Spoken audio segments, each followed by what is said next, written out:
Jazakallah. Now I request Sabah Safdar, student of Economics Department, to say some verses in the praise of Holy Prophet. Sabah Safdar.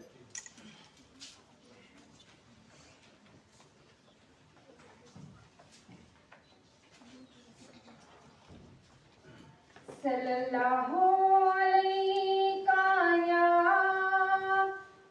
रसूल अल्लाह वसल्लम अलैका या हबीब अल्लाह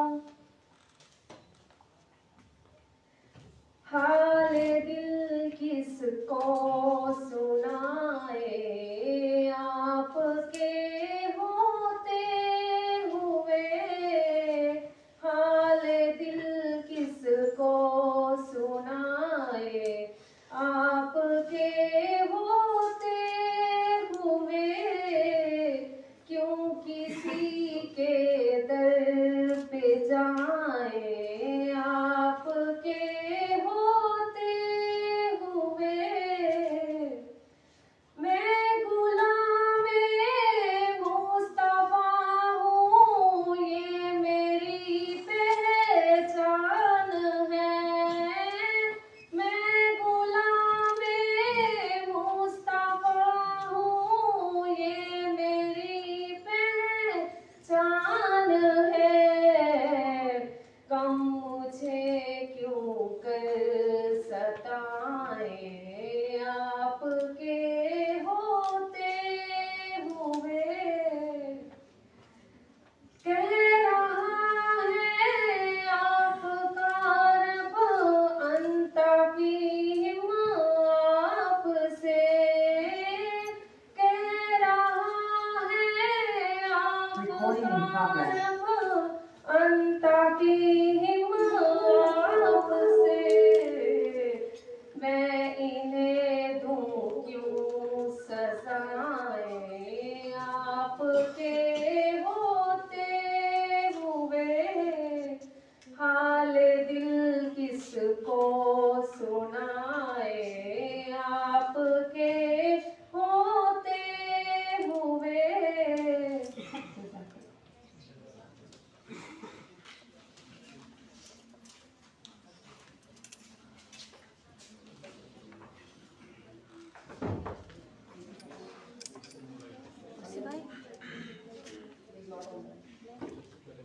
And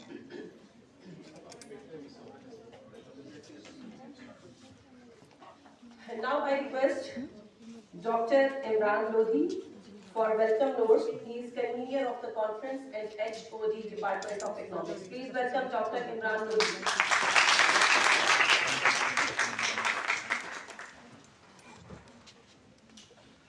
Thank you very much. First of all, I'm very thankful to CEO National Disaster Risk Management Fund, who took the time to travel to this remote destination on our request. We are really obliged, sir, for your presence. I am here to share a few thoughts regarding the subject that we are going to talk today. I'm very thankful to the worthy Vice Chancellor who will join us shortly, that will give us this opportunity to organize this conference. This conference is unique in one particular way. Usually, technical persons, they gather and discuss policies and other matters, and activists, they gather in different events and discuss their course of actions.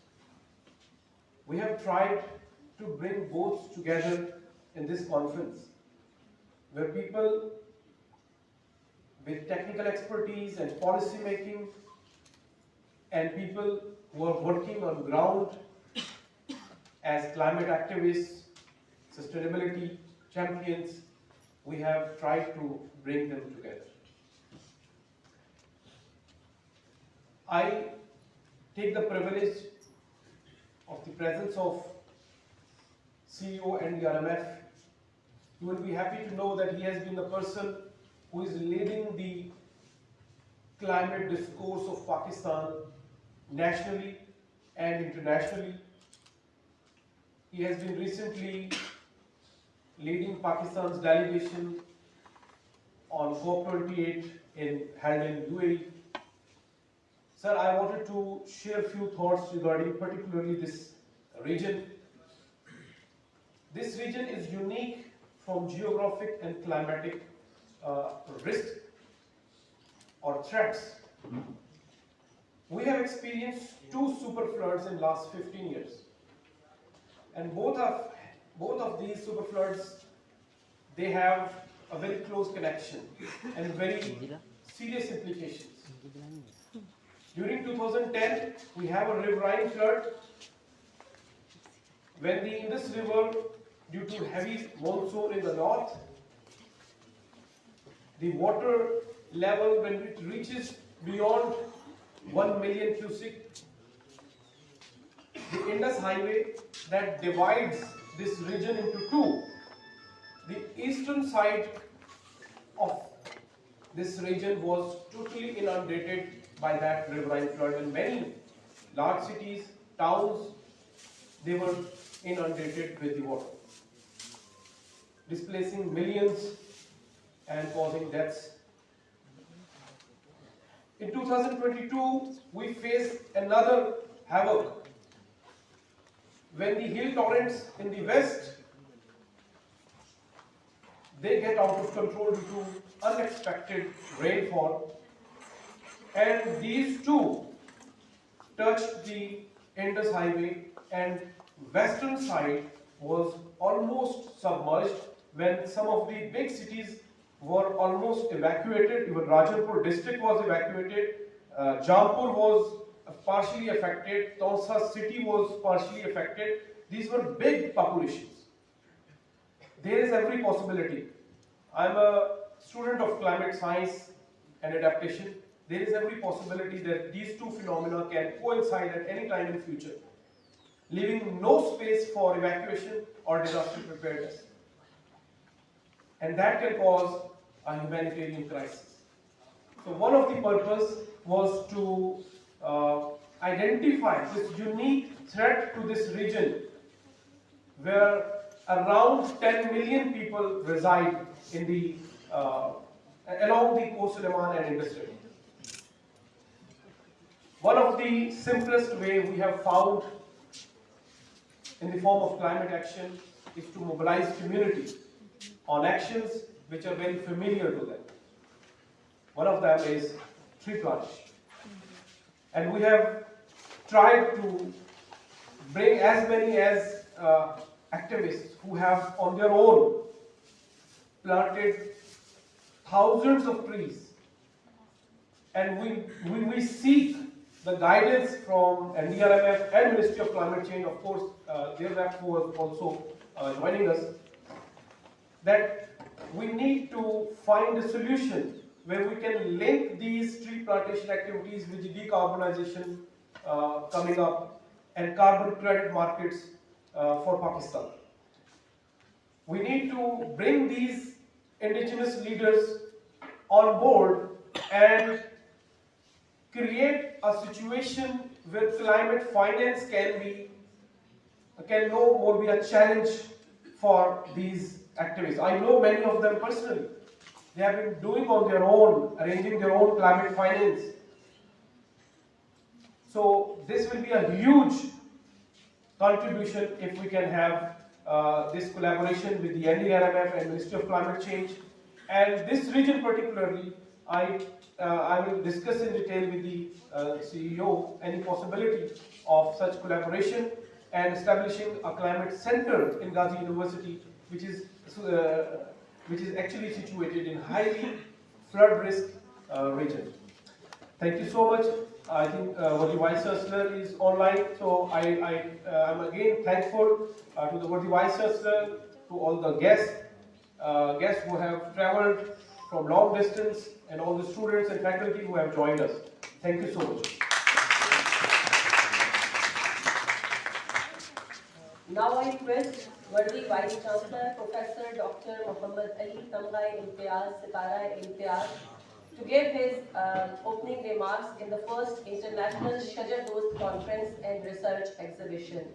Due to his other outstation commitment, he is unable to join us in person. So he is with us through Zoom link. So, sir, please. Thank you very much, Mr. Marai. First of all, I apologize for not being there in this inaugural session because I have meetings here in Lahore. And I would like to appreciate the efforts of Dr. Imran and his team and the department for organizing this conference. It's very relevant, this environment, and environment, as we all know, in the future will become one of the most important component of human life. That how can we sustain the different systems in this world and leave this world the way we have inherited, or if not better. But this is not happening. You will see whatever is going on in forms of the global warming, in forms of deforestation, in form of unpredictable weather. And here in Lahore, we have all witnessed a small issue, which is again a product of global warming. But the measures which mankind can take in order to sustain the environment of the world, of this planet Earth. The other activities which we can do, one very important activity is planting the trees, and to stop deforestation, to stop destroying the nature, to adopt practices which are environmental friendly. And as this is related to SDG 13, I am sure that we all are very aware that the global economy also depends on the environment. The weather, global warming also affects the economy of the world. And we have seen currently there is a trend of having a very low economic growth all over the world, starting from a very developed countries to the developing countries or underdeveloped countries. All countries are facing this issue of the economy issue. So it's impacting the economy of the world. It's impacting the health of the human being. It's impacting the temperature of this earth, and we don't know that in our future to come, in maybe 10 years, 20 years, 30 years, how much temperature will rise on this planet Earth, and what are the measures which we can take. So I'm not an expert on this environmental economics, but I'm very well aware, being an aware citizen of the world. I know the importance of this topic, and I would like to appreciate the efforts of the organizers. I would like to appreciate the efforts of our partners. Bilal is my first friend, from Islamabad, and all other participants, all other partners who have collaborated to organize this conference. I'm sure that you'll have a very productive one-day activity here, and I look forward to a written recommendation of this activity, and I wish a great success. And I'm once again thankful to all the participants. I'm thankful to all the speakers, and I'm thankful to all the collaborators who have collaborated for this conference. And I would like to appreciate the efforts of the organizers, and particularly the chairman of the department and his team. So I wish you a great success, and thank you very much.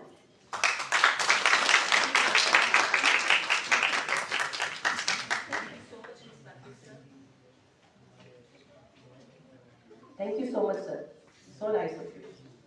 Thank you.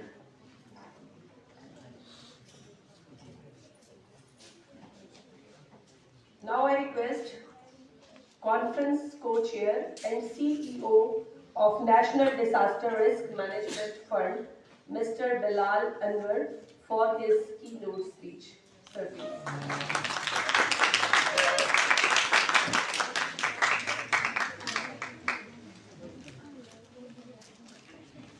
Bismillahirrahmanirrahim. Thank you very much. Thank you to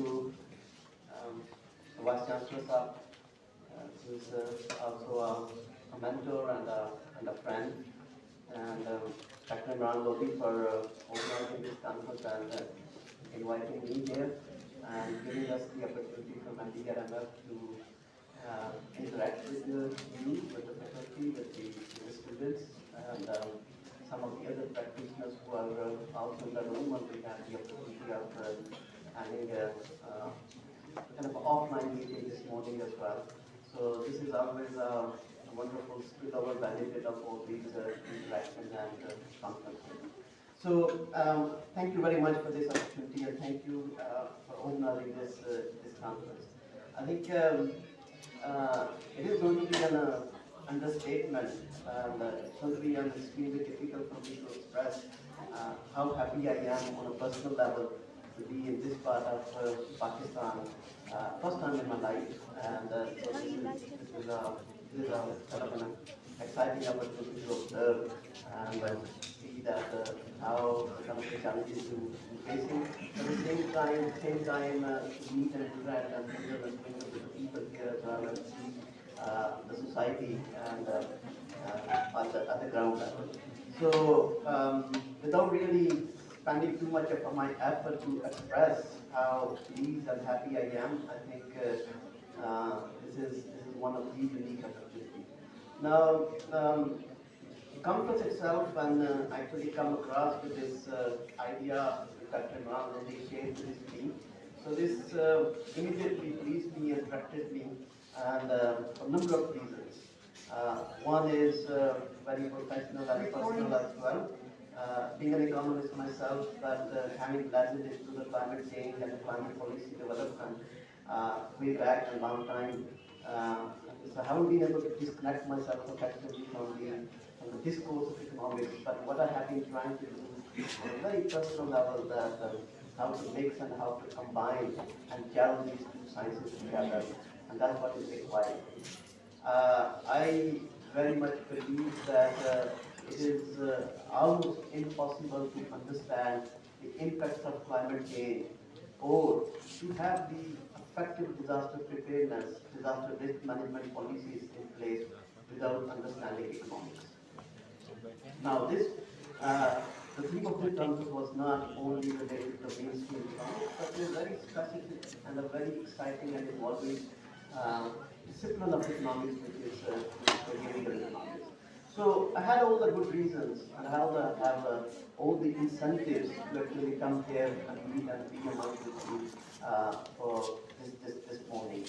Now, on institutional level as well, having been representing the National Disaster Risk Management Fund, which is mandated by the federal government of Pakistan to build resilience Pakistan, to reduce the disaster risk, to minimize the impact of climate change, and of course to encourage and to stimulate the adaptation practices.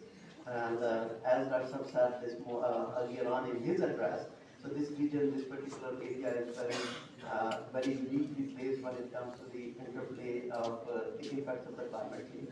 So it's good to be here, and I'm sure in addition to kind of having these meetings, what we would like to do is to have a build up and discuss in a very concrete and practical manner the kind of partnerships which we can have with the Razi University, with the student community, with the faculty, the wonderful work which they are doing, and of how we as practitioners we can actually take this work and we can start implementing this work into our disaster risk reduction, climate adaptation, climate mitigation, disaster risk mitigation practices. So that's the main purpose of my presence here today.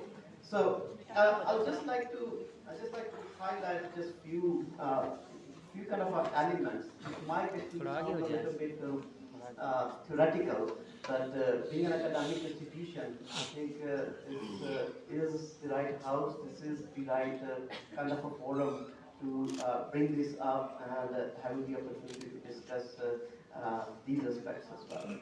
Now, no matter how lush green Islamabad is and how intellectually stimulating Islamabad is, but let me share this with you that we don't really get much opportunities in Islamabad, although the number of meetings, events, seminars and webinars, the number of those kind of events are happening.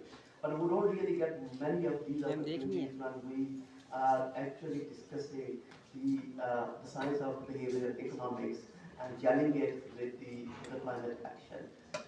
In my about more than 2 years in Islamabad, I haven't really come across with any of this opportunity in Islamabad or any of the major cities in Pakistan. So Razi University is taking this initiative. I think you deserve all the congratulations and appreciations for doing that, and I think you should do that. And I'm sure that the research work which you, Department of Economics, and I'm sure the other departments are undertaking here, and I'm sure that you are inculcating that and you are cultivating that within the student community, and so this student community is going to become the practitioners, the experts, and the human talent which organizations and institutions like National Disaster Risk Management Fund is looking for, and is extremely keen to take it forward. Now, Rashad, you mentioned about the COP28, and in my previous life, I have spent more than 20 years in international climate diplomacy. Now, when we say that what is happening, what is the challenge, or what is the kind of a blockage which we are seeing and witnessing at international climate policy development or international climate diplomacy level. We know COP28 attracted more than 100,000 people, and there was a lot of vibrancy, a lot of discussions were happening, and the consensus which came out, or the outcome of the COP28 is called the UAE consensus. It is much celebrated, and this is basically being marked, or actually it's entitled as a new dawn or the new era of international climate diplomacy. That's good. It certainly has pushed the policy development and policy action forward. There is absolutely no doubt about it, and I don't want to be very much disappointed about it as well. But at the same time, we know that not really much kind of a concrete action is happening. Just before the COP28, there was a synthesis report which was released by the United Nations Framework Convention on Climate Change as one of the key documents to the UNFCCC, to the COP28 regarding global stock taking. And global stock taking report basically says that we very much might have actually missed many of the tipping points on many of the milestones which the Paris Climate Agreement actually set aside, or the goals and the targets which they set aside.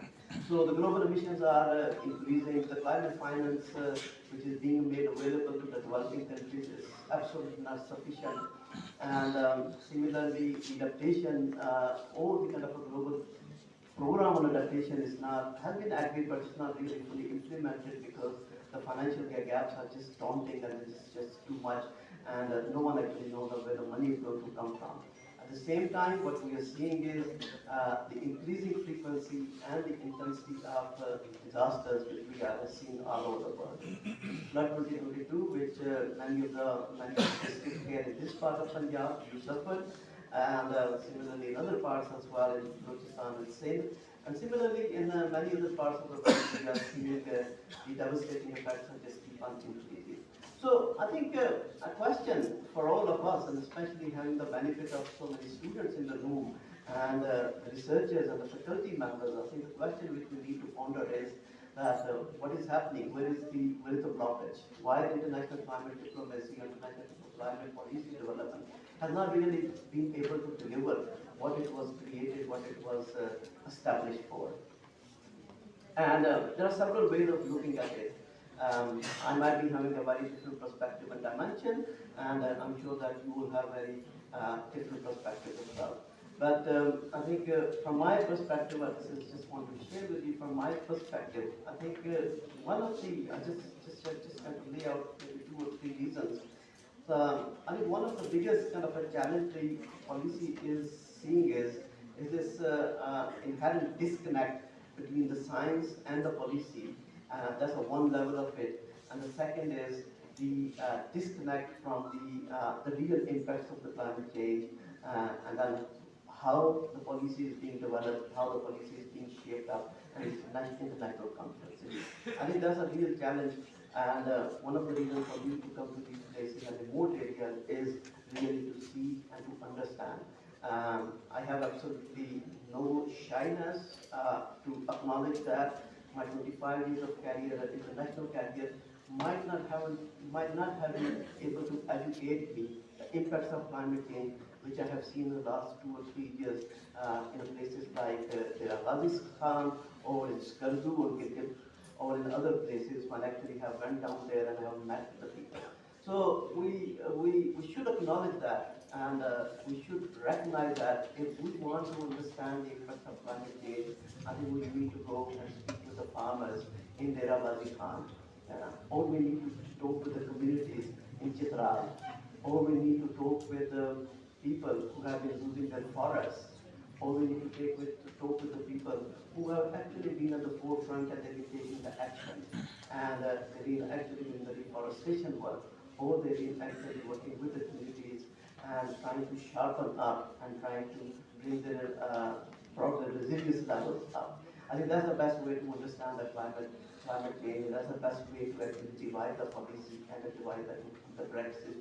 So that's one of the reasons, that's one of the biggest challenges which actually I have seen from international policy development, the disconnect which is from the actual impacts which are happening on the ground. And this is not only related to Pakistan. We happen to be in Pakistan, we are sitting here, and I think this is close to our heart, and we should be actually analyzing, we should be relating ourselves to the impacts, of course, on the ground here. But this is a global issue, and we are seeing the impact in Africa, in the Caribbean, in Latin America, and in all other parts of the world. And in some cases, especially when we're talking about the smaller and developing states, the impacts are even more devastating, it's even more severe. I know personally and happen to actually visiting some of those islands in the Pacific or in the Caribbean, and where the science and the models and the analysis is showing that in a very few years time, those islands and those places where the people have been living for millions of years, they are not going to be in existence anymore. They will be lost, losing their places to live. So I think that's how devastating, that's how critical it is. So I think I'm here for a very personal reason, and I want to learn from you, and I want to basically educate from the people on the ground and those who are actually facing the brunt of it.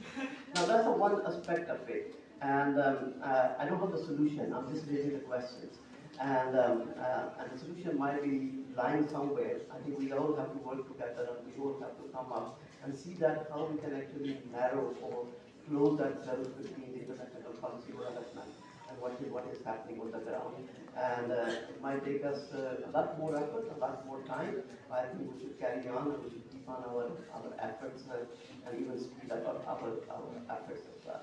Now, the other important aspect is, and this is again you all are researchers, many of you are students, I think you will understand it much better. And I never had a courage to kind of express these kind of views in Islamabad and Lahore, where I don't have the luxury and I don't have the freedom of being among the academicians, because we policy practitioners, we see things and we see everything from a very different angle. So I think we all know that purely from economics and a behavioral economics perspective, climate change actually suffer being a global public good.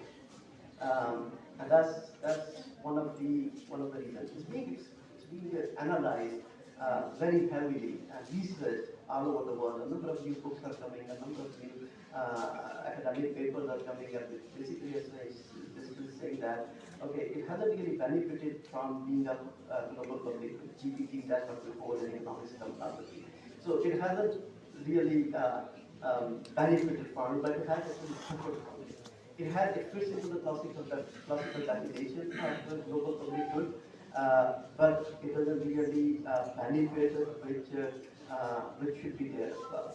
So again, combining the theory with the practice, the disadvantages or the demerits of it is the communities and the societies and the economies like Pakistan, we are really suffering, and which basically means that it's restricting our access to the global ecosystem. In practical terms, what it means is with, our agriculture yield is coming down, our biodiversity loss, desertification is increasing, and especially in this part of Punjab and Sindh, and similarly number of other impacts as well. So this is to a very large extent, it is being recognized. But I think once again, this disconnect or this kind of a gulf between the policy and practice, that is one of the biggest hindering blocks, which is not really allowing the policy to come to close to the impacts of it. And that's where the role of us as practitioners, as academicians, as researchers becomes critically important. We need to bring this up, we need to bring it to the attention of the global policy practitioner and policy makers. So far, we haven't been able to do that. COP28, we have seen that, and this time Pakistan actually presented its case quite powerfully, and we were able to bring the Pakistan's narrative in terms of not only that we are the victim of the climate change and the impacts which we are facing, and the impacts on our economy and the communities and everything else, but we actually changed the narrative a little bit, and NDRMF was working very closely with the Ministry of Climate Change and other stakeholders, and we changed the narrative that what Pakistan is also contributing, what Pakistan is also sacrificing in terms of its economic losses and social losses and a number of other areas as well. And this has basically shown to the world that we are not only the victim, but we are also contributing in terms of taking the action. And we are part of that global community which is taking action and is very much keen to take action. So this is what we have done. And I think we need to do a lot more in the coming COPs, international conferences, a number of other forums as well, because the task is just far too big. And I think we need to come up with a smart and very sharp information and knowledge products and media campaigns which we need to bring into that, bring it to the attention of international as well as the national forums. So this is a role which I personally see that is extremely important, and we need to extend this. We need to strengthen this. In NDRMF, this is what we've been trying to do as well. Now, I'll take a little bit, maybe a couple of more minutes just to highlight. So I think just to wrap it up, just to sum it up about this kind of a conundrum or kind of a paradox which is there in terms of the disconnection between the policy and the practice. I think in this context, behavioral economics and its principal tools actually provides a lot of potentials. Nudge economics is a very well established discourse. It's a discipline now. It's being proven wonderful, and if we are actually a little bit keen and we actually open our observation, our economics observation. I mean, we all as humans are to a very large extent, we are humanly or economically rational people, and we see the application of it everywhere around us. And it might not be that much glaring, it might not be that much visible in Pakistan, but I have personally seen it in many other societies, and it's being very powerfully applied, and we actually can do it in the field of climate action as well. Cognitive biases, framing, and all these areas, I think those need to be further strengthened. Now, a very unique kind of a component of it becomes in the disaster risk reduction and disaster risk management practices. In NDRMF, we have the mandate, we have the federal government fund, we have a mandate of financing the interventions of the projects and the program for reducing the impacts of the climate change and preparing the communities for disasters. And we have been actually investing in a number of projects and the programs all over Pakistan, especially in extremely vulnerable regions. And while we've been doing a lot of construction-based and hardcore kind of measures, we have been vigilant, we've been conscious about how we gel and how we combine nature-based solutions and the community-based resilience practices which have been practiced in those areas for a number of thousands of years, and we've been able to successfully combine them into our measures, into our programs. We are extremely proud of having done that, but at the same time, we do believe the limitations of it as well. We might not have really gone to the level which is out there. The potential which is out there, we really might not have been able to realize it and integrate into our practices. So this is one of the things actually which NDRMF in its new business approach, in its new business strategy, and its new strategic approach actually is going to be working and it's going to be integrated in a lot more integrated manner, and coming up with a programmatic approach which actually combines the different aspects into this large set of the interventions and the activities which actually can bring the resilience into it. So this is something which we are actually right now doing, and here again what I believe is this behavioral economics, the tools and the principles become very much important. How we combine these different disciplines together, how we come up with the different programmatic approaches, how we invest and how we actually set the limits of our investment in different areas, the kind of messages and the stories which we want to create and bring to the attention of the people, and at the same time to the attention of our donors and our different kind of stakeholders. I think this is all the powerful the tools of the behavioral economics which we are trying extremely hard to implement, to integrate into our own programs as well. And there I see the role and the potential for collaboration and partnerships with academia, especially with university here in Rajiv University as well as in many other universities as well. So what we would like to do is we would like to have those kind of a partnerships with the university here, and would like to offer our technical as well as financial support in order to further promote these practices, and then to help us out in designing our interventions in some of the remotest areas in Pakistan, those are which are extremely vulnerable. I think that's the best way, that's the best approach to move forward in terms of the kind of a climate, the complex challenges which Pakistan is facing. So we are working very closely with a number of academic institutions.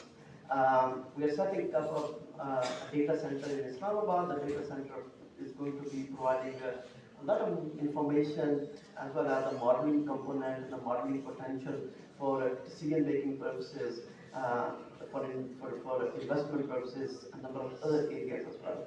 We'd like to invite and encourage the university to come forward and work with us in order to help us to support and further strengthen these kind of measures.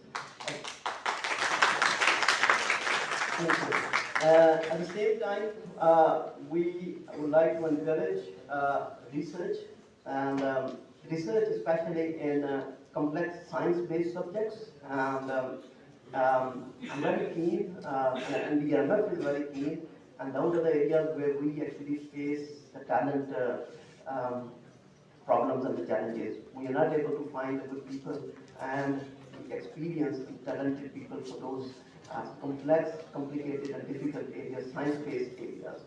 So we do offer the scholarships for MSc research component of it and PhD scholarships, particularly for climate and disaster risk modeling areas.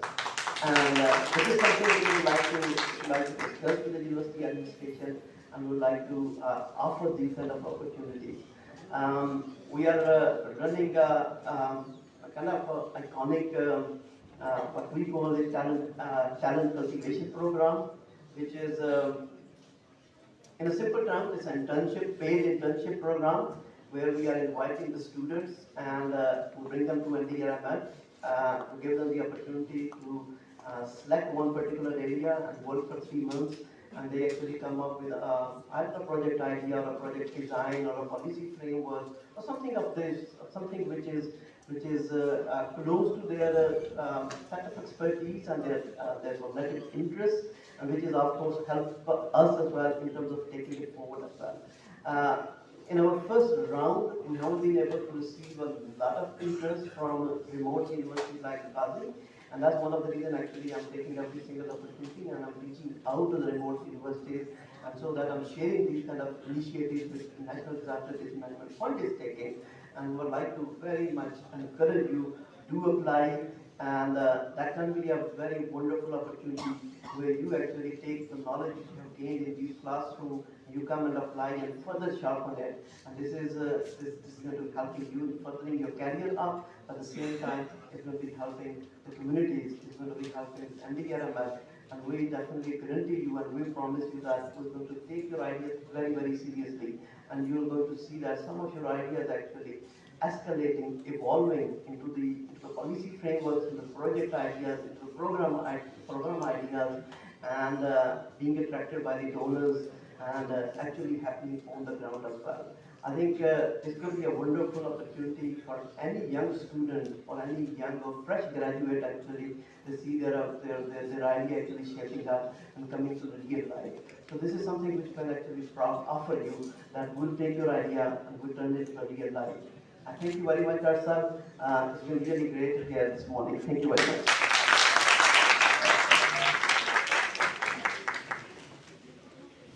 Thank you, respected Mr. Bilal Anwar, conference co-chair. I thank you again, sir, for your nice coming and for your valuable and informative discussion. Now, I am again thankful to all the respective guests sitting on the seat. And I request you all to please come and sit in front so that we can start our next panel discussion. Sir, please.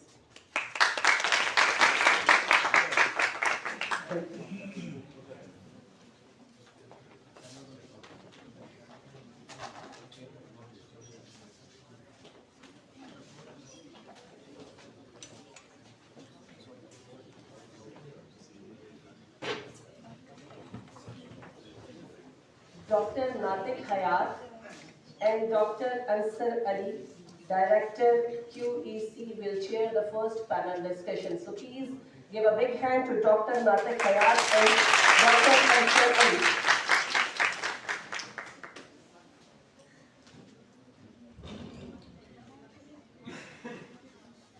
Moderator for first panel discussion is Mr. Dr. Muhammad Imran. So please welcome Mr. Dr. Muhammad Imran.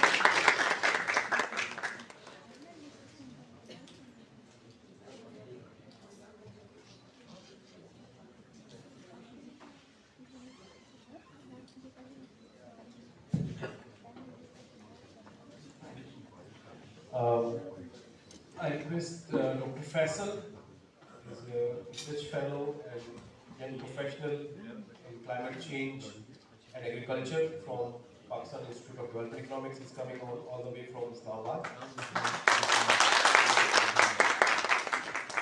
We have Humaira Jahanzeb. I guess she's online. Yeah, Humaira is online. Humaira is working with Ministry of Climate Change, and she's leading a project called Living Indus. I would just briefly tell the scope of this project, that it is expected in the coming few years. I'm not exactly that Humaira will actually inform you. There are billions of dollars planned, and people like Bilal Anwar and at Ministry of Climate Change, they are advocating for such projects to plan at river basin level.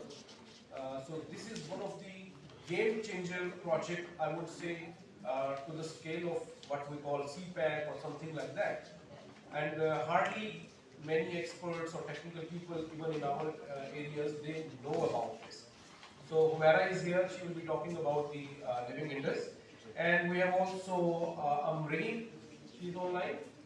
Yeah, she's also a behavioral expert and responsible behavior expert. She will be talking about how we can use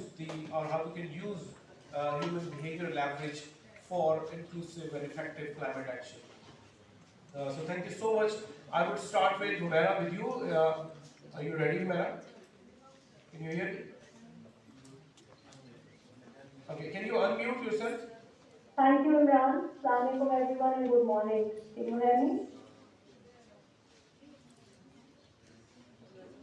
Yeah, Humaira, I would start with you. You can start with your talk. Okay. Good morning, everyone, ladies and gentlemen. My name is Humaira Jahanzeb, and I am the team lead for the Living Indus initiative with the Ministry of Climate Change and the United Nations system in Pakistan. So, first of all, I'd like to take the opportunity to thank the organizers of this important conference. Thank Imran Saab for his coordination and for reaching out. And thank you, VP Saab, for holding this very important conference. Thanks to all the panel members, the students, the researchers, and the academia as well. So, ladies and gentlemen, the presentation that I'm going to do today, some of you might have heard it before, but there might be some in the room and some virtually who may not be familiar with it. And like Dr. Imran said in my introduction, this Living in this program is a flagship program of the Government of Pakistan, the Ministry of Climate Change, and the United Nations system in Pakistan. And just very recently, I'd like to share the good news with you that it has also won the UN Decade of Action World Restoration Award, which has been given to Living Indus as one out of the 7 flagships globally. I'm going to share my. Are you able to see my? To view the slides. Are you able to see the slides, Dr. Imran?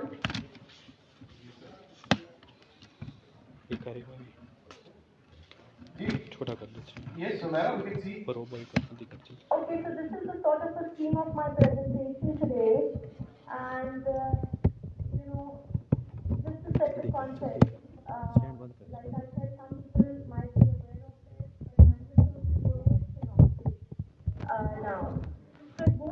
just saying that most of us are aware that Pakistan's future depends entirely on the Indus and its long-term health and sustainability. So this plan that we call the Living Indus Initiative entails a living menu of 25 interventions that are aimed at addressing the impacts of climate change on our most important ecological system, which is the River Indus. But just going back to the rationale of why the living industry was developed under three governments ago, and that in many ways also demonstrates its importance to the country. And you may have heard, like I just said, it has also been given the Global Flagship Award for Restoration Work through FAO, given to it by United Nations Environmental Programme, which is also indicative of the fact that this is an ecosystem not only important to Pakistan, but also symbolic of one of the major ecosystems that is globally important and in the front lines for restoration work. So, you know the statistics already of how dependent Pakistan and Pakistanis are on the Indian system. But let me just put forward a basic consideration which influences our thinking, and it must influence the thinking of everyone if we're looking at the long-term sustainability of Pakistan. So the survival of Pakistan and its current ecology depends on two major global systems. Now, one is the monsoon, and the second is the glacial melt that takes place in the Himalayas. And both those systems, which have relatively been stable and predictable in the past centuries, are no longer stable. They're no longer reliable, and they're no longer predictable. And the past cannot continue to determine the future. Therefore, what we have now is an urgent problem. We're looking at the impact of climate on two systems that are now in a state of considerable unpredictability and unreliability. And this is the kind of impact that this unpredictability will have on Pakistan, because you know that 90% of Pakistan's people and its economy is dependent on the health of the Indus.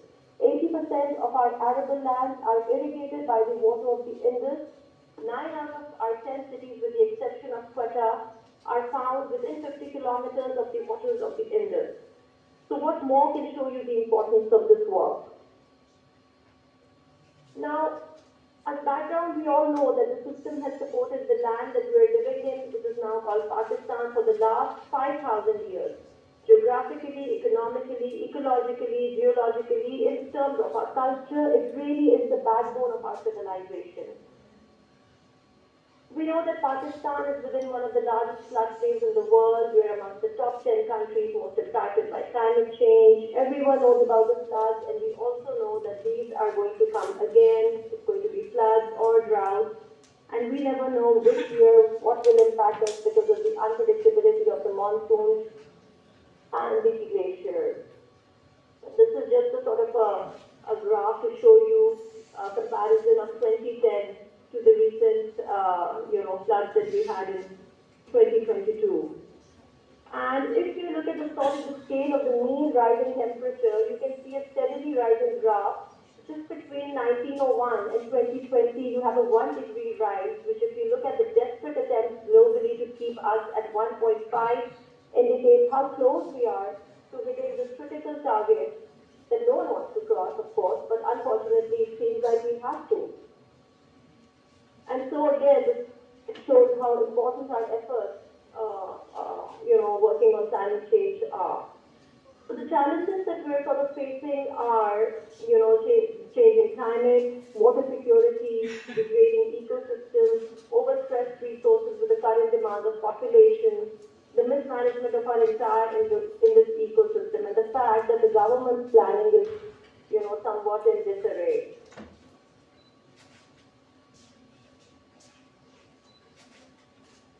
And so,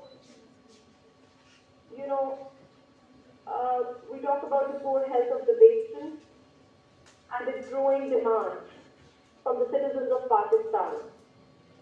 Now, just let me tell you that since we started this program some years ago, at that point in time it was the Imran Khan's government.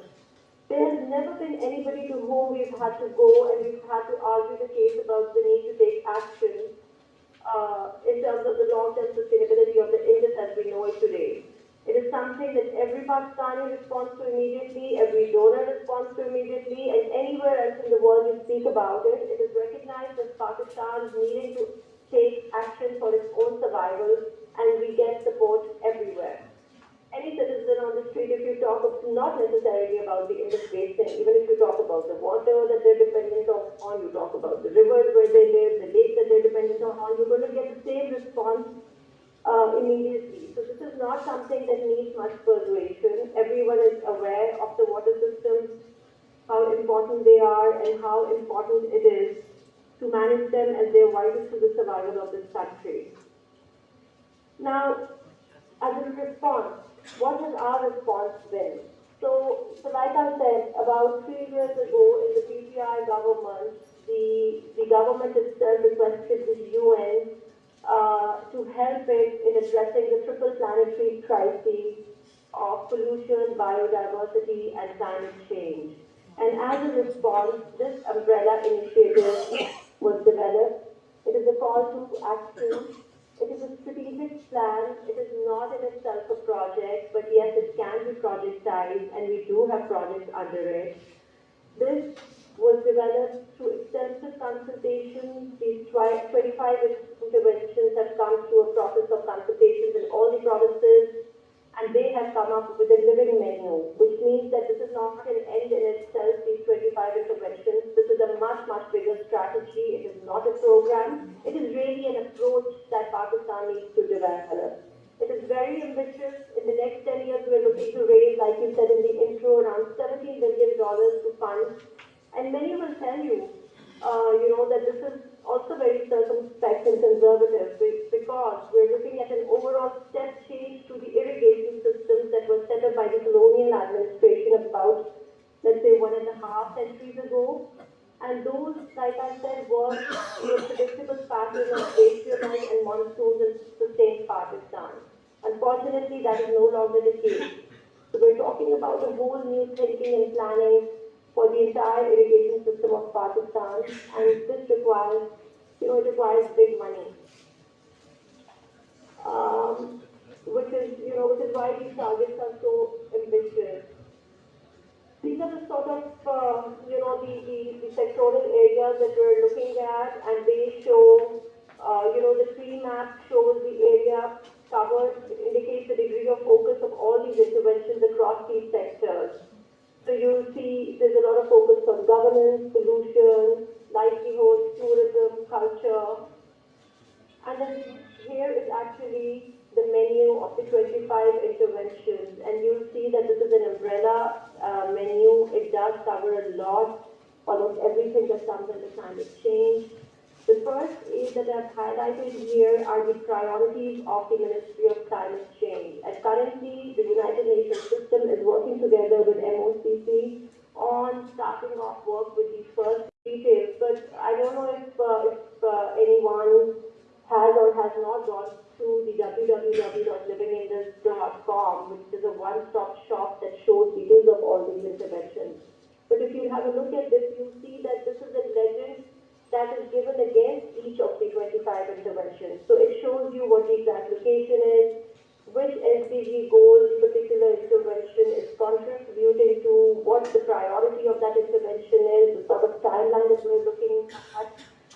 It shows you how much community engagement there is, which NDC is contributing to, whether it requires public-private partnership, and the indicative cost of the particular initiative.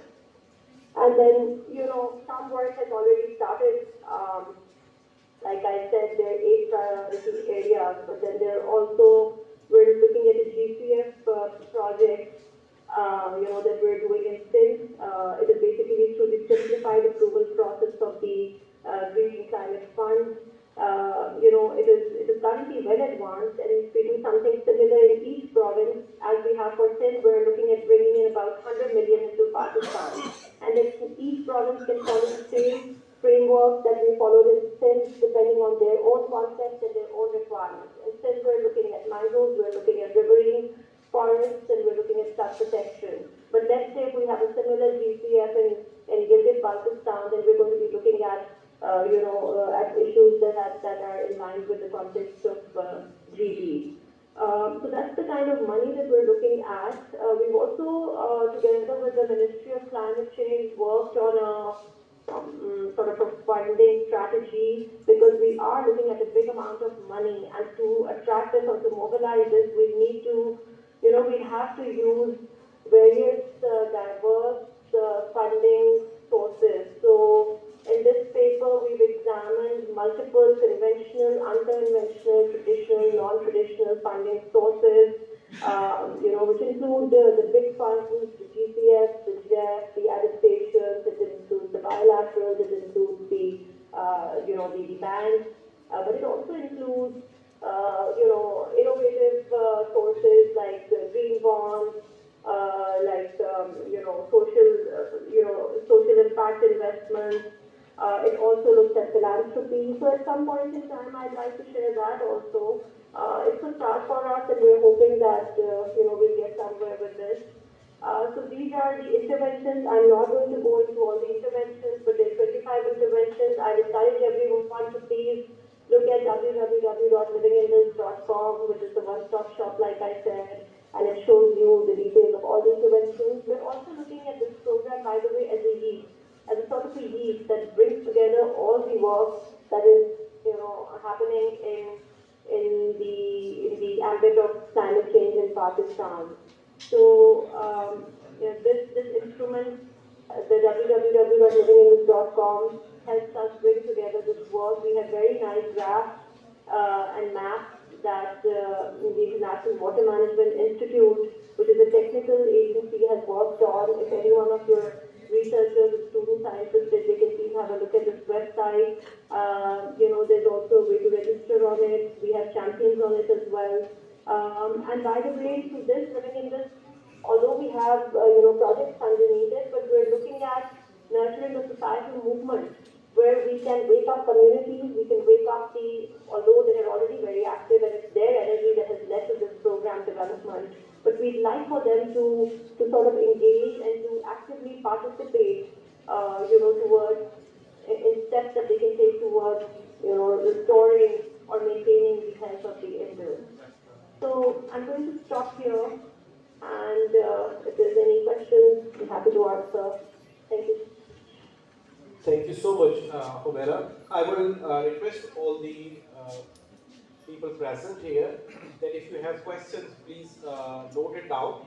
And by the end of the session, we can take selective questions regarding the presentations or the talks. And let me make it more exciting that after this session, there is another session where many sustainability heroes, they are present. They have come from Karachi.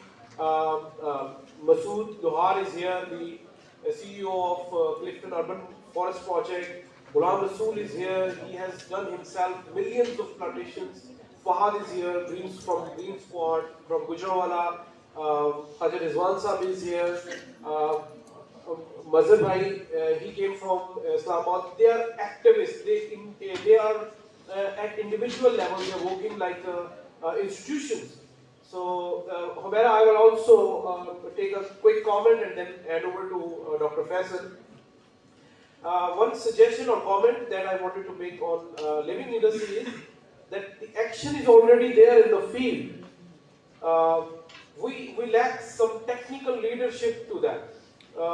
With next session, if you join us, you will know that a lot of people in Indus Basin, they are working on their own, spending their own resources, arranging their own finance. They are not waiting for any finance. So what we can do is, if Living Indus branding can be started, especially in more vulnerable areas, that would be very beneficial. One initiative I can support you. I know one Saraiki language poet.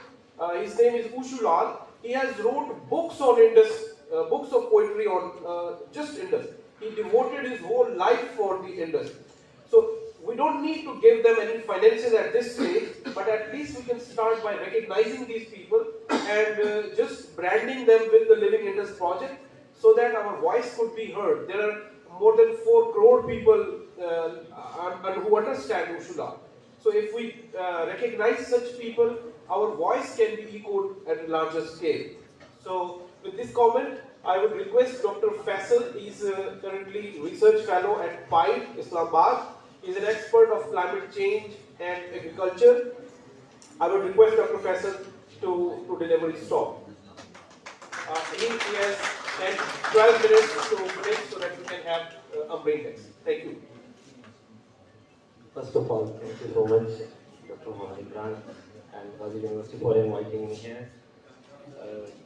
First of all, we believe in local research and local solutions, and we also believe in communicating our things in local language. So right now I am here switching the language of this session so that we can better interact and make it more lively.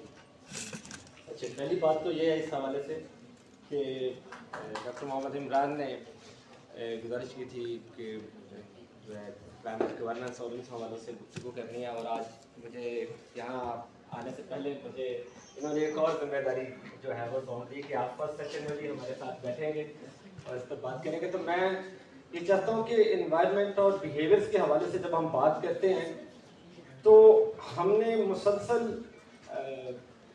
एक मुजरिमाना गफलत के नतीजे में ऐसी फिजाएं तख्लीक कर ली हैं जिनमें हम सांस नहीं ले सकते। ऐसी फिजाएं किसी की ख्वाहिश नहीं थी, किसी का ख्वाब नहीं थी कि वक्त गुजरने के साथ साथ हम ऐसी फिजाओं में आए जहाँ नाकाबिले रिहाइश कॉलोनियाँ हमारे लिए, जहाँ पे हम जहर फांक रहे हों,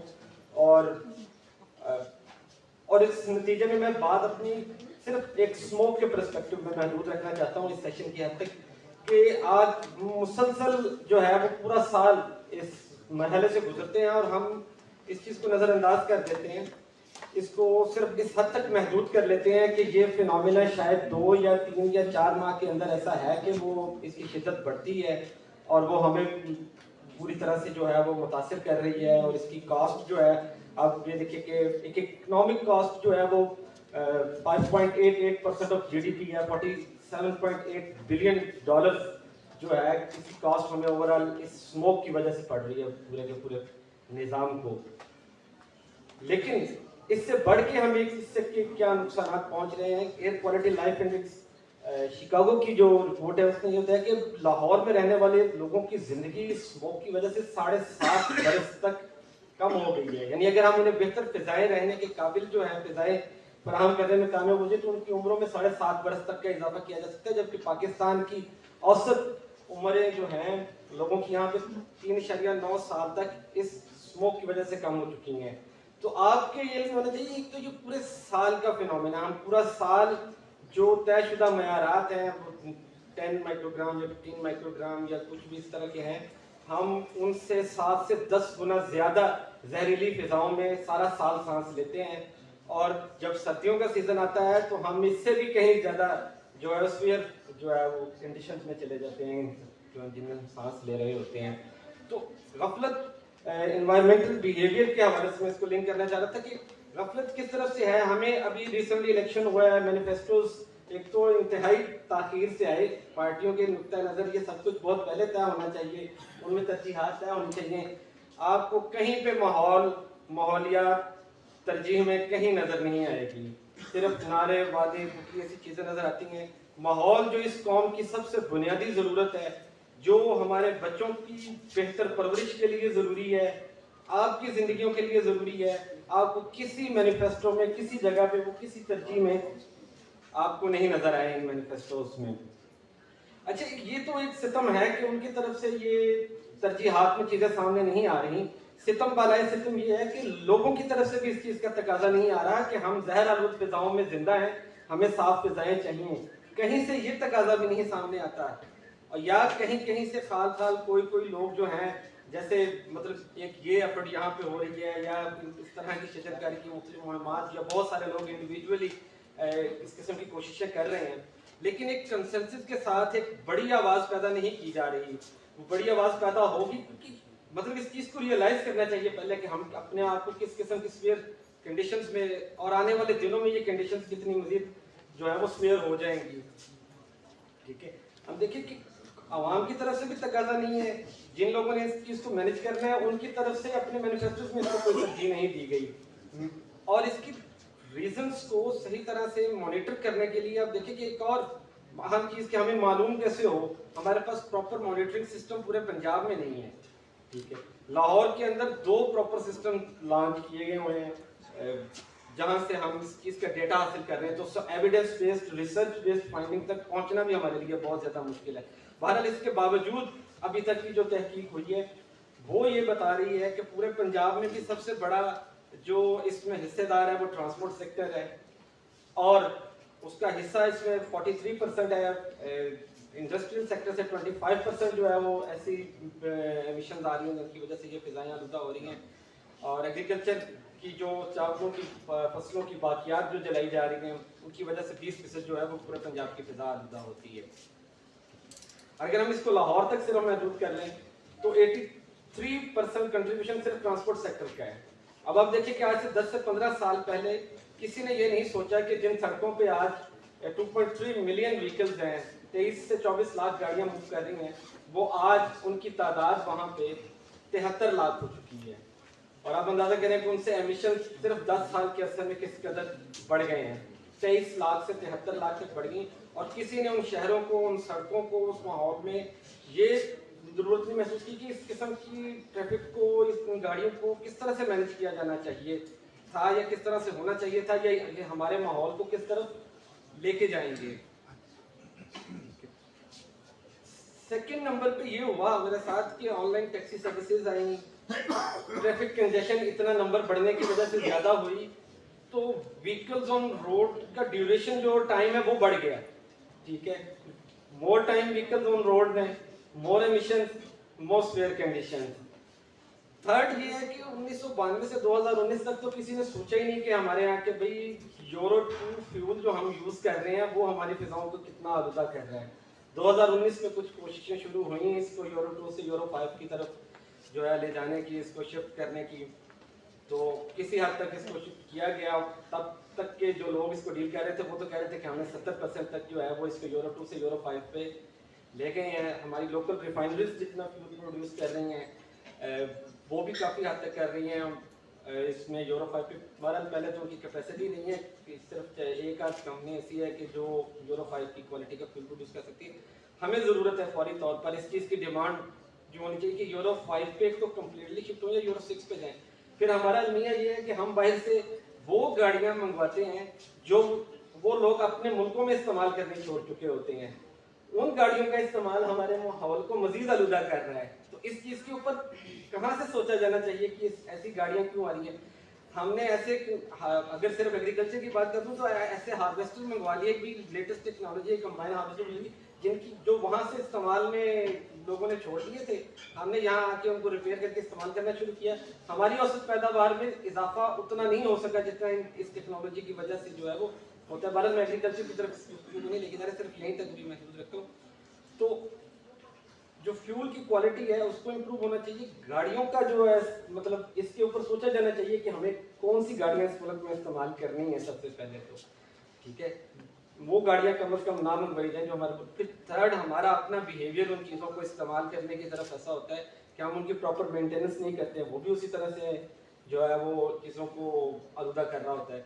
ये सारे फैक्टर मिल के ट्रांसपोर्ट सेक्टर को इतना स्फीयर बना रहे हैं लाहौर के अंदर, जो इतनी हमारी जो है जिंदगियों को कहते हैं कि कम कर रहा है। होना तो ये चाहिए था कि शहरों के मास्टर प्लान्स बनते हैं, प्रॉपर ट्रांसपोर्टेशन सिस्टम बनते, पब्लिक ट्रांसपोर्ट सिस्टम होता, ताकि इतनी गाड़ियों की गुंजाइश ही पैदा ना होती, ये लग्जरी की बजाय एक ज़रूरत ना बन जाती।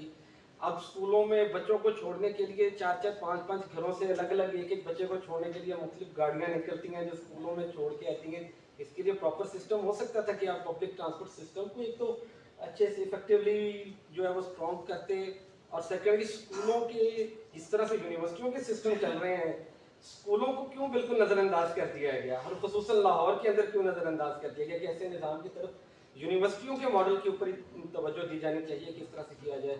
रिन्यूएबल एनर्जी की तरफ शिफ्ट होना पड़ेगा हमें। ट्रांसपोर्टेशन सेक्टर में एक बहुत बड़ा जो है आप समझें कि इलेक्ट्रिक व्हीकल्स को अट्रैक्टिव फैक्टर बना के पेश किया जा रहा है हमारे सामने कि हम इलेक्ट्रिक व्हीकल्स की तरफ मूव कर दें। ये बड़ी अशद वक्त की जो है वो ज़रूरत है। एक तो मैं समझता हूँ कि पहले तो इतना बड़ा लेवल पे हमें उसको इम्प्लीमेंट करने में बहुत सारे मसाइल का सामना होगा। सेकेंडली, हमने इलेक्ट्रिक व्हीकल्स को जिस एनर्जी पे चलाना है, उस एनर्जी की हमें ऑलरेडी क्या कॉस्ट पड़ रही है, साल, 1.5 साल, 2 साल में आपके बिलों में इजाफा ने आपको बड़ी अच्छी तरह से ये चीज़ महसूस करवा दी है। जब ये चीज़ें इसमें ऐड होंगी, सेकेंडली हमारा इलेक्ट्रिसिटी को प्रोड्यूस करने का मैकेनिज्म भी ऐसा है कि अगर हम इतनी अपनी डिमांड बढ़ा लेंगे तो वो जिन तरीकों से हम बिजली पैदा कर रहे हैं, हम मजीद माहौल को जो है आलूदा करेंगे। तो रीन्यूएबल एनर्जी की तरफ जो शिफ्ट है उसको स्ट्रॉन्ग करने की ज़्यादा ज़रूरत है इस मसाइल को, इन चीज़ों को डील करते हुए। बाकी मैं यहीं पे अपनी जो है वो गुफ्तगू जो है वो महदूद करता हूँ। बाकी जैसे सवाल आते हैं या मजीद जैसे गुफ्तगू आगे बढ़ती है तो उसमें thank you so much Faisal, आपका बहुत शुक्रिया, आपने बहुत इंसाइटफुल डिस्कशन की। बस एक कमेंट मैं करूँगा और हम अमरीन की तरफ जाएंगे। आप बार बार कह रहे थे कि ये लाहौर में क्यों नहीं हो रहा, तो इंशाल्लाह ये शुरू डीजी खान से होगा और लाहौर हमें फॉलो करेगा। Thank you so much. I will request Amreen Waheed to come and deliver his talk.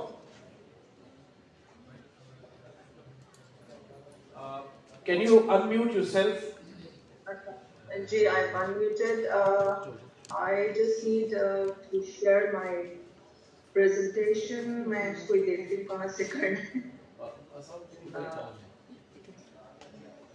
Share, okay. I think share.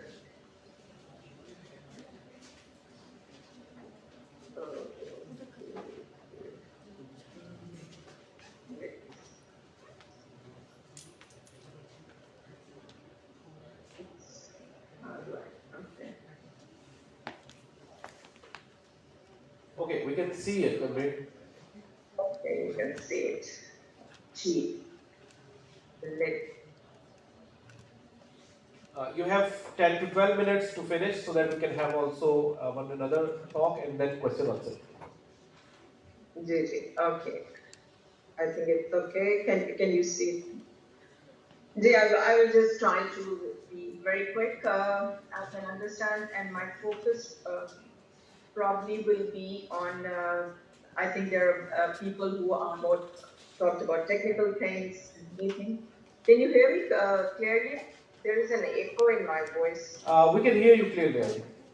Achha, I am feeling an echo. It's on your side, Prof. Okay, sure.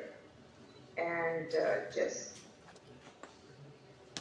very quickly, my focus will be just on the process and some of the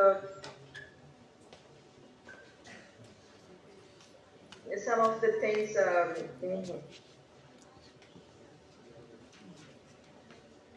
Okay, mainly on some of the missing things which are and on the practical side of policy development and the role of behaviors, economical behavior in that.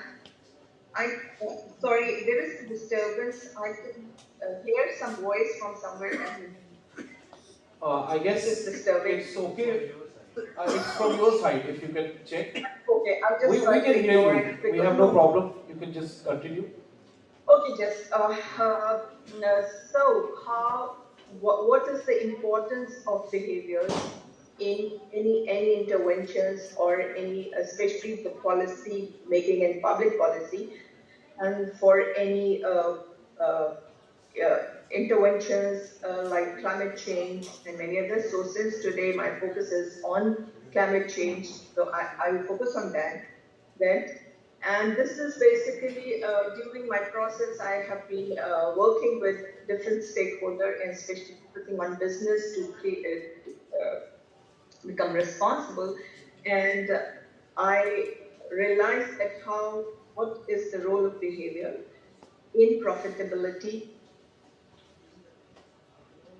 of and human productivity and profitability.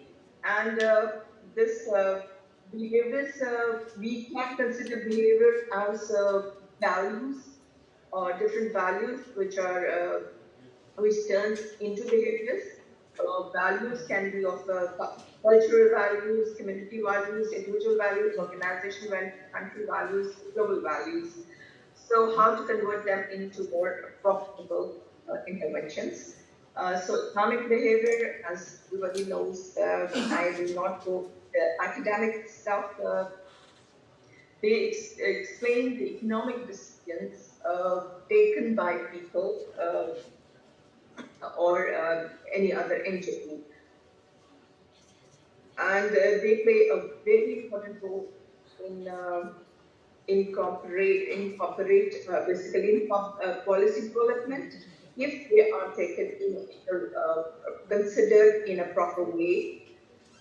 And okay, so I will only talk about some of the different missing links that based on my experiences. I will not go into the different interventions and what are the different important points. So I see that normally, as we talked about, there are very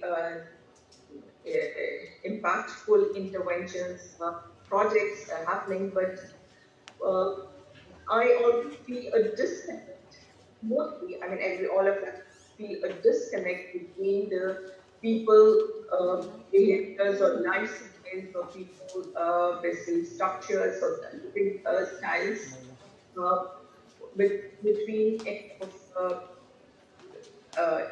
basically climate actions taken for climate mitigation. So we are missing on the potential of applying behavioral insight into the policy process, because normally they are policies are aimed at changing the individual behaviors, not vice versa. Like also using the behavioral insight to improve the policy development process and improve the policies later on once they're made. And really, it's not a dynamic process. It's normally considered as a static, a one-way process, but it's a two-way process. So how behavior economics can help in policy design if we focus on the way people make decisions, and we also look at different factors which normally influence behaviors. This can lead to more effective and targeted policies. Uh, Behavior economics or behavior understanding help in the implementation of policies which are made, but when you need to implement them in a more impactful way. So here, the inclusion of nudges and reminders during the implementation process help in improving the compliance rate to the policy, public policy. Evaluation also phase, we can say that it is understanding of people's response to different interventions, and in giving the feedback on how what is missing and how we can improve on the policy. I'm just looking at the time. So basically, public policy for climate change can be developed by exploring on the bicycle barriers which during the human decision making process towards the developing of climate change solutions, because we have to involve different stakeholders, not only the communities, government and institutions and global institutions, local institutions of everybody. But the most important is the public. So we have to understand their processes. Then most important is the conditions on the ground to mitigate disasters and overcome the climate change and disasters. Understanding the behavior of diverse stakeholders, as I said, that it's all the different stakeholders are very important in developing or in feedback for the public policy, exploring adaptive strategies already taken, and how to overcome the gaps between those policies. So basically, economic or behavioral economics can create value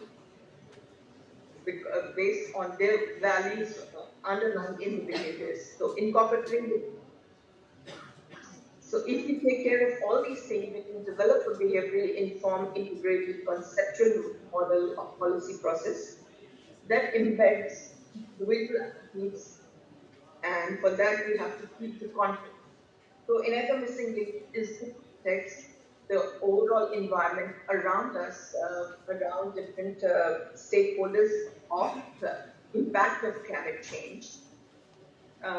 And as we say, the people things to envision, you were talking, engaging people within that, they envision the changes which only resemble their own lifestyles, their own lived experiences, or they cannot envision the scenario.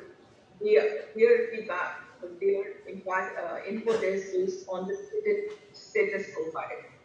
So as I said, it's a two-way process, so you also need to be educated on. So hence we can say that sometimes people do not choose the outcomes which are best for them, but they need to, the efforts need to be done in linking it with the future scenarios and looking at future. So behavioral economics is a complex, inexplainable science. So it's very difficult to understand why people do different things. So actually my focus of talk today is more towards the students of the universities, so they're aware while they are go out in the field doing research or developing public policies or helping the stakeholders to develop something, mitigation policies or something proactively.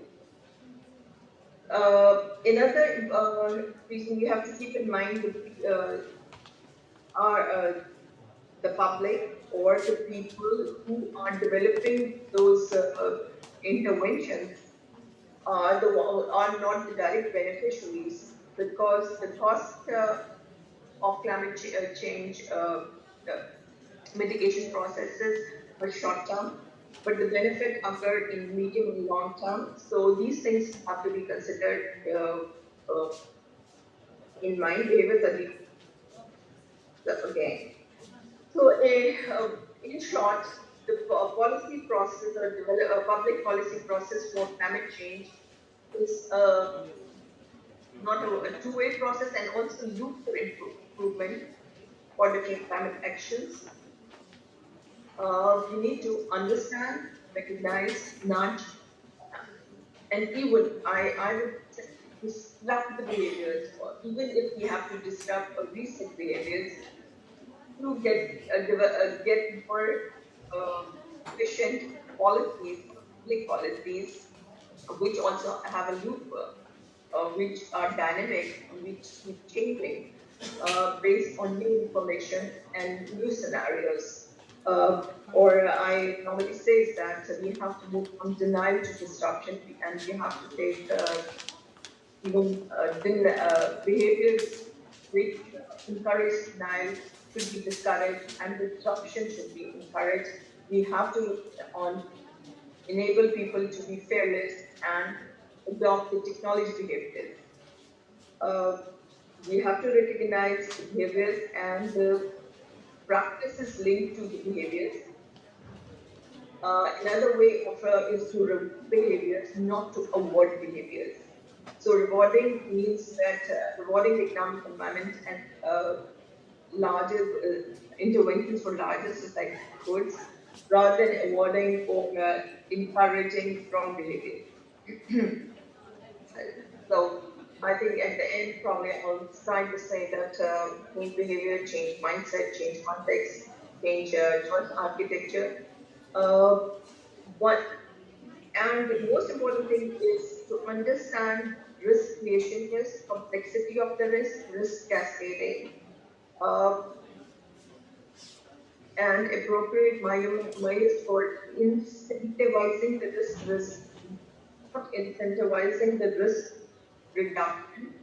Uh, Basically, you have to address the fundamental changes and look into the emerging risk landscape, not the ones which are currently there. We never hardly look into the future. There is an example, a unique example actually, but due to the floods in Pakistan or due to the climate change, our cotton crop was disturbed, and the Better Cotton Initiative was help in which how the cotton grows. They basically said Sorry to disturb you. Just a quick reminder, if you can conclude. I'm just finishing. Yeah. And on ground humanitarian support, but they never looked at proactive actions for risk management and mitigation and actually removing the risk, future risk for that. So I think with that I will end. There are many other smaller interventions by changing, nudging people lifestyles. You can change youth mindset by not by forcing through policies which force to basically help them uh, decrease the use of cars or nudge them to use bicycle, but changing the definition of food within the policies and and encouraging entrepreneurs to create more interesting bikes, more convenient and comfortable bikes. And likewise, the elite mindset can be changed, and then small things like dynamic billing and etc. Thank you, Rain, for your insightful presentation. I would just make a quick comment that nudging or nudge economics, as Bilal Anwar said earlier, it gives a new area of action where we can uh, manage public policy at micro level. We can engage communities in the public policy through this emerging area or profession within economics. I would mention here that I know many friends from India. They have a well-established community of behavioral economists.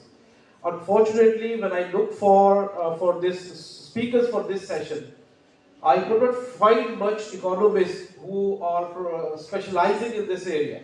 So we have taken this initiative to take all those economists on board and explore all the prospects of this new field for Pakistan. We have a final presentation for this session of Sayyid Mahmood Nasir. He is IG Forest retired. Now he is attached with the Ministry of Climate Change and is actively engaged in the decarbonization frameworks. I would request Dr. Sayyid Mahmood Nasir to give his talk. You have 10 to 12 minutes, sir, when you can start your talk. Thank you.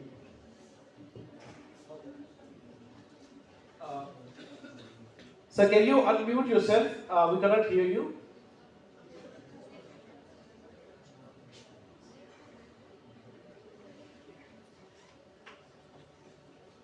We cannot hear. If you can check if you're unmute. Can we do it remotely from here? Your mic is not working.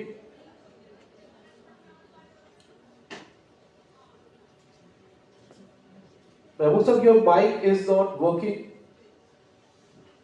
Can you check?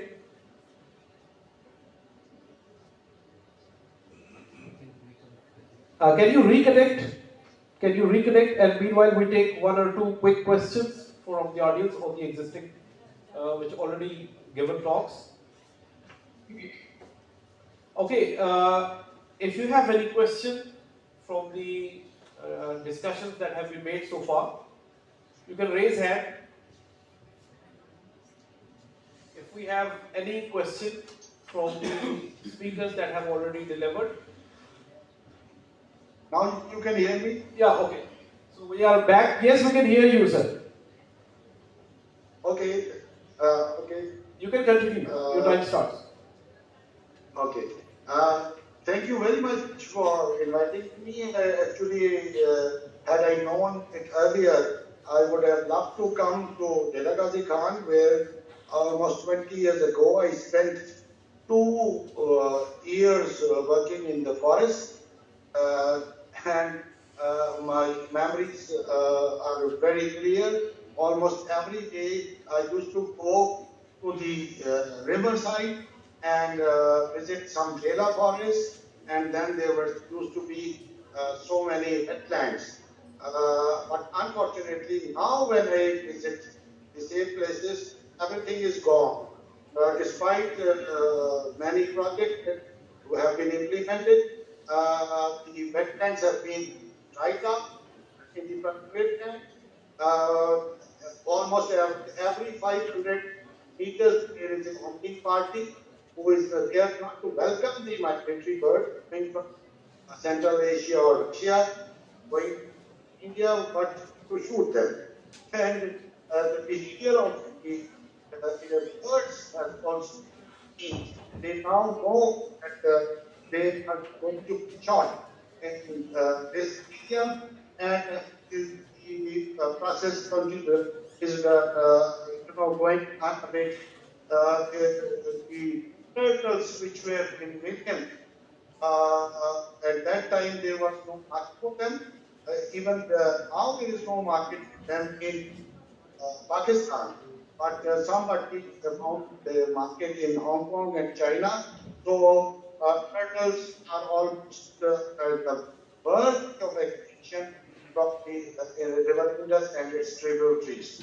The irony is that the forest management is also, at a back stage where we are planting trees by investing a lot of money in irrigating them because the floodwater of the Indus is not reaching the riverine forest, which and because we have management regime is not aligned to the changing pattern, and once or twice when floodwaters inundate the riverine forest,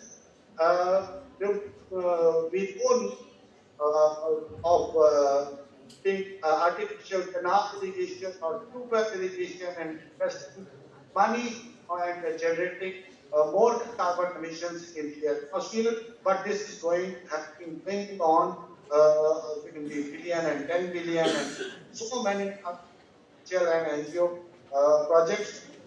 This is a very timely action by Gazi University Department of Economics to have a different view on the same thing,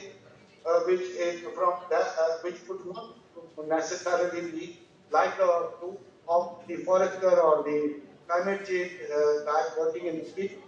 Economist, and I have to in the part of an anthropologist looking back to forest practices from an anthropological, epistemological view of one could see things very different.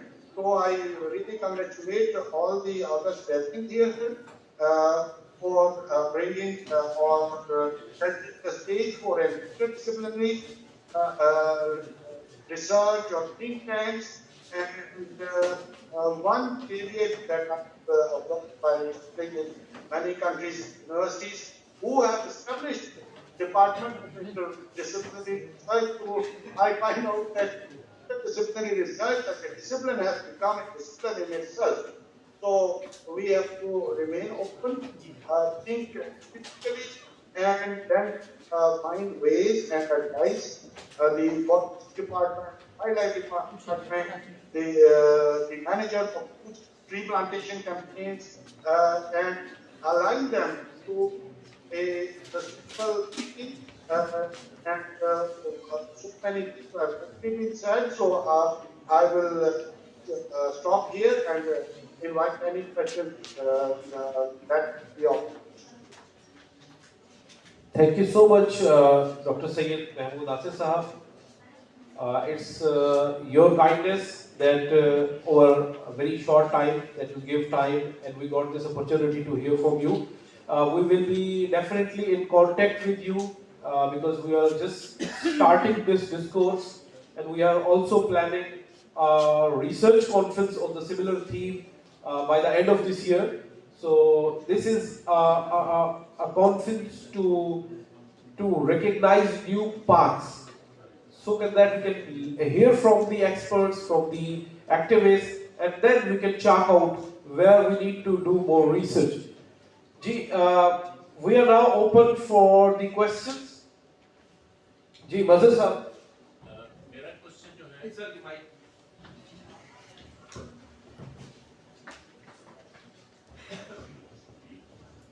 एक तो मैं छोटा सा comment कर दूं जिससे पहले जो It will be nice if you start with your introduction so that everybody knows.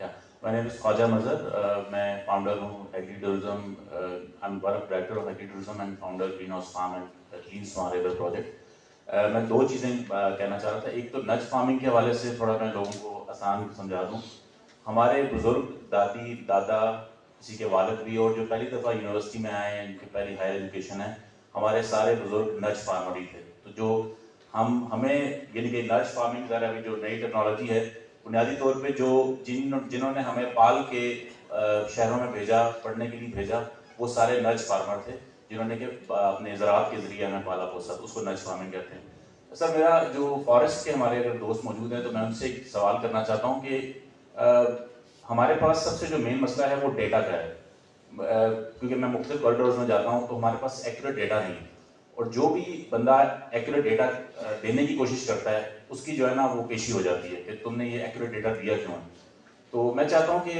अगर कहीं पे हमारे पास जंगलात के हवाले से कोई एक्यूरेट डेटा हो जो कि नहीं होगा लेकिन अगर कोई करीब तरीन हो या कम से कम उसको डंप कर दिया जाता है वो बाद में हम दरिया का डेटा मांगे तो कहते हैं जी कि ये नेशनल सिक्योरिटी मैटर है जंगलात का मांगे तो वो आधे जंगलात किसी के पास हैं तो अगर कोई हमें ये पता चल सके कि जंगलात हैं कितने और कहाँ पे हैं कि अगर हमारे जैसे यहाँ पे 10-12 दोस्त बैठे हुए हैं तो हम जो दरख्तों पे काम कर रहे हैं तो हमें पता चल सके कि कहाँ पे जाके दरख्त लगा सकते हैं तो अभी रिसेंटली मैं छोटी सी मिसाल देता हूँ एक हमारे दोस्त हैं उनको एक अटक के डिस्ट्रिक्ट में कोई 2 साल पहले किसी ज़राअत वो नया शौक उनको हुआ कि अच्छे फैमिली से अफसर लग के आ गया तो उसको अपने अफसर ने कहा कि अपने ज़िले का जो है ना तहसील का गंदम का एक्यूरेट डेटा होना चाहिए तो वो चला गया जाके एक्यूरेट डेटा लेने के लिए जब वो लेके आया तो पता चला कि क्वेश्चंस की टोन डिफिकल्ट सेट कर दी है आपने भी स्पीकर बन के आना है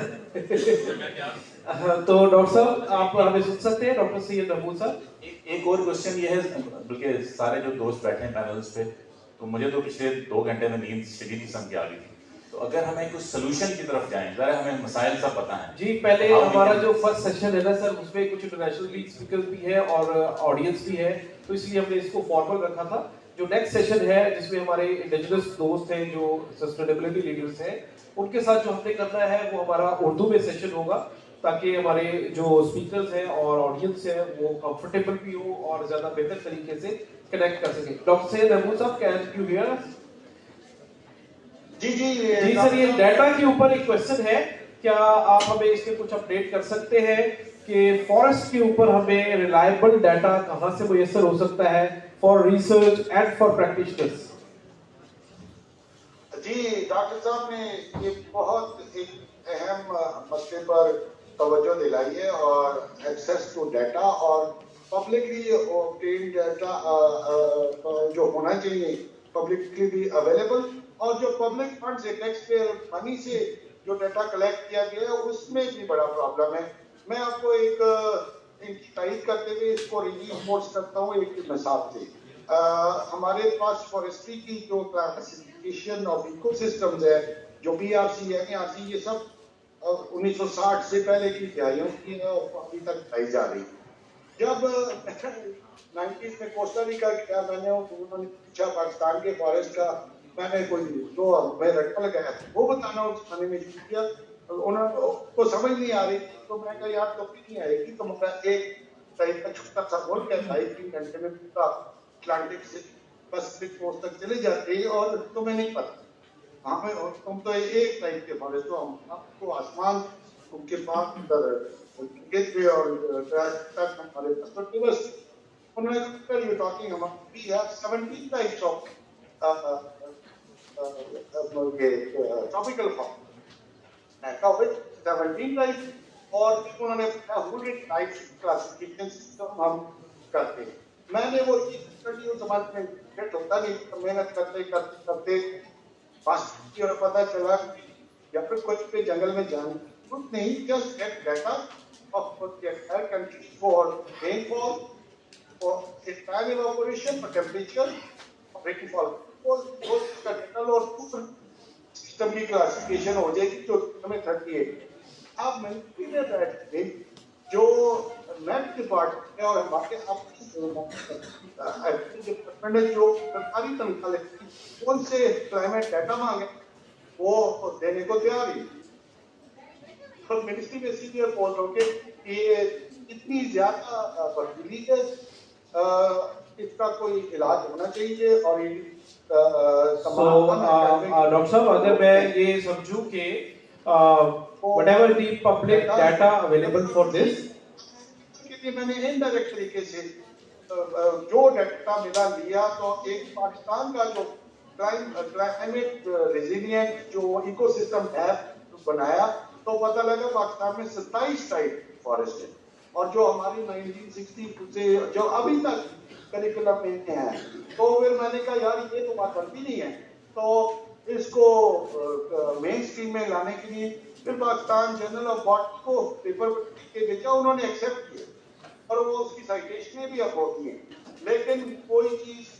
जो है ना हमारे मुल्क में चेंज करने को के लिए बड़ी हिम्मत नहीं है और डाटा एक्सेसिबिलिटी जब पब्लिकली अवेलेबल होगा तब ही कोई चेंज आ सकती है जी बहुत शुक्रिया डॉक्टर साहब मुझे जो समझ आई है कि हमारे पास रिलायबल डाटा की प्रॉब्लम है कमी है और मेरे जो नोट टेकर्स हैं काइंडली हम इसको इलाफिये में शामिल करेंगे कि जो क्लाइमेट से रिलेटेड है फॉरेस्ट से रिलेटेड डाटा है रिलायबल डाटा उसकी प्रोविजन के लिए हमें वेरियस स्टेजेस पर चाहे वो प्रोविंशियल गवर्नमेंट हो या मिनिस्ट्री लेवल पे हो उसकी कंपाइलेशन जो है वो बड़ी जरूरी है मर्दमशुमारी करनी पड़ेगी जी जी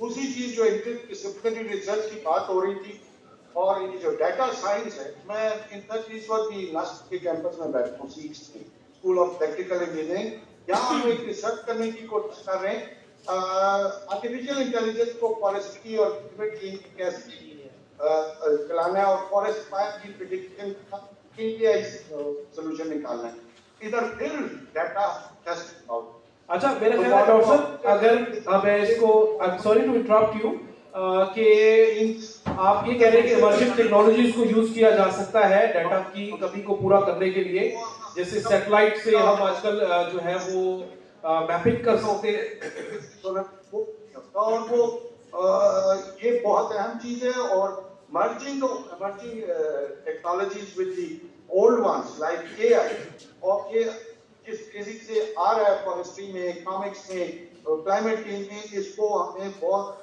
तेजी से इसको कैप्चर करना चाहिए और इसमें हमें कदम उठाना चाहिए और ये सेमिनार का मैं रिक्वेस्ट करूंगा रिकमेंडेशन भी thank you so much sir question Masood भाई को अच्छा मेरी दरखास्त होगी कि क्वेश्चन को भी ब्रीफ रखेंगे और जिसको आपने जिस स्पीकर को पूछना है उसको उनका नाम भी लेंगे और आंसर भी इसका कोशिश करेंगे ताकि हमारा अगला सेशन भी चलता रहे जी मसूद भाई माइक दीजिए इसके बाद भाई आपको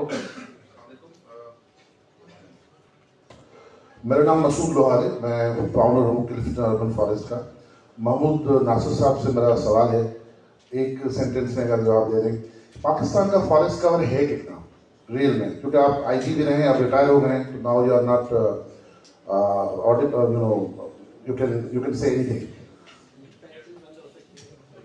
महमूद साहब जी पब्लिकली अवेलेबल डाटा ये रिलायबल है ये ठीक है और अब डिपेंड करता है फॉरेस्ट को डिफाइन क्या करते हैं एक टीम जो है कहती है 2.5% है वो भी गलत नहीं है, जो कहते हैं 6% है वो भी गलत नहीं है। ये आप तो अपनी मुझसे सवाल को कितना रिफ्रेम कर लें आप, what do you mean by this?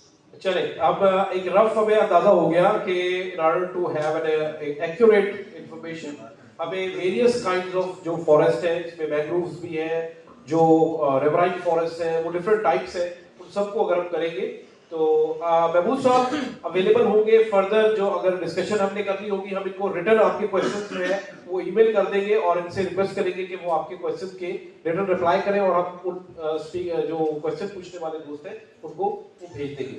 Ghulam Rasool भाई आप क्वेश्चन पूछेंगे। गुलाम रसूल साहब का मैं आपको थोड़ा सा तारुफ करा दूं कि गुलाम रसूल भाई जो है ये पाकपतन से है और मैंने इनको बड़ी हुज्जत करके बुलाया है यहाँ पर। ये इस वक्त इस स्प्रिंग में ऑल इन ऑल तकरीबन 1.2 मिलियन टाली का दरख्त जो है वो पाकपतन में लगाने का इनका प्लान है विदाउट एनी इंस्टीट्यूशनल सपोर्ट। जी गुलाम रसूल जी, मेरा सवाल ये है कि कश्मीर के अंदर गिलगित बल्तिस्तान और KPK के अंदर जो हमारे पहाड़ हैं वहाँ पर जो दरख्त हैं अब उनको आग लगाई जाती है या लग जाती है, तो आया इसके ऊपर कोई कानून है? अगर कानून है तो वो कितना पुराना है? इस टाइम जिस तरह आबादी बढ़ रही है और हमें दरख्तों की ज़्यादा ज़रूरत महसूस हो रही है, तो इस वक्त के मुताबिक आया वो कानून के अंदर कोई तब्दीली की गई है? और अगर वो कानून बना हुआ है तो उसके ऊपर आया सजाएं मिलती हैं? अगर आखिरी दफ़ा किसी को कोई उसके मुताबिक कानून के मुताबिक सजा मिली है तो वो कब मिली है? मेरा ख्याल आपने स्पीकर को एड्रेस नहीं किया तो मैं कोशिश करता हूँ इसको जवाब देने की। उसमें जो क्वेश्चन है जो फॉरेस्ट फायर का, नो डाउट पिछले कुछ अरसे में हमने वर्स्ट फॉरेस्ट फायर पाकिस्तान में देखी है। कॉन्स्पिरेसीज थी कि ये नेचुरल थी या ये इंड्यूस थी। हमने बलूचिस्तान में मेरे ख्याल साल 1.5 साल पहले इधर देखी। इसके अलावा हमारे यहाँ पे करीब ही लाशारी जंगल है तोसा बराज के पास, it's one of the wildlife लाइफ सेंचुरी। यहाँ पर एक वर्स्ट फॉरेस्ट फायर हुआ जिसमें हजारों जो wild life protected wild life थे वो भी उसमें डेथ हो गई। तो ये सर हमारे इलामिये में शामिल होगा कॉन्फ्रेंस के कि जो हमारे प्रोटेक्टेड एरियाज हैं उनकी जो लेजिस्लेशन की अगर कहीं कमी है तो गवर्नमेंट उसको पूरा भी करे और उसके साथ ऐसे जो मुजरिम हैं जो पाए जाए इस किस्म के जराइम में उनको बड़ा सीरियस लिया जाए उनको और उनको सजाएं बाकायदा दी जाए। इसके अलावा इसी पर मैं जो है वो फर्दर इसको एक्सटेंड करूंगा कि हमारे यहाँ जो हमारे ब्यूरोक्रेट्स हैं जो पब्लिक पॉलिसी के इम्प्लीमेंटेशन के लिए जो एग्जीक्यूटिव्स हैं उनकी जो अवेयरनेस है रिगार्डिंग दी क्लाइमेट इश्यूज वो बड़ी जरूरी है और वो भी हम इंशाल्लाह इलाके में शामिल करेंगे कि जो पब्लिक सेक्टर के ऑफिसर्स की ट्रेनिंग के इंस्टीट्यूट्स हैं जहाँ पर हमारे जो ब्यूरोक्रेट्स की ट्रेनिंग होती है जो ऑफिसर्स की, उसके अंदर इसको शामिल किया जाए कि वो सेंसिटाइज हो एनवायरनमेंट से रिलेटेड इश्यूज पर। हमने देखा है कि पब्लिकली वो बाज़ इन चीज़ों पर लीनियंट होते हैं। द रीजन बिहाइंड के they are not much aware about the importance of that. जी जी सर, जो पहला सवाल आया था मुझे सर की तरफ से, मैंने कहा थोड़ा सा सवाल है आवाज़ ठीक आ रही है। पहली बात तो ये है कि अगर फॉरेस्ट के डाटा पे जो सवाल है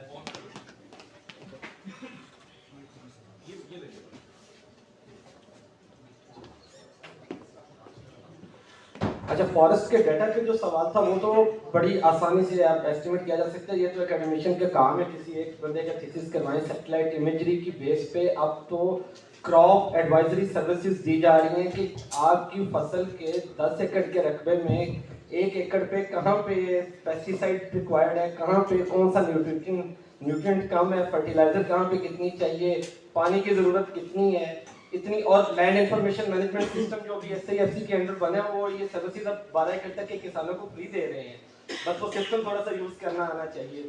तो डेफिनेटली सैटेलाइट इमेजरी को यूज़ किया जाए तो आप बड़ा आसानी से ये आइडेंटिफाई कर सकते हैं कि हमारा फॉरेस्ट एरिया कितना है। सेकेंड, हम बड़ी देर से ये कोशिश कर रहे थे पाकिस्तान में सेंसस हो, आपने मरदमशुमारी का, बल्कि तो उसको ज़राअत शुमारी कहना चाहिए मरदमशुमारी की बजाय। तो जानवर शुमारी और ज़राअत शुमारी 2006 के बाद हमने जानवर शुमारी नहीं की थी और हम उसकी प्रोजेक्शन की बेस पे इकोनॉमी में गलत शेयर बताते रहे लोगों को, गलत बताते रहे कि हमारा लाइफ स्टॉक का शेयर एग्रीकल्चर में बढ़ गया, क्योंकि वो 1996 और 2006 के सेंसस के डाटा की प्रोजेक्शन थी जिनकी बेस पे हम कर रहे थे। 2010 के बाद से हमने ज़राअत शुमारी नहीं की थी। तो मैं तो पिछले 1 साल से मुसलसल जितनी जगहों पे मुझे मतलब बात करने का मौका मिला, मैंने इसके ऊपर बात की कि ये होना चाहिए। अब ये एफर्ट स्टार्ट हो गई है, सेंसस एग्रीकल्चर सेंसस होने जा रहा है, तो होपफुली हमें बहुत फ्रेश जो है वो डाटा एग्रीकल्चर सेंसस के थ्रू इन सारी एस्पेक्ट के ऊपर, फिशरीज के ऊपर, लाइफ स्टॉक के ऊपर, फॉरेस्ट के ऊपर, एग्रीकल्चर के ऊपर मिलेगा। Thank you so much. मैं बिलाल अनवर साहब की प्रेजेंस का फ़ायदा उठाता हूँ, खुद ही अगर जब तक कोई हाथ खड़ा नहीं करता। सर एक इशू है हम जिसको आपसे ज़्यादा बेहतर समझना चाह रहे हैं कि पाकिस्तान जब अपना नैरेटिव, क्लाइमेट नैरेटिव प्रेजेंट करता है वर्ल्ड के सामने, तो हम क्लाइमेट जस्टिस के बड़े स्ट्रॉन्ग प्रोपोनेंट्स हैं और उसको हाईलाइट भी करते हैं। But when it comes to within country we feel there are disparities कि जितने भी हमारी क्लाइमेट फाइनेंसिंग हो रही है प्रोजेक्ट्स पे, तो वो उसमें कुछ एरियाज जो बहुत वुल्नरेबल है, वो नेग्लेक्टेड जो है वो जा रहे हैं। तो डोंट यू थिंक कि क्लाइमेट जस्टिस को हमें विद इन कंट्री भी पॉलिसी के अंदर शामिल करना चाहिए? Just I will mention one project I was hearing that planning and development recently have allocated some more than $4 billion on 19 flagship projects related to floods in 2022. And I was really amazed. There was not a single project for South Punjab where more than 100 kilometers of belt was severely affected. तो हम इसे समझना चाहते हैं आपसे कि whether हमारी political leadership इसको प्रोजेक्ट करने में सही से नहीं हो पा रही, क्या हम टेक्निकल लोग जो हैं उस पर अपनी सही बात नहीं पहुंचा पा रहे पॉलिसी मेकर्स तक, इसमें थोड़ा सा हमें गाइड कीजिए। जी, thank you very much doctor साहब। Wonderful question. पहली तो बात यह है कि ultimate goal of climate justice internationally जो है उसमें भी तो इतने ज़्यादा हम सक्सेस हमें नहीं आ रही, and that's not only for Pakistan, that's for many other countries as well who are actually crying out and they are actually trying to get the share and get their narrative apart as well. लेकिन चले उसके एक अपने dynamics international level के ऊपर, और national level के ऊपर जैसा कि आपने कहा it becomes even more complex national level के ऊपर बात की जाती है। पाकिस्तान के कॉन्टेक्स्ट में आपकी बात बिल्कुल ठीक है कि जो फंडिंग है, फंडिंग की एलोकेशन है, in many cases actually it is it's a combination of factors कि वो सही लोकेशन, सही जियोग्राफीज और जो वल्नरेबल एरियाज हैं, कम्युनिटीज हैं, उन तक नहीं पहुंच पाती। उसमें सबसे बड़ा जो इशू है वो इससे पहले इसके ऊपर बात हो भी रही थी, वो थी कि डेटा अवेलेबल नहीं होता, उससे प्रोजेक्ट की जो जस्टिफिकेशन होती है या इंटरवेंशन की जस्टिफिकेशन होती है वो साइंटिफिकली या रीजनेबली एक्यूरेटली एस्टैब्लिश नहीं कर पा रहे होते हम।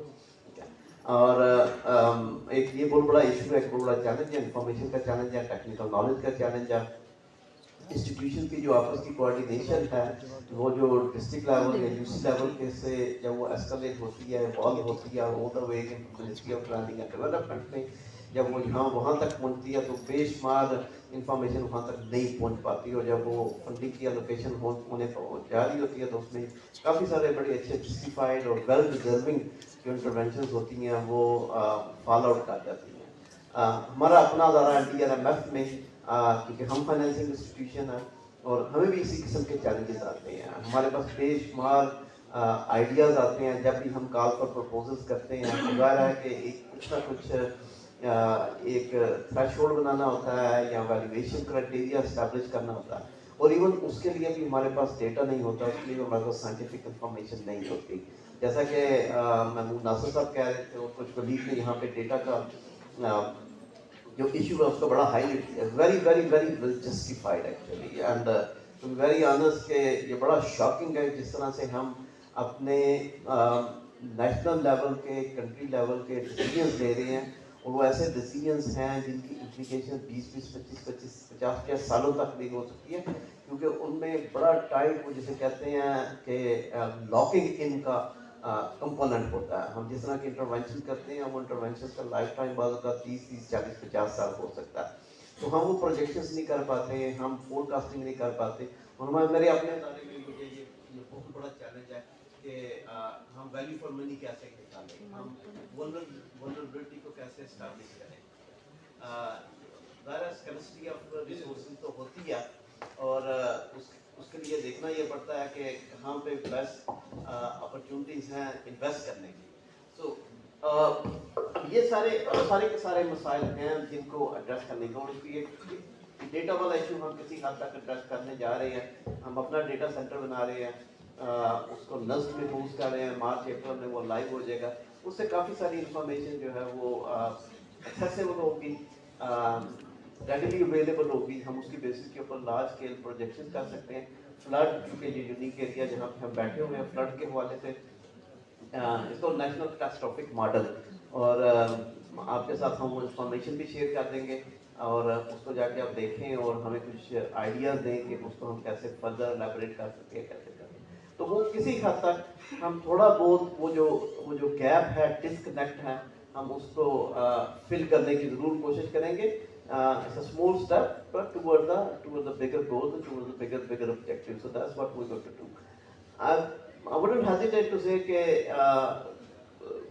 political जो aspects हैं या political जो aspirations हैं, वो भी बड़ी हद तक एक रोल प्ले करती हैं फाइनेंसिंग की डायवर्शन में। तो आई थिंक इसको भी एड्रेस करने की जरूरत है, but this is very sensitive issue. So climate justice का जो नेशनलिस्टिक एस्पेक्ट है वो इंटरनेशनल से भी ज़्यादा कॉम्प्लेक्स है।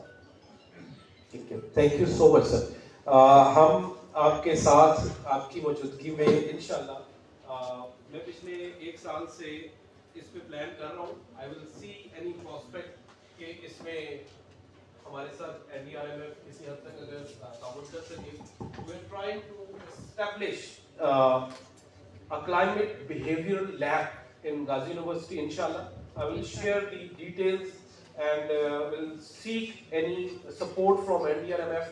The purpose of that climate behavioral lab is to help the public policy with necessary data and developing behavioral tools for policy at least the micro level when it comes to implementation, whether it's public sector or even in the development sector. We have seen the issue with the development sector is many non-profits, they come, they implement a project, and once they leave the place, the project is not sustainable. The problem is this project is not rooted in the behaviors of the people. It has not become a norm. They should not leave until it has become a norm. So in that direction we are working, and we will seek your support, inshallah. I will take last question and then we'll go to the next session. Vice President Mirza Zafar Iqbal Sahab, he has also been partner of the conference. I'll give him for the question. Mirza Zafar Iqbal Sahab. इनके बाद एक और ले, क्योंकि अभी तक किसी ने हाथ नहीं खड़ा किया। बिस्मिल्लाहिर्रहमानिर्रहीम। मेरा नाम मिर्जा जफर इकबाल है, मैं सीनियर वाइस प्रेसिडेंट हूँ डीजी चैम्बर ऑफ कॉमर्स में। इमरान साहब से मैं बल्कि थोड़ा सा एक शेयर करना चाह रहा था कि आपके नॉलेज में लास्ट ईयर हमने डीजी खान जिमखाना क्लब की बुनियाद रखी। उसके मेन एस्पेक्ट्स जो है ना वो आज तक लोगों को नहीं समझ आए कि वो क्या थे। उसके बैकग्राउंड में हमने जो वर्क किया था वो यही था कि एक कम्युनिटी इंगेज करें, जो बिहेवियर, लोगों की physical activities, mental activities, plus हम कोई एज ए डोनर्स इकट्ठे हों और अपने इलाके को मजीद तरक्की की तरफ लेके जाएं। अनफॉर्चुनेटली वो इदारा थोड़ा सा पोलिटिसाइज हो गया, अपने वे से थोड़ा सा हट गया, लेकिन हम अभी भी उसके ऊपर वर्क कर रहे हैं। इंशाल्लाह विद इन नेक्स्ट ईयर हम उसको शायद दोबारा टेकअप कर लें, क्योंकि हम उसमें एक प्रोसीजर चल गया इलेक्शंस का, तो उसमें चीज़ें डिफरेंस आ गई हैं। तो मेरा जो मेन पर्पस था इस चीज़ की डिस्कस करने का वो ये था कि हमें सबसे ज़्यादा जो इस टाइम ज़रूरत नज़र आ रही है ना, वो है लोगों के बिहेवियर पे वर्क करने की। हम लोग कोई भी प्रोजेक्ट, अब हमने ये प्रोजेक्ट बनाया, इस पे लोगों ने किसी और सेंस पे ले गए, वो उसको फूड की साइड पे ले गए, जबकि बैकएंड पे हमने जो इस पे वर्क किया था वो यही था कि हम एक अच्छी कम्युनिटी एंगेज करें जो लोगों के ऊपर वर्क करे, अपने इलाके के ऊपर वर्क करें, हम उस पर ग्रीनरीज लाएं, फॉरेस्ट लाएं, हम इंडस्ट्रियल को प्रमोशन दें, हम इदारों को सपोर्ट करें, हम यूनिवर्सिटीज़ के अंदर सेमिनार्स करें डिफरेंट, ताकि एक हमारा जो एरिया है वो एक हेल्थी एक्टिविटीज़ की तरफ जाए, ना कि किसी डेंजरस साइड पे चले जाए। तो इसी चीज़ को हम देखते हुए हमें सबसे ज़्यादा मुझे जो फील होता है वो बिहेवियर ऑफ ह्यूमन बीइंग पे होता है कि हम जितना उनके ऊपर अवेयरनेस और इस ग्रीन शजर दोस्त कॉन्फ्रेंस को इसके ऊपर इम्प्लीमेंट करें। हम आपके साथ हैं इस चीज़ में, हम लोगों के बिहेवियर के लिए, क्योंकि जब भी हम कोई ग्रीनरी प्लांट लगाते हैं आपके सामने फोटो सेशन के लिए सब आ जाएंगे, उसके बाद वो प्लांट्स को सस्टेन रखने के लिए हमारे पास पॉलिसी कोई नहीं होती।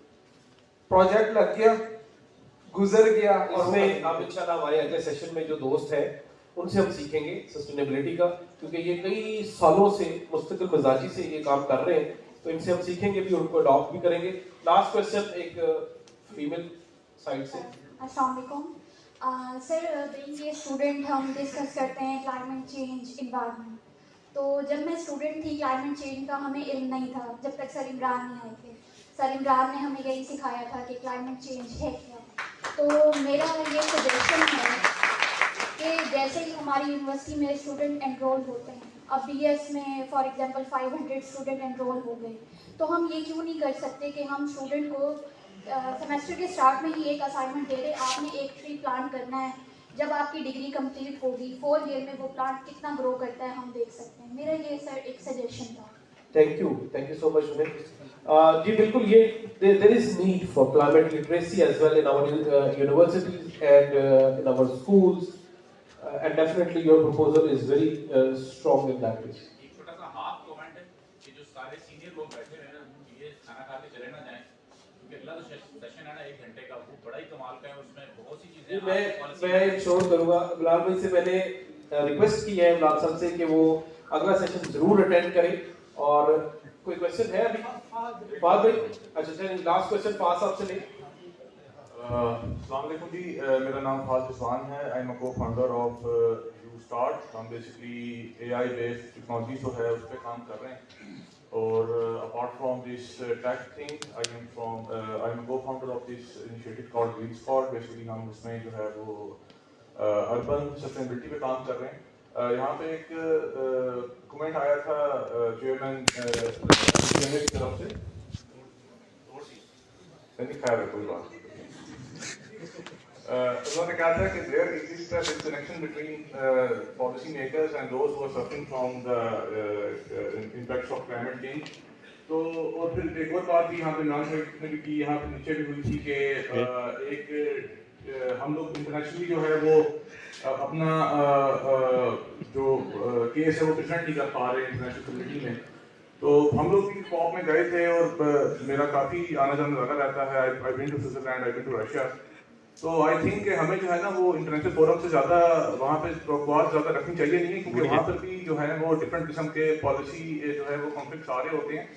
क्लाइमेट तो खैर एक मामला है, तो मामला है, हम देख सकते हैं फ़लस्तीन में जिस तरह से एक मैसेकर चल रहा है पिछले 6 महीने से, और नाजी जर्मनी का भी रिकॉर्ड है वो टूट चुका है, तो स्टिल जो है वो यूएन उस पर जो है सीज फायर तक नहीं करवा सके। तो इस किस्म के जब ह्यूमन कैटास्ट्रॉफी पे वो कुछ नहीं कर पा रहे, तो क्लाइमेट पे वो क्या करेंगे ना। कॉप का तो बहुत ज़्यादा एक रियल एजेंडा था। जब हम लोग वहाँ पे गए तो हमने वहाँ पे जो बात रखी रिन्यूएबल्स पे, तो कॉप को जो लीड कर रहे थे यूएई के अंदर, तो वो मिनिस्टर खुद जो थे वो ऑयल उस पर जो थे वो उनका जो था वो चला रहे थे। इस तरह से इस साल जो है वो कॉप जो है वो बाकू में होगा, अजरबैजान में होगा। तो यहाँ पर अगेन अजरबैजान में जो लोग उसको लीड कर रहे हैं, अगेन वो एक ऑयल प्रोड्यूसिंग कंट्री है, तो वो लोग जो कि उस तबाही के जिम्मेदार हैं, वही लोग जो है क्लाइमेट इनिशिएटिव को जो है वो लेके चल रहे हैं। और इसमें जो दूसरा बड़ा एक चैलेंज आ रहा है इंटरनेशनली, तो जैसे मैंने कहा कि पॉलिसी का एक मसला है, तो पाकिस्तान के अंदर जो बहुत बड़ा मसला आ रहा है वो ये है कि हमारे मुल्क के अंदर जो है वो when it comes to plantation drive, even आप बहुत ही स्पेसिफिक उसको बहुत रिड्यूस करते हैं क्लाइमेट को, दरख्त पे ला के, हालांकि it is much more to tree, वो एक बहुत एक डेप्थ वाला जो है मामला है। तो ट्री के अंदर भी हम देखते हैं कि मैं जिस तरह से गुफ्तगू कर रहा हूँ तो मैं बोल नहीं पा रहा ठीक तरीके से। इस्लामाबाद से मैं आया हूँ, इस वक्त हम लोग जो है ना आधा इस्लामाबाद मेडिकल अस्पतालों का रुख कर रहा है, क्योंकि पोलन जो है बहुत ज़्यादा हवा के अंदर है। यूब खान साहब को शौक चढ़ा था इस्लामाबाद पर सबसे, तो उनको कोई मुकामी तरफ नजर नहीं आया। उन्होंने साउथ ईस्ट एशिया से जो था ना पेपर मजबूरी मंगवाया और उसकी जो थी शेड्यूलिंग हेलीकॉप्टरों से इस्लामाबाद मंडी पे की, और अब वो जो है ना हमारे लिए तरफ तजाब बन गया। और बिल्कुल यही काम जो है ये पिछले साल सीढ़ियाँ दोबारा कर रहा है, कनक चंपा के नाम से एक स्पीशी है वो लगाए जा रहे हैं। और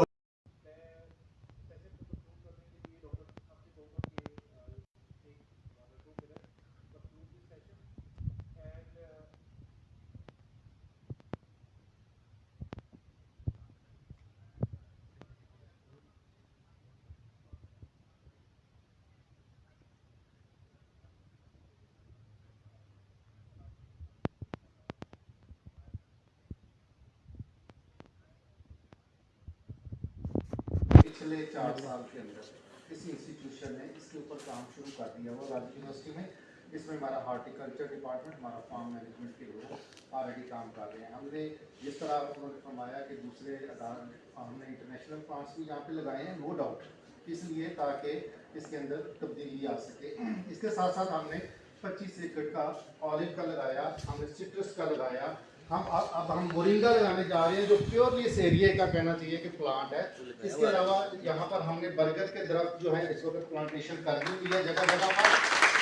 इसके साथ हम टाली वाला जो कॉन्सेप्ट है वो लेके जा रहे हैं, ये भी हमारे लोकल सिस्टम के अंदर जामुन के प्लांट्स लगाए हैं, ये इस वक्त कैंपस में लगे हुए हैं। मोरिंगा भी लगा हुआ है वहाँ एयरपोर्ट कैंपस पे, मोरिंगा लगा है। मोरिंगा लगा हुआ है, मोरिंगा का मजीद हम एक्सटेंड करने जा रहे हैं क्योंकि इस वक्त वो दुनिया के अंदर सुपर फूड के अंदर शामिल होने जा रहा है। तो इस हवाले से हम लोग कहना चाहिए कि गाजी यूनिवर्सिटी जाग रही है और आप लोगों के साथ ये डिस्कशन जो है चलती रहेगी इंशाल्लाह। और ये गाजी यूनिवर्सिटी ने ही पहली दफ़ा शजर दोस्ती के ऊपर कॉन्फ्रेंस की है, अभी तक यूनिवर्सिटी की लेवल पे किसी भी कहीं पे नहीं हुई, जहाँ पर उन्होंने आप जैसे दोस्तों को मोहब्बत से बुलाया भी इसीलिए है कि आपसे भी सीखें हम कि आपके तजर्बे क्या हैं।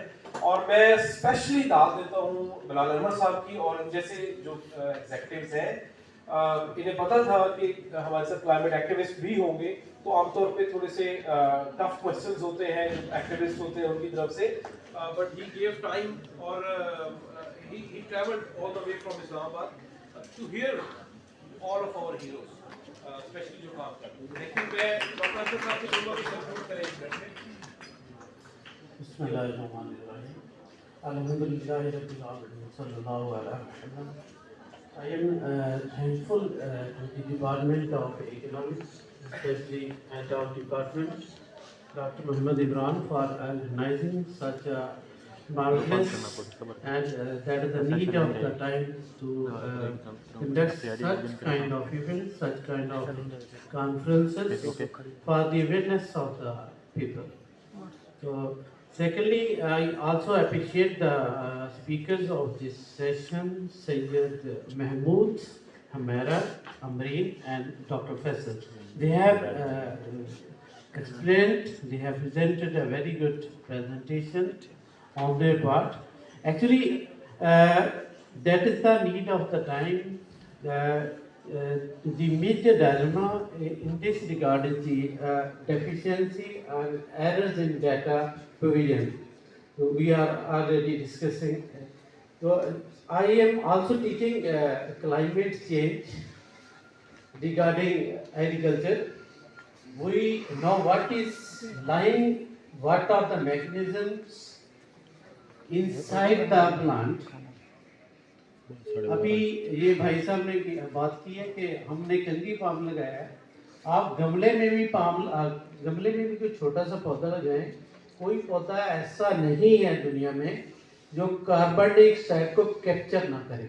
बीइंग ए फिजियोलॉजिस्ट गारंटी से कह रहा हूँ, आप घर में भी गमला लगाएंगे वो कार्बन स्टिक्शन करता है, वो कार्बन कैप्चर करता है। पॉसिबल ही नहीं है कि पौधा सर्वाइव करे और अपना ग्रोथ इंक्रीज करे वो कार्बन डाइऑक्साइड ना ले, इट इज इम्पॉसिबल। ठीक है। और एक दफ़ा ये भी हुआ कि कराची में ये जो हमारा कोनो कार्पस है इस पे बड़ी वो बात हुई कि इसने ये कर दिया वो कर दिया, और जब उस साइंटिस्ट ने वहाँ पे बात की, जब हम अपने इरेलेवेंट फील्ड को टच करते हैं ये बड़ा मसला बनता है। तो यहाँ पे भी मेरी सजेशन यही है, जो लोग क्लाइमेट चेंज पे बात कर रहे हैं उन्हें plant scientist, plant physiologist, plant pathologist, ठीक है, एग्रीकल्चर के जो हैं बॉटनिस्ट हैं, उनको भी आप आपस में जो है ना कोऑर्डिनेट करके आप कंक्लूड कर सकेंगे। अदरवाइज आपका ये जो इस हवाले से नॉलेज प्रोविजन रह जाता है, ठीक है। मुझे पता है कि पानी किस तरह से स्प्लिट होता है, और पानी ही वो चीज़ है जो स्प्लिट होके आपको ऑक्सीजन दे रही है। वही ऑक्सीजन आप सिलेंडर्स के हिसाब से प्लांट से ले रहे हैं, और ये चीज़ें हम बड़ी डिटेल में वो पढ़ाते हैं। और कुदरत ने प्लांट लीफ के अंदर एक छोटी मोटर रखी है जिसे हम shortest molecular motor in nature कहते हैं, ठीक है, that is responsible to produce energy. तो अब वो कोनोकार्पस की मैं बात कर रहा था, अब उस साइंटिस्ट ने ये बात की कि ये कार्बन डाइऑक्साइड इनटेक जो है वो बड़ी तेज करता है और स्लो करता है, और इसकी ग्रोथ रेट बहुत इंक्रीज है, और दोनों बातें गलत हुई। अब ये देख लें कि एक मीडिया पे आके एक पर्सन ने ये बात कर दी कि कार्बन डाइऑक्साइड इनटेक जो है इसका कम है और ग्रोथ रेट बहुत ज्यादा है। हाउ इज इट पॉसिबल कि कार्बन के बगैर पौधा स्केलेटन प्रोड्यूस कर सके? एक्चुअली इशू ये है कि वी नीड डाइवर्सिटी। ये नहीं कि हम शुरू करें तो सारा कंगी पानी लगा दें पूरी यूनिवर्सिटी में, ठीक है। We need to diversity in plantation, और ये डिफॉरेस्टेशन बहुत बड़ा इशू है। इसमें हमें जो भाई ने बात की है वो बड़ी मतलब प्रैक्टिकल नेचर की है कि इन्होंने ये बात की कि हम वो सैटेलाइट इमेजरी से अंदाज़ा लगा सकते हैं। अब आर्टिफिशियल इंटेलिजेंस से पता चल जाता है कि आपका ड्रोन जब ऊपर से फसल के गुजरता है वो बताता है कि जहाँ पे आपके पैथोलॉजिकल या एंटोमोलॉजिकल इशू हैं वो वहीं पे स्प्रे करता है, तो जहाँ पे वाटर डेफिशिएंसी है वो वहीं पे इंडिकेट करता है कि आप यहीं पे वो जो है ना वाटर का स्प्रे करें। तो we need to go toward the technology, we need to go toward the exact data, then we will be able to get the good solution. Thank you Imran sir for your time. Thank you so much जी। ये हमारी इंशाल्लाह हल्की फुल्की जो है discussion में, dialogue में नोकझोंक भी चलेगी, और अगला सेशन जो है वो हम शुरू करेंगे। मैं आप सबका बहुत शुक्रगुजार हूँ, हमारे आज के जो चेयर किया डॉक्टर अंसर साहब, डॉक्टर रातिक हयात साहब, डॉक्टर फैसल साहब, डॉक्टर सैयद महमूद नासिर साहब, हुमैरा अमरीन, आप सबका बहुत शुक्रिया। आपने इस सेशन को बड़ा इंसाइटफुल रखा और इंटरेस्टिंग रखा।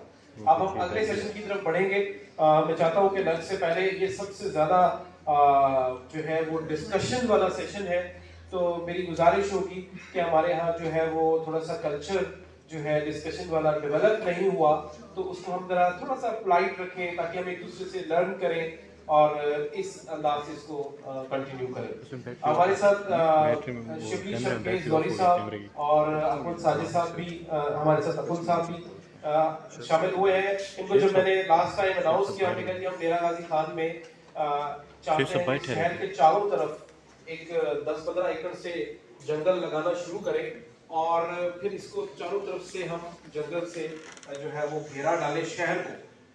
तो सबसे पहले इन्होंने आवाज़ उठाई और इन्होंने कहा जी कि हम पहली जो है वो अपनी लैंड भी डिवोट करते हैं अगले 20 साल के लिए जंगल के लिए। तो a big hand of applause for that. और अब मैं दरखास्त करूंगा सर आप सामने, और हमारे नेक्स्ट सेशन को जो है वो चेयर करेंगे डॉक्टर सलीम साहब, डायरेक्टर ऑरिक भी है। और इसके साथ साथ मैं अपने नेक्स्ट सेशन के पार्टिसिपेंट से गुजारिश करूंगा कि वो तशरीफ लाए मसूद दुआ साहब, गुलाम रसूल भाई। नेक्स्ट सेशन के हमारे जितने भी शजर दोस्त तशरीफ लाए हैं, अपना फाद भाई आप ही तशरीफ ले आए, रफीक सोमरो लाड़काना से तशरीफ लाए हैं, आसिफ भाई FGRW फेथ बेस्ड ऑर्गेनाइजेशंस के हवाले से बड़ी बात होती है यूएन लेवल पर भी। फेथ बेस्ड ऑर्गेनाइजेशन एक है FGRW, जिनका एनवायरनमेंट के ऊपर एक पूरा सेक्शन है, तो उनको रिप्रेजेंट कर रहे हैं, उनके प्रोविंशियल रिप्रेजेंटेटिव हैं नासिर साहब, मजर भाई, अब्दुल बासित साहब डायरेक्टर हैं आगाज़े शहर ग्रीन, इनकी ऑर्गेनाइजेशन है। और एक्टिव प्लांटेशन करते हैं डॉक्टर अब्दुल बासित। आप सबसे गुजारिश है कि आप तशरीफ लाएं। हम एक्स्ट्रा चेयर्स आप अरेंज कर लें। ये हमारा रिजवान शाजर साहब, मैं कैसे भूल सकता हूँ, यार मददगार के चेयरमैन भी है। गुजरावाला में इस वक्त अगर आपको कहीं से ग्रीन नारा की आवाज आती है, स्लोगन की आवाज आती है, तो उनके साथ साथ खाजा रिजवान साहब नजर आते हैं। और मैं कहीं भूल नहीं रहा तो कोई दोस्त गेस्ट में से, क्योंकि मैं यहाँ से देख नहीं पा रहा, अब्दुल हक सोनू साहब भी आए थे मेरा ख्याल है, अच्छा अवेलेबल नहीं है इस वक्त। तो और कोई गेस्ट प्लीज, मुझे don't wait for the WWF। आपका सर नेक्स्ट सेशन है, हाँ आपका नेक्स्ट सेशन है, मुनव्वर साहब WWF से है, ये एनवायरमेंटल मैनेजमेंट में हम इनको सुनेंगे बाद में। ये सिर्फ हमारे जो इंडिजिनसली सस्टेनेबिलिटी के हीरोज हैं, जो अपने तौर पर कर रहे हैं बगैर किसी इंस्टीट्यूशनल सपोर्ट के, हम उनको यहाँ पे इनवाइट किया है। सर आप सब तशरीफ रखिए और आप यहाँ से स्टार्ट। अच्छा मैं ये प्रिविलेज इसलिए ले रहा हूँ कि आई एम वन ऑफ देम, तो इनसे बात करने का मेरा ख्याल सबसे मुनासिब मैं ही कर सकूंगा, क्योंकि मैं पर्सनली इन सब दोस्तों को जानता भी हूँ और मुझे पता है कि डिबेट जब थोड़ी सी लंबी होने लगे तो हमने कहीं उनको जो है वो याद दिलाना है कि हम फोकस रहे इस चीज़ के ऊपर। तो सबसे पहले मैं ब्रीफ तारुफ कराऊंगा, अपना तारुफ वो खुद कराते रहेंगे। हम इसका थोड़ा सा टोन सेट कर लेते हैं डिस्कशन की। Every participant try to complete his narrative in next 2 to 3 minutes at the first stage, जिसमें 2 से 3 मिनट में तमाम दोस्तों को हम एक दफा उनका तारुफ और उनका इनिशियल जो अचीवमेंट है वो सुन लेंगे। देन सेकेंडली एक दूसरे की बात को जो हमने डिस्कशन आगे बढ़ानी है, कुछ मैं उसमें हेल्प करूँ, कमेंट करें। मेरी एज का था फेसबुक, वो मुझे एक एग्जिस्टेंशियल क्राइसिस आया कि यार कल अगर हम मर जाते हैं तो हमने किया क्या, मतलब नौकरियां कर रहे हैं, मजे ले रहे हैं, but what is our contribution to society, to the nation, to our own selves, आखिरत। तो फिर मैंने वहां से हालांकि I was a core employee in premature retirement daily UNC and I started my own work because I already believe इदारे old fashion हो चुके हैं, इदारे पार्ट ऑफ प्रॉब्लम है। लोग नौकरियां करते हैं, रिटायर भी हो जाते हैं, कंट्रीब्यूशन कुछ नहीं होती। इदारों की इस बात को साबित करने के लिए मैंने ये इनिशिएटिव लिया कि मैंने खुद अपना काम किया। और वो लोग जिस जगह पे मैंने किया था वहाँ पे पॉसिबल ही नहीं था कि कोई प्लांटेशन हो सके, क्योंकि बस वहाँ पे सॉइल थी नहीं, तो अल्हम्दुलिल्लाह उसमें सक्सेस हुई। और अब ये जो काम हमारा है वो एक मरीन इकोसिस्टम की रिस्टोरेशन है, which is very unusual in the world. मुझे 7 कंट्रीज ने बुलाया था कोलंबो में, उन्होंने मुझे कहा कि यार ये तो हमारे किसी साउथ एशियन सिटी में ऐसा नहीं हुआ कि मेगा सिटी के अंदर इतनी जो है डाइवर्सिटी इतनी जल्दी आ जाए। हमारे यहाँ मैं चाहता था कि ये मैं छोटी सी वीडियो दिखाऊं, हाँ, क्योंकि वो सीइंग इज बिलीविंग। और मैं पता नहीं किसी ने यहाँ पे कहा था, शायद आपने कहा था कि नहीं, मदद साहब ने कहा था कि यार सोल्यूशन पे आए। अब ये मैं तो आपको मीटिंग्स में कॉन्फ्रेंस में जाता ही नहीं, सेम रिपीटेशन पे काम दिखाओ यार, काम नहीं है तो टाइम योर टाइम नॉट। तो मेरा ख्याल है वो वक्त आ गया कि अच्छा, अब ये लिंक मैं शेयर कर दूं ग्रुप में, फिर ये ज्वाइन कर लेंगे ऑनलाइन। अच्छा ठीक है, लाइव का तो मेरा जो लाइव है ना वो दूसरे मोबाइल में हो गया, मैंने दूसरे मोबाइल में किया, इसको मोबाइल के battery urban forestry and urban wetlands का शेयर ग्रुप। लाहौर का मसला है कि लाहौर में नहीं ग्रुप में खराब होता जाएगा, हमारे पास उसका सोल्यूशन है। मैं बिलाल साहब से भी डिस्कस कर चुका था और जगहों पर भी डिस्कस किया है, सोल्यूशन है। लेकिन उस सोल्यूशन में मसला ये है कि रियल एस्टेट को तकलीफ होगी।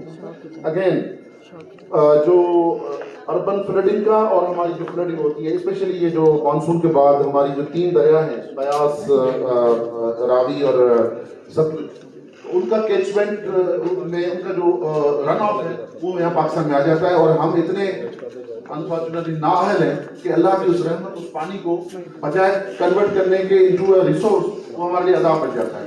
इसका भी सॉल्यूशन हमारे पास है। तो ये सॉल्यूशन ये सिर्फ कहने की बातें नहीं है, हम जो चुके होते हैं, तजुर्बा होता है, उसका क्लेम रखते हैं।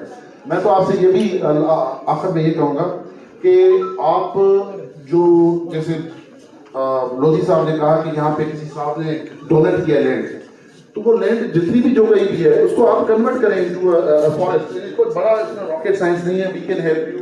मदर साहब बाकी सारे जितने लोग हैं ये इसमें हेल्प कर सकते हैं। Thank you very much. जी बहुत शुक्रिया मसूद भाई for your first turn. Now I will request Mazhar भाई to update. Mazhar is also CEO of Agro Tourism Corporation of Pakistan. Agro Tourism Corporation of Pakistan basically Pakistan में मल्टीपल चैलेंजेस को address करने की effort है, जिसमें ये डिफरेंट जो प्रोडक्ट्स हैं उनकी ब्रांडिंग करते हैं, मेला ऑर्गेनाइज करते हैं, एंटरप्रेन्योरशिप को प्रमोट करते हैं। अभी जो मदर साहब का रिसेंट जो प्रोजेक्ट है, जो उनका पैशन है, जिस पर मेरी बात हुई, वो है क्लीन स्वान रिवर, उस पर ये काम कर रहे हैं। मजहर भाई मजीद डिटेल में आपको कुछ बताएंगे। जी अस्सलाम वालेकुम। खास तौर पर बच्चों को मैं अपने तारुफ में ज़्यादा वक्त नहीं ज़ाया करूँगा। बच्चों ने सामने डायरीज लिखी हुई हैं, आप 3 चीज़ें लिख लें। मेरा नाम है शाजार मजहर इकबाल। आप मुझे फेसबुक पर ढूंढ सकते हैं, clean swan river, green house farms और एग्री टूरिज्म। मैं दोबारा रिपीट करता हूँ, agri tourism, green house farms और क्लीन स्वान रिवर। ये आप यूट्यूब, फेसबुक, इंटरनेट किसी जगह पर भी जाएंगे तो आपको वहाँ से लिंक मिल जाएगा, आप देख लीजिएगा। जो अभी आपने सर बात की, जैसे बच्चों ने बात की थी, जो क्लीन स्वान रिवर है ये मेरे दिल के बड़ा करीब है, क्योंकि ये इन सब चीज़ों की माँ बन सकती है। और ये खास तौर पे मैंने सुबह यहाँ पे आया तो मैंने आपका डेरा गाजी खान देखा। हम जो कर रहे हैं या कर सकते हैं वो एक अपना मामला है, लेकिन यहाँ पे जो बच्चे बैठे हुए हैं वो क्या कर सकते हैं, मैं इसमें ज़्यादा इंटरेस्टेड हूँ। क्लीन स्वान रिवर का ऑब्जेक्टिव ये है कि हमने 190 किलोमीटर के दरिया को मैं पिछले 6 साल से नोट कर रहा हूँ, जो पिंडी से निकल के इंडस में गिरता है, उसको वो बुनियादी तौर पे उसमें शहर का कचरा जाता है। नाला लई, अगर आप पिंडी कभी आए हों, पिंडी इस्लामाबाद का नाला लई है जो कि दरिया में गिरता है और वो बाद में वो दरिया की नाला लई बन जाता है। आपके यहाँ पे भी 5 लाख की आबादी है, आपके दरमियान में भी एक नाला जाता है जो कि बुनियादी तौर पर उसका नाम शायद वकाना है या नहर है, मानका कैनाल में आप लोग 5 लाख का अपना फुजला फेंकते हैं। वो फुजला तकरीबन 40 किलोमीटर तक सफर करता है वो साथ में, और वो साथ के सारे खेतों को सैराब करता है और उसी की सब्जियां, उसी की आप चीजें जो है ना वापस घरों में कंज्यूम करते हैं। तो अगर आप बच्चों में से कोई इंटरेस्टेड हो कि वो उस प्रोजेक्ट पे काम करना चाहे तो शाबाश, वेरी गुड कैच यार, अभी आपने खुला फोन पे तो करना वही है सर। तो अगर आप इंटरेस्टेड हो कि अपने इस मानका कैनाल को साफ करने में और इसको सस्टेन करने में, तो वो भी हम हेल्प कर सकते हैं। एक और मेरी सजेशन छोटी सी होगी, ये बच्चे आप लोग बड़ा आसानी से काम कर सकते हैं। आप शहर से ये जो कैनाल है, आपने शायद नोट किया नहीं किया, यहाँ से सिर्फ 15 किलोमीटर दूर सहरा है आपके, ठीक है। अगर इस नाले का रुख आप उसको उसमें फेंकने के बजाय, उस कैनाल में फेंकने के बजाय एक कैनाल बना लें उस सहरा की तरफ, और वहां पे आपको पता है आप लोग रोजाना कितना पानी कंज्यूम करते हैं 5 लाख की आबादी? किसी को आइडिया, को गैस लगाया जरा, एक बंदा दिन में कितना पानी कंज्यूम करता है on average? 10 gallon international average है। पाकिस्तानियों के बारे में कहा जाता है हम 10 गुना ज्यादा कंज्यूम करते हैं, ठीक है। तो हम तकरीबन 100 गैलन भी कंज्यूम करते हैं, लेकिन अगर हम लेट से हम 50 गैलन भी कंज्यूम करें तो 200 लीटर बनता है। 200 लीटर 5 लाख की आबादी हो तो तकरीबन हम रोजाना का तकरीबन लगभग 10 करोड़ लीटर पानी हम कंज्यूम करते हैं। कितना? 10 करोड़ लीटर। एक पौधे को पानी देने की कितनी जरूरत होती है रोजाना? 1 लीटर। इसका मतलब है कि ये 10 लीटर, जो 10 करोड़ लीटर पानी रोज आप फेंक रहे हैं, उससे आप 1 साल के 10 करोड़ दरख्त की सहरा में लगा सकते हैं। बाकी बातें बाद में।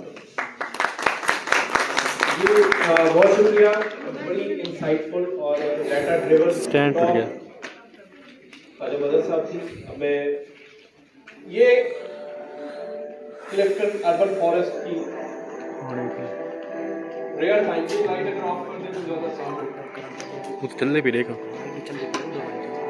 This is something you can call success story.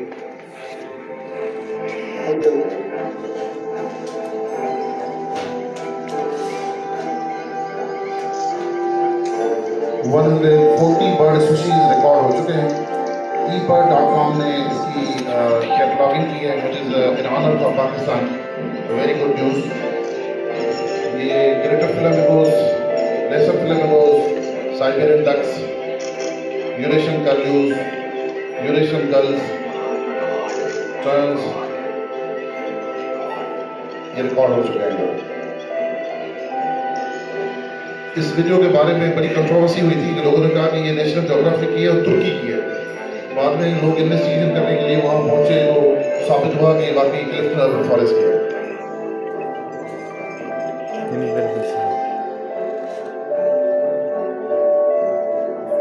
और मैं यकीन से कह सकता हूं कि ये लाहौर, इस्लामाबाद, कोयटा, पेशावर, फैसलाबाद, डीजी खान, ये सारे जो शहर हैं उसमें ये सारी चीज़ें आ सकती हैं, क्योंकि कराची से ज़्यादा वर्ष कोई शहर नहीं है। अगर ये वहाँ हो सकता है, ये हर जगह हो सकता है।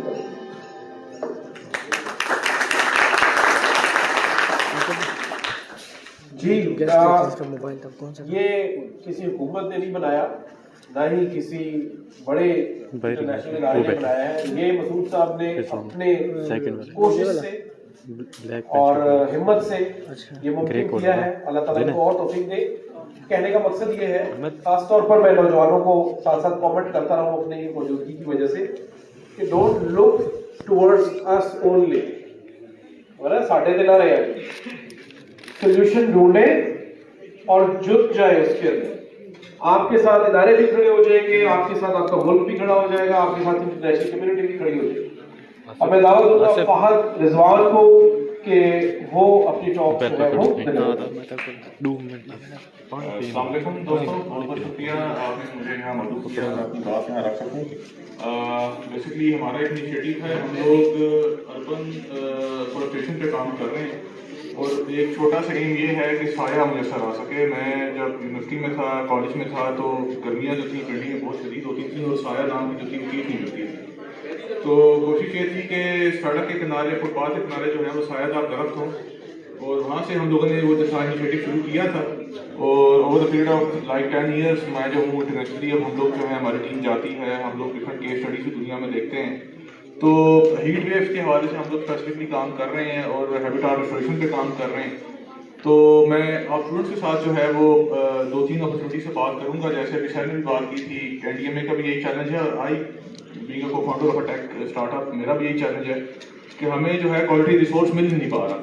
और ये बहुत बड़ा एक अलमिया है पाकिस्तान का। There exist a disconnection between academia and industry, कि हमें हमारे बड़े फंडामेंटल से इश्यूज हैं और उस इश्यूज को जो है रिजॉल्व करने के लिए एकेडेमिया जो है वो वहाँ से कुछ रिसोर्स आ नहीं रहा।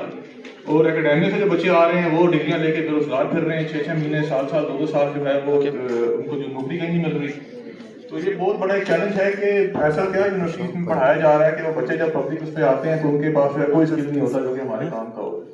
तो हम लोग 2-3 इनिशिएटिव से काम कर रहे हैं और अगर आप उनमें से प्रॉब्लम जो है हमारी रिजॉल्व कर सकें तो हम उस पर आपको अवार्ड मनी भी दे सकते हैं, हम आपको उस पर स्कॉलरशिप भी ऑफर करवा सकते हैं, हम आपको उस पर जो है वो वर्ल्ड इकोनॉमिक फोरम पे स्विट्जरलैंड का जो है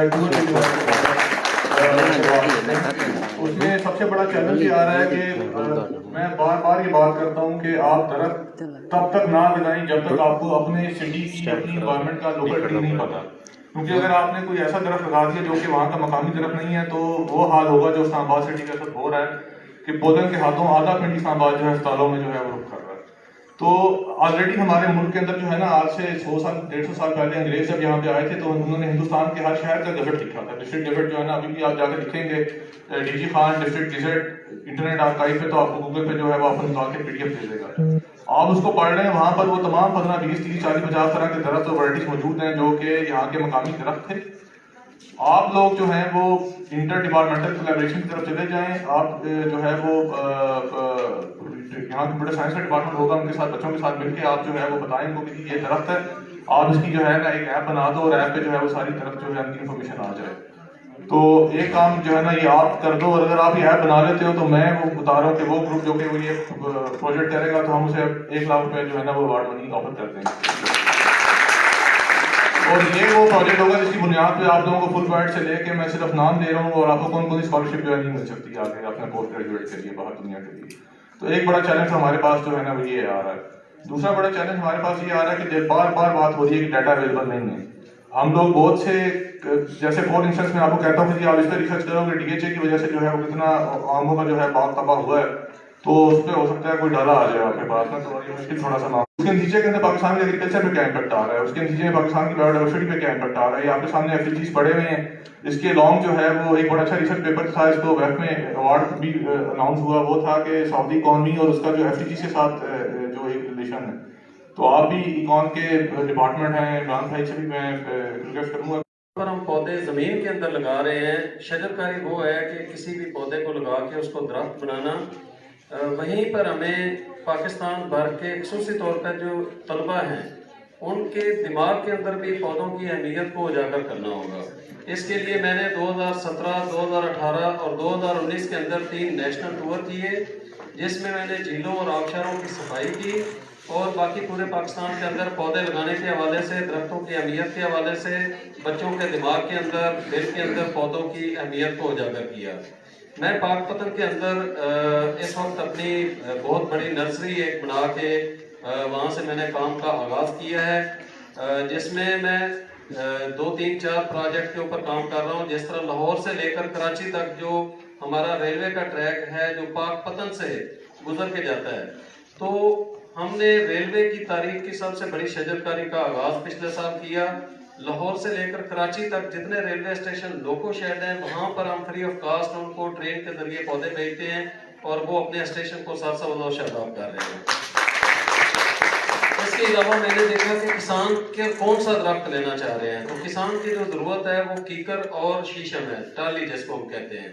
तो बदकिस्मती से टाली हमारे पाकिस्तान के अंदर नापेद होती जा रही है, उसको बीमारी ने घेरा हुआ है और उसका अभी तक इलाज करने में हमारे जो माहिरीन हैं वो अभी तक कर नहीं सके हैं।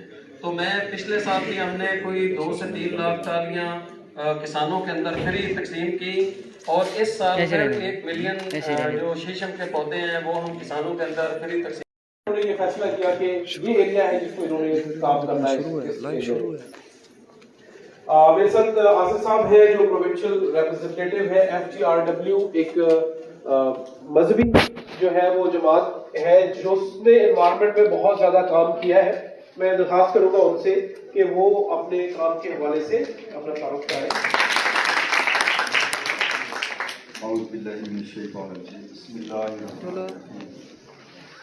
Beautiful saying of the Holy Prophet sallallahu alaihi wasallam. नियत मुमिन खैर मिन अमलिही, मुसलमान की नियत उसके अमल से है। तो जो भी जायज़ काम हो उससे पहले आप नियत करें तो नियत का सवाब जरूर मिलता है। तो भाई ने तारुफ करवाया, रिसेंटली हमारे आसिफ भाई का से मीटअप हुआ। आसिफ भाई माशाल्लाह हमारे वेलफेयर डिपार्टमेंट है FGRF, किसान ग्लोबल रिलीफ फाउंडेशन, जो कि पंजाब को लीड कर रहे हैं। तो मेरे पास एक जिम्मेदारी है डिज़ास्टर मैनेजमेंट की पंजाब लेवल पर। तो मोहम्मद शहजाद अतारी बिलोंग टू मुल्तान। सबसे पहले मैं शुक्रिया अदा करता हूँ अथॉरिटीज़ का जिन्होंने मुझे मौका दिया इस वंडरफुल और यूज़फुल कॉन्फ्रेंस के अंदर। एक्चुअली हमारे जो स्टूडेंट्स तबका है ये एक लीडरशिप के तौर पर सामने आता है किसी कौम के लिए और किसी मुल्क के लिए। बहुत बड़ा इनका कारनामा होता है, इनको पॉजिटिव एक्टिविटीज़ में इन्वॉल्व रखें तो एक बेहतरीन रिजल्ट जो है ना हमें मिलता है। अल्हम्दुलिल्लाह दावत इस्लामी का ये शोबा है वेलफेयर डिपार्टमेंट, तकरीबन 3 सालों से ये वर्किंग में आया और जहाँ पे आप देखते हैं कि सैलाब या इस तरह चोलिस्तान का ड्राउट या फिर तुर्की का ज़लज़ला, अभी गज़ा में भी अल्हम्दुलिल्लाह हमारी वर्किंग जारी है। उस सिला में अभी तक अल्हम्दुलिल्लाह हम प्लांटेशन के साथ साथ दूसरी एक्टिविटीज़ जैसे लोगों को घर बना के देना और किसान को फसलों के हवाले से उनको फैसिलिटेट करना, ये हमारा एक मोटिव है। प्लांटेशन के हवाले से अल्हम्दुलिल्लाह एक बेहतरीन हमारा सिस्टम है, IT डिपार्टमेंट भी हमने बनाया, जो कि इसको एक पेपरलेस दौर है।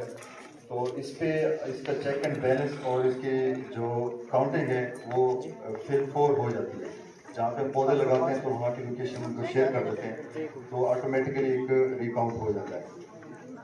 तो एक अर्ज़ करूँगा कि एक बेहतरीन वाक़या है, किसी नबी अलैहिस्सलाम ने अल्लाह अज़्ज़ा व जल की बारगाह में इस्तफ़सार किया कि फ़ारस के लोगों की जो उम्र है वो इतनी तवील क्यों है। तो अल्लाह पाक की तरफ से एक वही नाजिल हुई और फरमाया गया कि फारस के लोग जो हैं ये शजरकारी बहुत करते हैं। ये तो हमें मालूम होना चाहिए कि जहाँ शजरकारी बहुत ज़्यादा हो और हमारे इर्द गिर्द सब्ज़ा हो तो वहाँ की उम्रें भी तवील होती हैं और तंदुरुस्त भी होते हैं। तो हमें एक नियत कर लेनी चाहिए कि इंशाल्लाह हम पौधे भी लगाएंगे, उनकी हिफाजत भी करेंगे।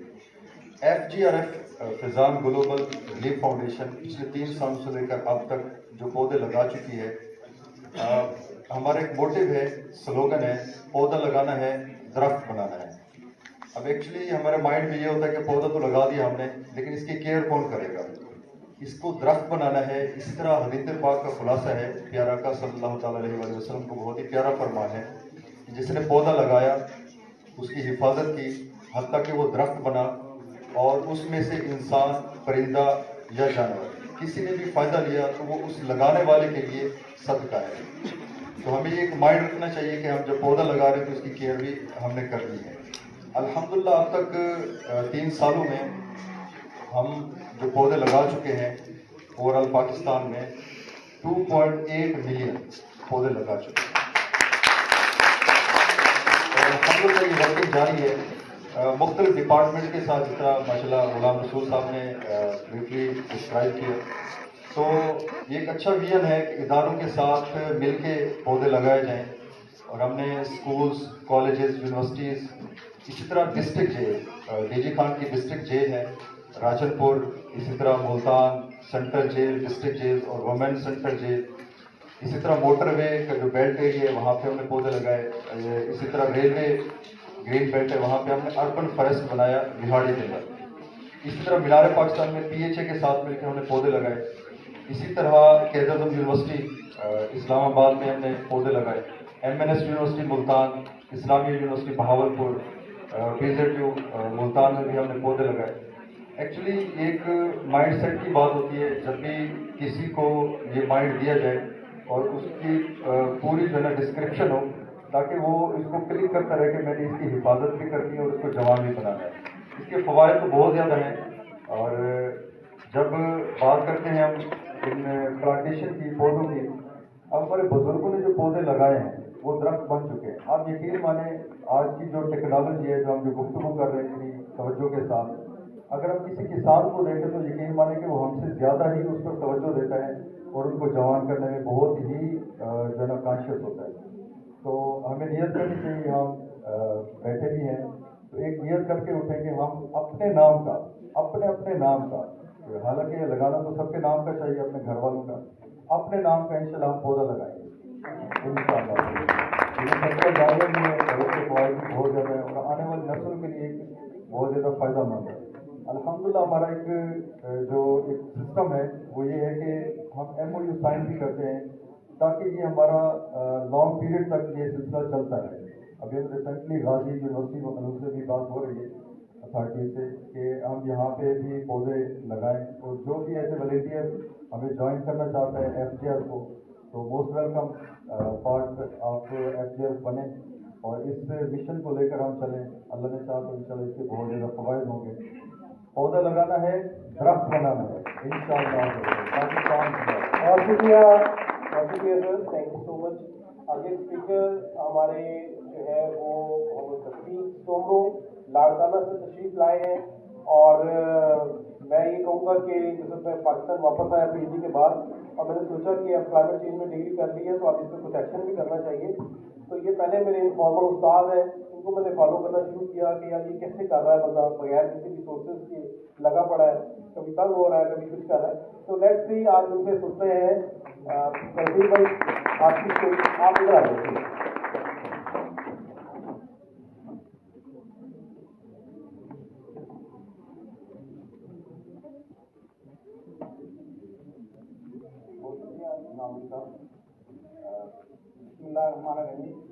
मेरे प्यारे लीडर दोस्त, माओ दोस्त, आज इस शजर दोस्त कॉन्फ्रेंस के सारे मौजूद शुक्का वो शजर दोस्त रफी के मतलब साहब से कबूल हो सलाम।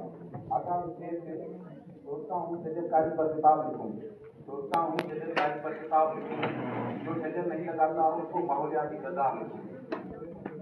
आज आप आज आपकी कितनी देशों में आपसे बातचीत करना है।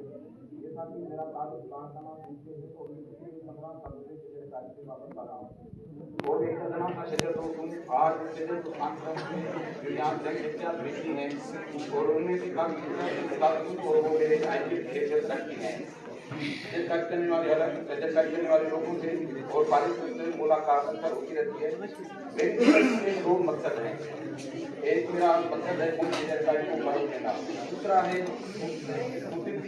आर्गेनिक काश्तकारी को फरोग देना है और मुल्क से केमिकल काश्तकारी का उत्पादन लाना है। आज जब कॉन्फ्रेंस की एक कड़ी है, इस उम्मीद के साथ कि आने वाले सालों में हम सब मिलकर पाकिस्तान का ग्रीन कवर पेपर का इजाफा करेंगे। जैसा कि हम सब ने इस साल अपने मुल्क को माहौल से सिमों से 2-4 देखा, जिसकी वजह से आवाम को बहुत परेशानियां देखना पड़ी, सेहत पर मनफी असरात पड़ी और कसी रकम हुकूमत को खर्च करनी पड़ी आर्टिफिशियल बारिश कराने पर। दूसरी तरफ जेरे जमीन पानी हमारा कड़वा होता जा रहा है और जेरे जमीन पानी की लेवल है दिन ब दिन वो कम होती जा रही है। जंगलात और दरख्तों की कमी की वजह से हमारी जमीन बंजर होती जा रही है। ऐसे खतरनाक से माहौलियाती इंडिकेशन से हम सबको मिलकर उनकी हद तक जाना होगा। फॉरेस्ट डिपार्टमेंट का आपको नाम आपने सुना होगा। आप में से कौन कौन इस डिपार्टमेंट के बारे में जानता है? इसका काम शजरकारी था, शजरकारी को फरोग देना था, जंगलात को फरोग देना था और डिफॉरेस्टेशन को फरोग देना था। मगर अफसोस से कहना पड़ा है कि इसकी कारकर्दगी मुतासिर कुन नहीं रही है। अगर फॉरेस्ट डिपार्टमेंट कम अज कम हर साल 1% या आधा फीसद भी मुल्क का ग्रीन कवर बढ़ाता रहता तो आज हमारे मुल्क का ग्रीन कवर कम अज कम 20-25% से तो ज्यादा होगा, जो आजकल नजर नहीं आ रहा है। अगर इसमें हमारी सिविल सोसाइटी की मुजमाना दफलत शामिल है। सिविल सोसाइटी दीगर डिपार्टमेंट की खराब कारकर्दगी पर सवाल उठाती रहती है, बावड़ा, रेवेन्यू, पुलिस, बल्दिया वगैरह वगैरह, मगर कभी भी सिविल सोसाइटी या हमारे साथ हजरात ने फॉरेस्ट डिपार्टमेंट की कारकर्दगी चेक नहीं की और ना ही कोई सवाल उठाया उसकी नासिक कारकर्दगी की। हालांकि फॉरेस्ट डिपार्टमेंट के पास फॉरेस्ट डिग्री याफ्ता ऑफिसर भी मौजूद हैं, तरबियत याफ्ता फॉरेस्ट अमला मौजूद है, कई तादाद में बजट भी मौजूद है। हकीकत में 80% शजरकारी फॉरेस्ट डिपार्टमेंट का काम है, बाकी जो 20% रह जाती है वो हम सिर्फ शजर दो सिविल सोसाइटी को कॉन्ट्रीब्यूट करना चाहिए। हम शजर दो फॉरेस्ट डिपार्टमेंट के स्टेक होल्डर हैं, मगर अफसोस डिपार्टमेंट शजर दोस्तों को ऑन करने के लिए तैयार ही नजर नहीं आ रहा है और न ही हम शजर दोस्तों को स्टेट लेवल पर कोई सपोर्ट या कोई ओनरशिप दी जा रही है। नतीजन शजर दोस्त वसाइल की कमी की वजह से शजरकारी को बड़ी लेवल पे फरोग देने से काफिर हैं। आप में से और जो अपने आप में बड़ी डीमोटिवेशन है शजर दोस्तों के लिए, जिसका कोई ना कोई हल माकूल हल निकलना चाहिए ताकि शजर दोस्त की परेशानी के बगैर शजरकारी को फरोग देते रहे। आखिर कौमी शजरकारी को कैसे फरोग दिया जाए? कुछ तजावीज़ हैं जो मैं आपके सामने रख रहा हूँ। अगर हर डिप्टी कमिश्नर की एसीआर फरोग शजरकारी से मशरूत की जाए, फिर देखें कोई स्कूल, कोई कॉलेज, कोई हॉस्पिटल, कोई केनाल, कोई कच्चा पक्का रास्ता, कोई शहर शजरकारी के बगैर नहीं मिलेगा और हर जगह आपको छोटे बड़े फॉरेस्ट लगे मिलेंगे। दूसरी, सरकारी लेवल पर मोहल्ला वाइज, गाँव वाइज और शहर वाइज ग्रीन का कयाम लाया जाए, जिससे कौमी शजरकारी को बड़ी तकलीफ मिलेगी। तीसरी, यूनियन काउंसिल लेवल पर कौमी शजरकारी का आगाज किया जाए और हर यूनियन काउंसिल में एक मॉडल का कयाम भी अमल में लाया जाए ताकि इलाके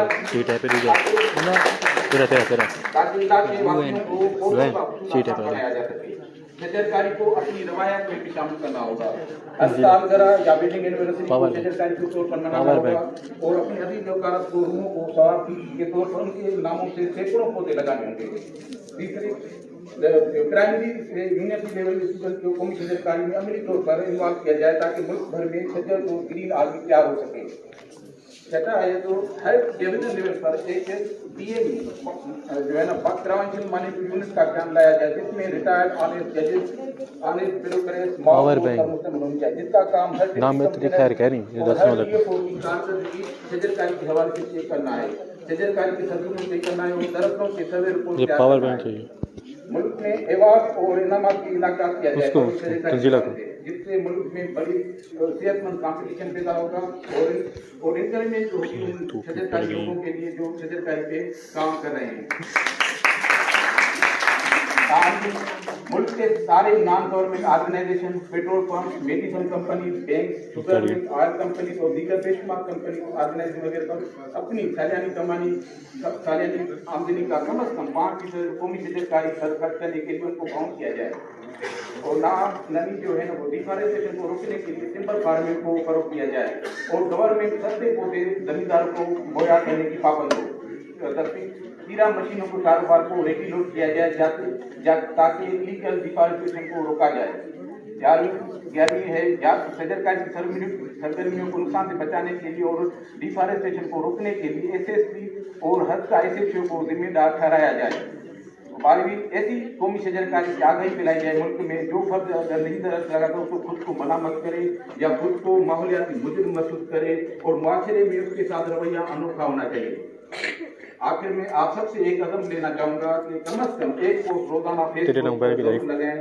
फरोगी शजरकारी के हवाले से, माहौल को सेहतमंद बनाने के हवाले से, खाद्य डिपार्टमेंट की हवाले से, शजरकारी की अहमियत के हवाले से, ताकि मुल्क भर में कौमी शजरकारी की फिजा को आम किया जा सके और बढ़ती हुई माहौलियाती खुद को भी बचाएं और आने वाली नस्लों को भी महफूज बनाया जा सके।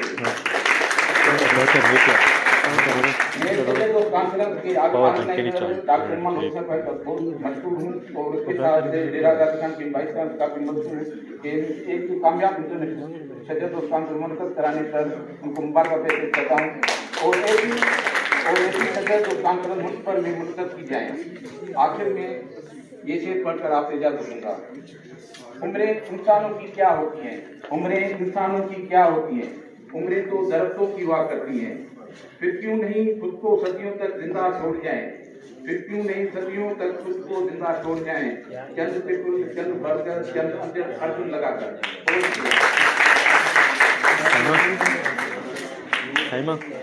बहुत शुक्रिया रफीक भाई को जब मैंने इनवाइट किया तो कहते हैं मेरे को तो स्पीच नहीं थी, मुझे तो स्पीच करनी नहीं आती, तो मैंने कहा जी आप तशरीफ ले आए, आप जो काम कर रहे हैं उसके लिए आप तेरे को दो मोबाइल बोलो लाइव चल रहा दिखाते रहो, ठीक है ना। साहब को यार मददगार के प्रेसिडेंट है गुजरावाला में लाइव चल रही है ये दिखाते रहो। करते हैं के साथ कोऑर्डिनेट करते हैं परिंदों के लिए, दरख्तों के लिए, इनके जो गोल्स हैं वो बड़े क्लियर है। मैं दावत दूंगा ख्वाजा रिजवान साहब को कि वो तशरीफ लाएं और अपने प्रोजेक्ट के हवाले से बताएं।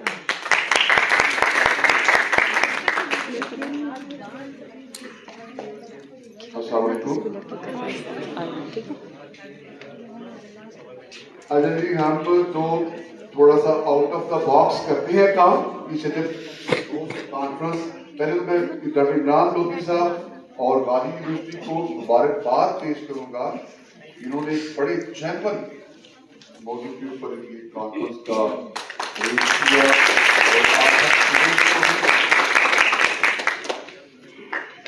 और अच्छा जी, यार मददगार हम सब रज़ाकाराना खिदमत हम दे रहे हैं अपनी सोसाइटी के लिए।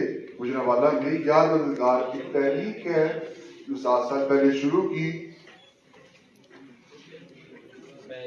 हम कुछ 13 प्रोजेक्ट पे काम कर रहे हैं जिसमें फूड बैंक है, जिसपे पार्सल खाने की तकसीम होती है रोजाना जरूरतमंद फैमिलीज के लिए, एक बुक बैंक है, कपड़ा बैंक है, इसी तरह और काफी सारे प्रोजेक्ट है। उसमें एक प्रोजेक्ट सेफ इन्वायरमेंट का भी है।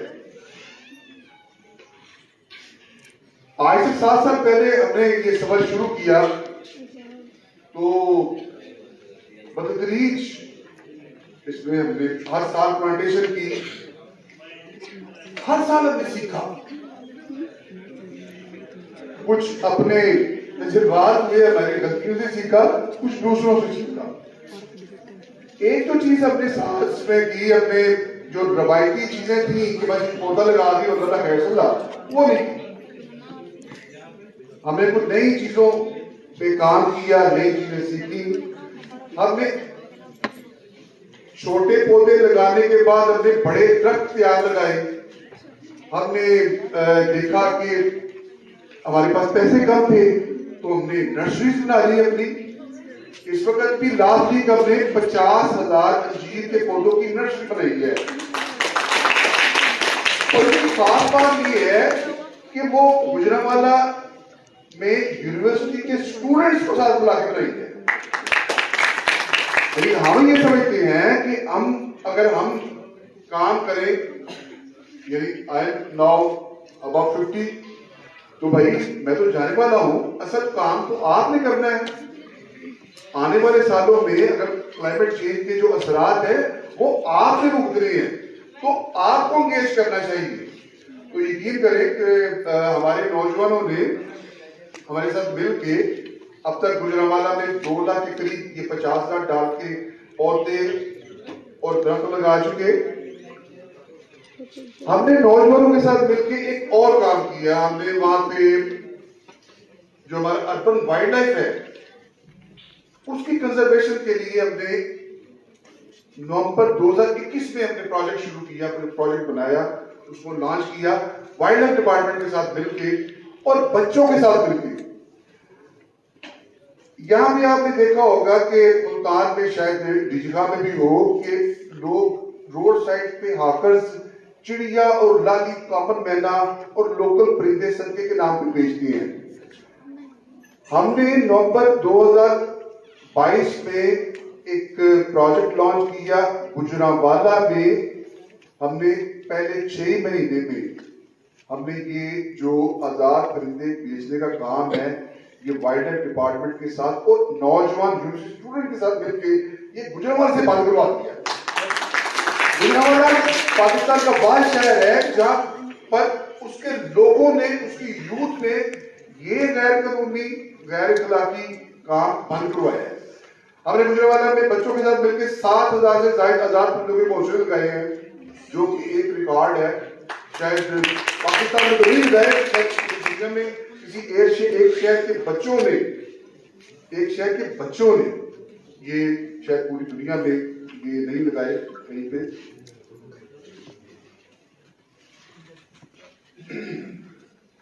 अच्छा, मैं समझता हूं कि ये जो होता है ना कि सादा सादा पौधा लगा दे, बस जी हमने पौधा लगा दिया और जाके की बाद में फोटो वगैरह बना के बाद में उसको हम देखते भी नहीं है, ये काम ठीक नहीं है। हम इस वक्त सस्टेनेबल जो शजरकारी है, महफूज शजरकारी, पिछले 2 साल से फोकस करके उसके ऊपर काम कर रही है और यकीन करें कि बड़ा जबरदस्त हमें तो इसका रिजल्ट मिले हैं। 2023 में हमने फैसला किया कि हमने गुजरांवाला में बागात लगाने हैं। हमने अंजीर, अंगूर, अनार और मुख्तलिफ जो फलदार मुकामी पौधे हैं, हमने उनके बागात लगाए। स्कूल, कॉलेजेस और इदारों में, वासा में, GWMC में और सिविल हॉस्पिटल है और दूसरे हॉस्पिटल, स्कूल, कॉलेजेस, यहाँ पे यकीन करें कि पिछले साल जो हमने पौधे लगाए थे, इस साल और बल्कि अंजीर पिछले साल ही उसके ऊपर फल आया, फल दिया और करीब 2-2.5 साल गुजरा है गुजरांवाला में बागात स्टैब्लिश हो गई। तो हमें चीजें, कुछ नए आइडियाज के साथ, जैसे कि अर्बन फॉरेस्ट्री के ऊपर हमने काम किया बच्चों के साथ मिलकर। तो ये अगर मैं करता जाऊंगा या मैं कहूँ कि ख्वाजा रिजवान साहब बड़ी तोप चीज बन गई है, भाई हमें तोप चीज नहीं बनना।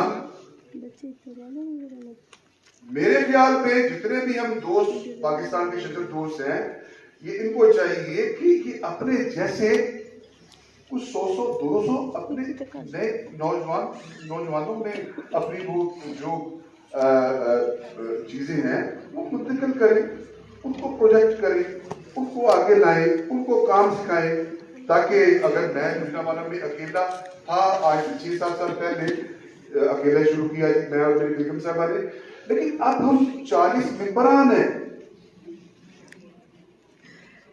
जो काम कर रहे हैं। इस वक्त भी आज इस वक्त 12:30 का टाइम है, तो एक हमारे कर्नल साहब हैं, हमारे मेंबर रिटायर्ड कर्नल हैं, वो इस वक्त बच्चों के साथ मिल के रोटियां बांट रहे हैं लोगों को। और 1 बजे के बाद बच्चों का सेशन होता है, आज भी होगा। कि हमारी यूनिवर्सिटी के जो इंटर्नशिप पे आए बच्चे वो घोंसले पेंट कर रहे होंगे, उनको मुख्तलिफ चीज़ों के ऊपर लेक्चर देते हैं, वहाँ पे सिखाते हैं। तो जो हमें चीज़ मालूम है, हमें चाहिए कि हम अपने बच्चों को सिखाएं। हम अब तक हम कोई 9 के करीब कोई 100 बच्चे के जो बैचेस हैं वो हम इंटर्नशिप मुकम्मल करवा चुके। यूनिवर्सिटी स्टूडेंट्स को, हम स्कूल के बच्चों को इंगेज करते हैं, हम कॉलेज के बच्चों को इंगेज करते हैं और उनको मुख्तलिफ चीज़ें सिखाने की कोशिश करते हैं। और आप बच्चों, आप में बड़ा टैलेंट है, यकीन करें कि हमने पिछले जो 3 साल इंटर्नशिप पे जो हमारे पास स्टूडेंट्स अवेलेबल होते हैं, यानी पता नहीं हमने भी कुछ सिखाया होगा, लेकिन बच्चों से बहुत कुछ सीखा है, नए आइडियाज। अच्छा, मैं आपको बता दूं कि हमने जब ये आजाद परिंदों का काम खत्म करवाया गुजरांवाला से, तो हमने एक हमारे स्टूडेंट ने कहा कि जी ये गुजरांवाला के लोग ना बड़े खाते पीते हैं, वो कहते हैं कि क्यों आए हो, किसी रोटी खा के रहे हैं, किसी चले रोटी खाने चले हैं, और वहां पे चिड़े खिलाए जाते थे। हमने एक जब इस प्रोजेक्ट को शुरू किया तो हमारे एक बच्चे ने ही ये प्लान बना के हमारे साथ शेयर किया कि हम ये खाते पीते लोगों का शहर है, तो आप ये एक अनाउंसमेंट करें कि जो रोड साइड पे आकर चिड़िया बेच रहा है उसका बताने वाले को हम 2000 की गुलबाचर दे देंगे। हमने ये प्रोजेक्ट पे रखा, हमने स्टार्ट यहाँ से किया कि जी हमने जो परिंदे बेचते थे उनको हमने ऑफर किया कि आप मुतबादल कारोबार ले लें और हम आपको मुतबादल कारोबार दे देते, आप ये कारोबार छोड़ दें। टोटल 13 लोग थे जो आजाद परिंदे बेचते थे, 13 में से 7 ने कारोबार ले लिया, बाकी रह गए 6। बाकी में 7 जिन्होंने कारोबार लिया वो दोबारा भी 2 आ गए दोबारा बेचने के लिए।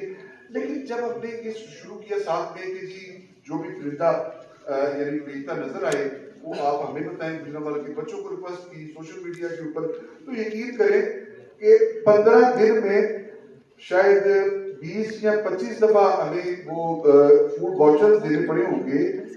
तो उसके बाद शायद ये कभी कोई आया हो, ये भूला चुका है कोई आया होगा, तो वो हमने काम खत्म करवा लिया। बाकी फिर हमसे 3 और लोगों ने बिजनेस ले लिया। इसी तरह हमने जो गुजरांवाला में एक और बढ़िया था कि वहां पे चिड़े खिलाए जाते हैं, ये एक्चुअल वाइल्ड कार्ड चिड़ा था जो रशियन माइग्रेटरी चिड़ा था जिसको सेड लोकल जुबान में हम कहते हैं, तो उसको भी बंद करवाया। होटल्स में गए, हम बच्चे हमारे साथ होते थे, रिक्वेस्ट की कि जी आप ये गैर कानूनी है, ये काम आप ना करें। किसी ने रिक्वेस्ट मांगी, किसी ने फिर उसके ऊपर जो वाइल्ड लाइफ को साथ मिला के जो केसेस हुए या आपने गुजरांवाला से 2023 में ही जो होटल के मेन्यू थे वो उनमें से वाइल्ड कार्ड चिड़ा जो था वो निकलवा दिया। अब एक का रेस्टोरेंट है गुजरांवाला में जिसमें वाइल्ड कार्ड चिड़ा है। अच्छा, ये सारा कुछ मैं इसलिए ये बता रहा हूं कि हमने ये सारा कुछ ये कामयाब कैंपेन चलाई सिर्फ गुजरांवाला के यूनिवर्सिटी स्टूडेंट की वजह से। तो बेटा आप में बड़ा टैलेंट है, आप में बड़ा टैलेंट है, हमारे पाकिस्तान के बच्चों में बड़ा टैलेंट है। अगर आप मुख्तलिफ चीजों के, प्लांटेशन के, अर्बन वाइल्ड लाइफ के या और भी चीजों के आप हल ढूंढे, आपके पास आपके साथ बड़े पोटेंशियल बनते हैं। बल्कि हमारे भी लीडर हैं डॉक्टर इमरान लोधी साहब, बड़ी चीजों में शामिल करते रहते हैं। तो आप जो चाहें कर सकते हैं, आप अपने पाकिस्तान बदल सकते हैं। तो आप बहुत शुक्रिया जी, मैं बस थोड़ा थैंक यू सो मच हाजर रिजवान साहब, बता रहे थे कि किस तरह गुजरांवाला की इन्वायरमेंट को बेहतर करने के लिए अपने तौर पर उन्होंने शुरू किया और आज उनके साथ कम्युनिटी मिल गई है और ये सब मुमकिन हुआ है आप जैसे नौजवान लोगों के शामिल होने की वजह से। आप लोगों से न सिर्फ ये कि आप सीखेंगे, जैसे हाजर साहब बता रहे थे कि हमें भी आपसे बहुत कुछ सीखने का मौका मिलता है जब आप किसी प्रोजेक्ट में साथ में काम करते हैं।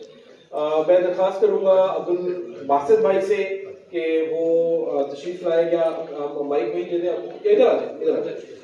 तो इसको कोशिश कीजिएगा थोड़ा सा दूर रखने जाते हैं और दोबारा 2 मिनट की सबको सुन सके। जी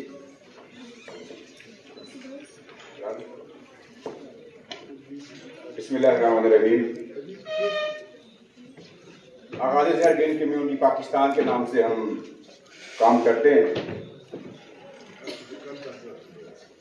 हमने तो काम जब शुरू किया तो उस वक्त किया जब हमें हमारी मौत सामने नजर आ रही थी कि इस हफ्ते नहीं तो अगले हफ्ते हम मर जाएंगे। जब हमने महसूस किया कि जिंदगी खत्म होने वाली है और कोविड-19 जो है ये हमें मार देगा, लाहौर से हम भागे अपने गांव की तरफ। हमने कहा शायद वहां पर अमान हो जाए, वहां बच जाए, शायद जिंदगी मिल जाए। जब वहां पर पहुंचे वहां पर भी वही हालात, क्योंकि लाहौर से लोग भागे हुए थे। हमने कहा क्या करें, जिंदगी तो जीनी है, लाहौर वाले तो निकाल दिया है, कुछ काम ही कर जाएं। मैंने अपने गांव में अपने दोस्तों से मिला। मैंने कहा भाई मुझे जो लग रहा है जैसे ये हालात बने हुए हैं, 1 हफ्ता नहीं 2 हफ्ता, क्योंकि लाहौर में कोविड जो है वो हम पर गालिब आ चुका था। तो हमने कहा भी कुछ कर जाओ वरना मौत। नौजवान सारे गांव में आए हुए थे, हमने इकट्ठे किए। मैंने कहा 4 किलोमीटर का रोड है और साथ सड़क गुजर रही है, सड़क के साथ नहर है, 4 किलोमीटर की जगह है। मैंने कहा चलो इस पे पौधे लगाते हैं। दोस्तों ने कहा पागल है मौलवी, किधर से पौधे लगाएगा, कैसे कामयाब करेगा, ये तो यहाँ पर तो सारे दिन जानवर चलते हैं, जो पहले थे वो हम खा गए हैं, अब ये जानवर खा जाएंगे, तू वापस जा लाहौर। मैंने कहा लाहौर नहीं जाना, पौधे लगाने।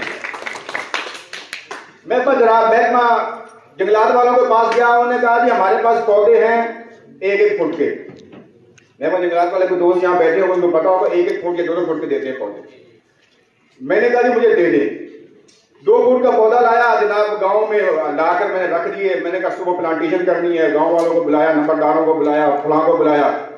उन्होंने कहा मौलवी पहले तो तू कभी महीने बाद आता था, अब तो साल बाद ही आएगा वापस।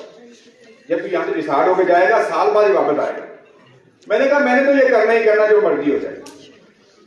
10 वॉलंटियर इकट्ठे किए, 10 अपने जो है वो मजदूर लगाए। 4 किलोमीटर का इलाका था, पौधे लगने शुरू हो गए, बातें लोग करना शुरू हो गए, नंबरदार बातें करना शुरू हो गए कि मौलवी पागल हो के आया लाओ। तो ये कहते हैं मैं 4 किलोमीटर से जो है ना सड़क मॉल बना रहे हैं। मैंने कहा अल्लाह पाक ने करना है, हमने नहीं करना। पहले दिन पौधे लगाए, दूसरे जनाब अली गए देखने के लिए। तो अल्हम्दुलिल्लाह जैसे गांव के लोग होते हैं, उन्होंने अपने जानवर जो है ना अगर पहले इधर लेके जाते थे, उन्होंने उसी साइड पे ले आना शुरू कर दिया। उन्होंने कहा ये कहां से हमारे रोड ब्लॉक करने आ गए, हमारे रोड ब्लॉक करने आ गए, हमारे रास्ते ब्लॉक करने आ गए। अल्हम्दुलिल्लाह हमने हिम्मत नहीं आ रही, और अल्लाह के फजल करम से अभी आप देखेंगे, अभी मैं आपको दिखाऊंगा। मैंने कोई ये नहीं किया कि यहाँ पर मैं वो पाम लगाऊं, यहाँ पे मैं फलां लगाऊं। मैंने कहा मकामी पौधा क्या कीकर डाली वही लगाएंगे। और मैंने पहले दिन क्या किया, मैंने कहा मेरे पास मेरी तनख्वाह थी उसका 60,000 रुपए। मैंने कहा जो इदारे वाले हैं उन्होंने छुट्टी दे दी है, घर में है, तनख्वाह वो देते रहेंगे। मैंने कहा जी 15,000 तो मैंने बंदा रखना है जो मेरे पौधों का ख्याल करे। 4 बंदे आ गए सर। मैंने कहा बंदा वो चाहिए जो चौधरी भी हो, जो इनका मुंह में जो है वो बोल सके, ये नहीं कि वो आम सा बंदा हो, ये नहीं होना चाहिए। सर काम शुरू हो गया, अल्लाह ने फजल किया। आज का दिन, कल का दिन, परसों का दिन, डॉक्टर जी वो पौधे जो हैं वो बंदा वहां जाए। मैंने कहा हफ्ते में 2 दिन आपने पानी देना, 3 दिन पानी देना आपने, और रोजाना 1 चक्कर लगाना है। 15,000 रुपया जब महीना खत्म हो मेरे पास से आके सर, जब 3 दिन पानी देना, हफ्ते में 2 दिन उनको पानी मिलने लगा पौधों को, और बंदा रोजाना चक्कर लगाने लगा, तो जो गाँव के चौधरी थे, जो जानवरों वाले थे, उनको पता लग गया। उन्होंने कहा मौलवी ने तो नवा काम काटता, लोगों ने नौकरी लवाता।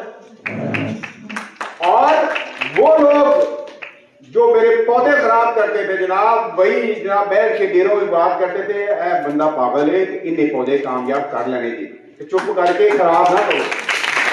अल्हम्दुलिल्लाह अभी मैं आपको दिखाता हूँ।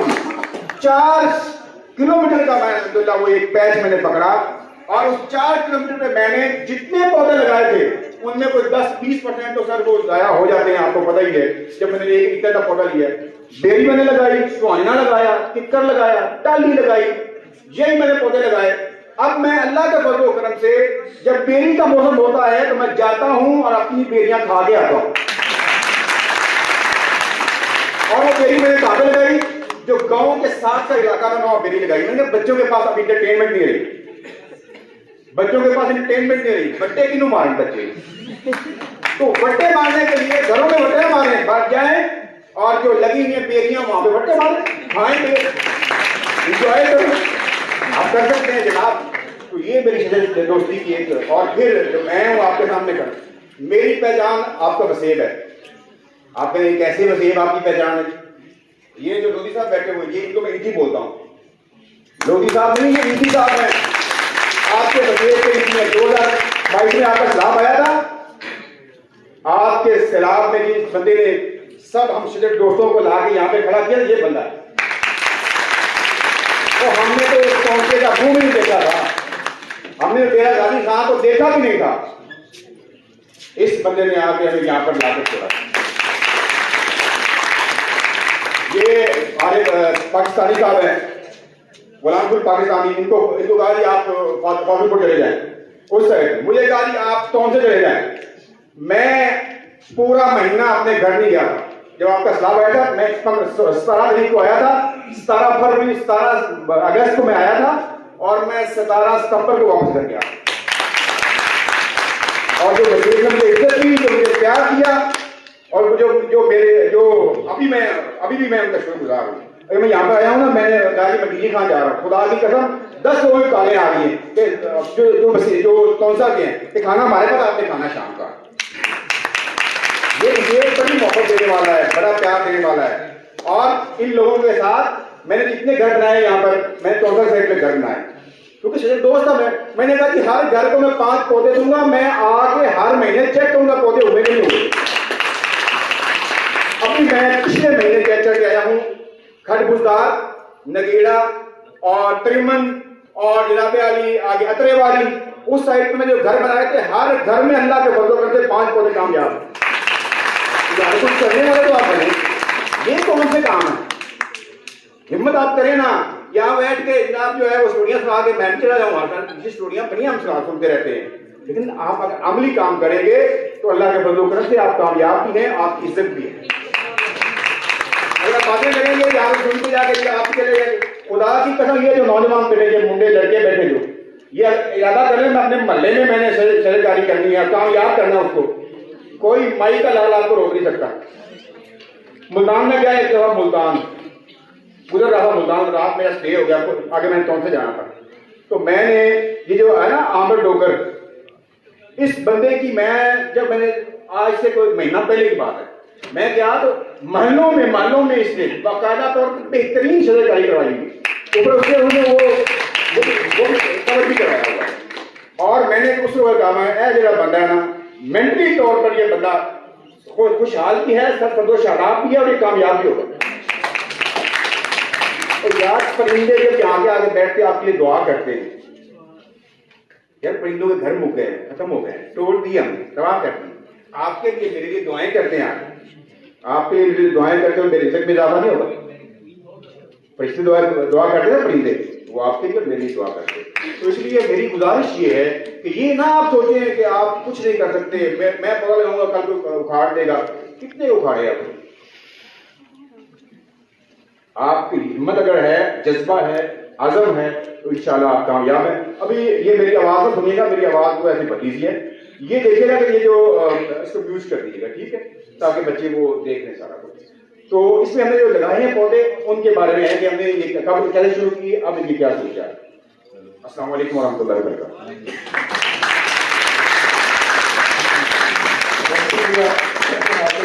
बहुत शुक्रिया।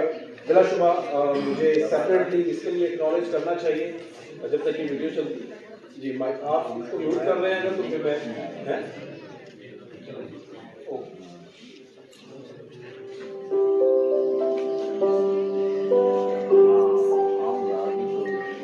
बिस्मिल्लाहिर्रहमानिर्रहीम। सरसद पाकिस्तान शजरकारी मुहिम के तहत जो मुख्तलिफ इलाकों में हमने शजरकारी की, अमन के विजन पर है।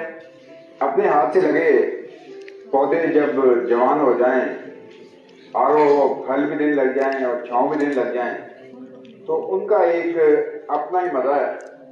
हम मौजूद हैं आज मुराद चौक से लेके इदराका रोड पारा तक। यहाँ पर हमने कोई 2000 पौधे पाकिस्तान सरकारी मंच पर लगाए थे। और आजकल सीजन है, आपको पता है बाहर का मौसम है और आजकल बेर हैं वो भी पके हुए हैं। और जब बेर पके होते हैं तो वहां पर उनको पत्थर मारने वाले लोग भी मौजूद होते हैं। और इसी तरह जो है वो जिंदगी की एक निजाम जो है वो चलता है, बड़ा खूबसूरत तरीके से चल रहा होता है। मैं अभी अल्हम्दुलिल्लाह यहाँ पर मौजूद हूँ तो अपनी लगाए हाथ से लगाए पेड़ जो हैं वो खा भी रहा हूँ और आपको भी दिखा रहा हूँ। तो माशाल्लाह यहाँ से लोग जो हैं वो बाकायदा तौर पे यहाँ से वो लेकर जाते भी हैं। अपने लिए भी बच्चे भी यहाँ पर आके मैंने यहाँ देखा है, यहाँ पर लकड़ियाँ भी पड़ी हुई, वो बच्चे मार के उतारते हैं नीचे से और यही बच्चों के लिए एक एंटरटेनमेंट भी होती है, खुशी भी होती है। और यहाँ के बच्चे जो हैं आपको पता है उनकी सबसे बड़ी एंटरटेनमेंट यही होती है। तो इसलिए ये अल्लाह का करम है, अल्लाह का फजल है कि जब आपके हाथ का लगा पौधा कामयाब हो जाए। ये 3 साल की हमारी मेहनत है। 3 साल आज मैं यहाँ मार्च में खड़ा हूँ और 2020 के मार्च से लेकर 2023 के मार्च तक 3 साल तो मुकम्मल हो चुके हैं। और 3 साल की वो मेहनत जो है आज एक्सरसाइज हमने कल ही किया था, लेकिन ये 3 साल बाद ये इस लेवल पे पहुंचे हैं कि अब ये छांव भी दे रहे हैं और अब ये फल भी दे रहे हैं।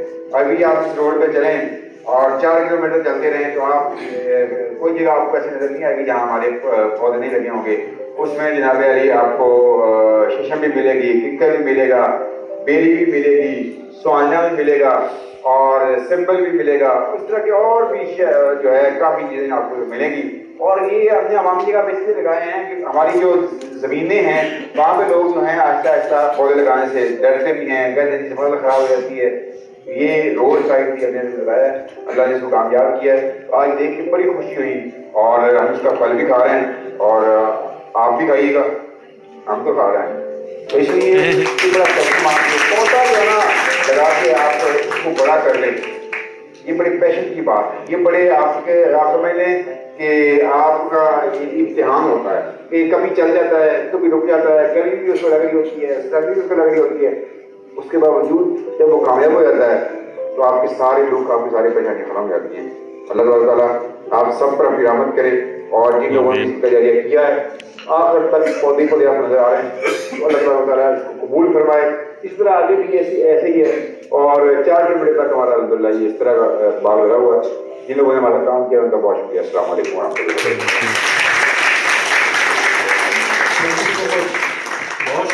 बहुत शुक्रिया।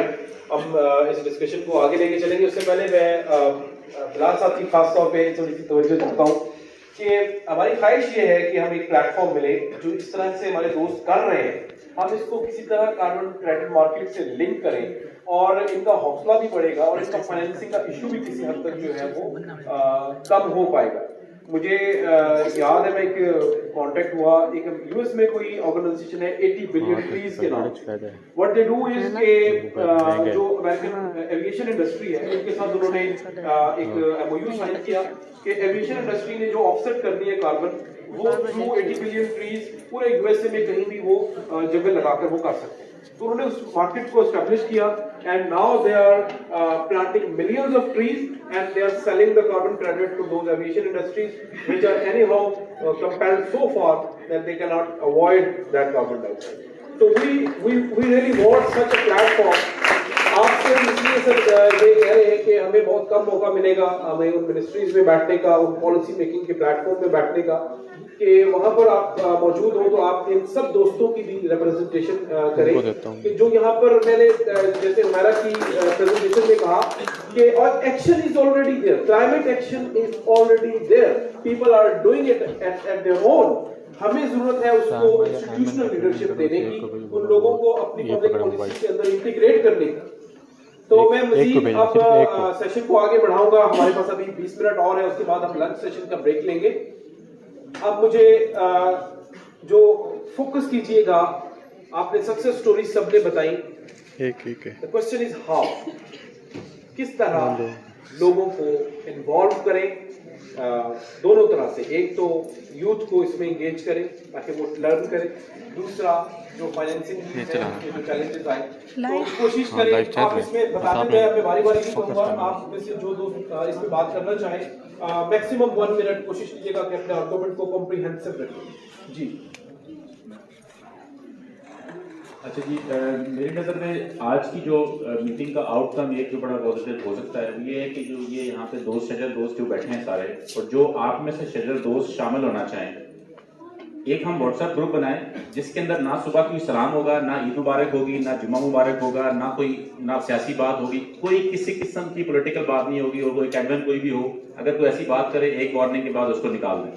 एक व्हाट्सएप ग्रुप बनाएं, उसके बाद उसमें मेरे ख्याल से अगर हमें मतलब किसी की तरफ देखने से पहले जो ये सारी लोग काम कर रहे हैं, अगर ये मिल के एक और लाउड स्पीकर बन जाएंगे इतना बड़ा कि वो खुद ही लोग देखिए, जब काम जो ये जो सारी पिक्चर जब सब जगहों पे जाएगी तो लोग जिसकी जो डेफिशिएंसी है, जिसके पास कहीं पे कमी है, मैं अक्सर देखता हूँ हमारे दोस्त हैं, मैं नाम नहीं लेना चाहता, जिनकी के वाकई जिनको के हमें सपोर्ट करनी चाहिए उनको सपोर्ट मिलेगी। नंबर 1 एक तो ये मेरा सजेशन होगी आपसे, और जो आप में से वॉलंटियर करना चाहें, और खासतौर पे क्योंकि जो कीमती लोग होते हैं ना वो फजूल बात नहीं सुनना चाहते, तो ये मैसेज दूसरा भी मैं देना चाहता हूँ इसी में इनडायरेक्टली कि जब भी किसी ग्रुप को किसी कम्युनिटी को ज्वाइन करें किसी को सलाम सुबह मत करें, मतलब एक दफा आप सलाम कर दें, किसी को माजरत बड़ी लगे बात, कोई आपके सलाम या ईद मुबारक जुम्मा मुबारक सुनने के लिए ग्रुप में नहीं बैठा हुआ, तो इसलिए ये बच्चों के लिए मैं कह रहा हूँ।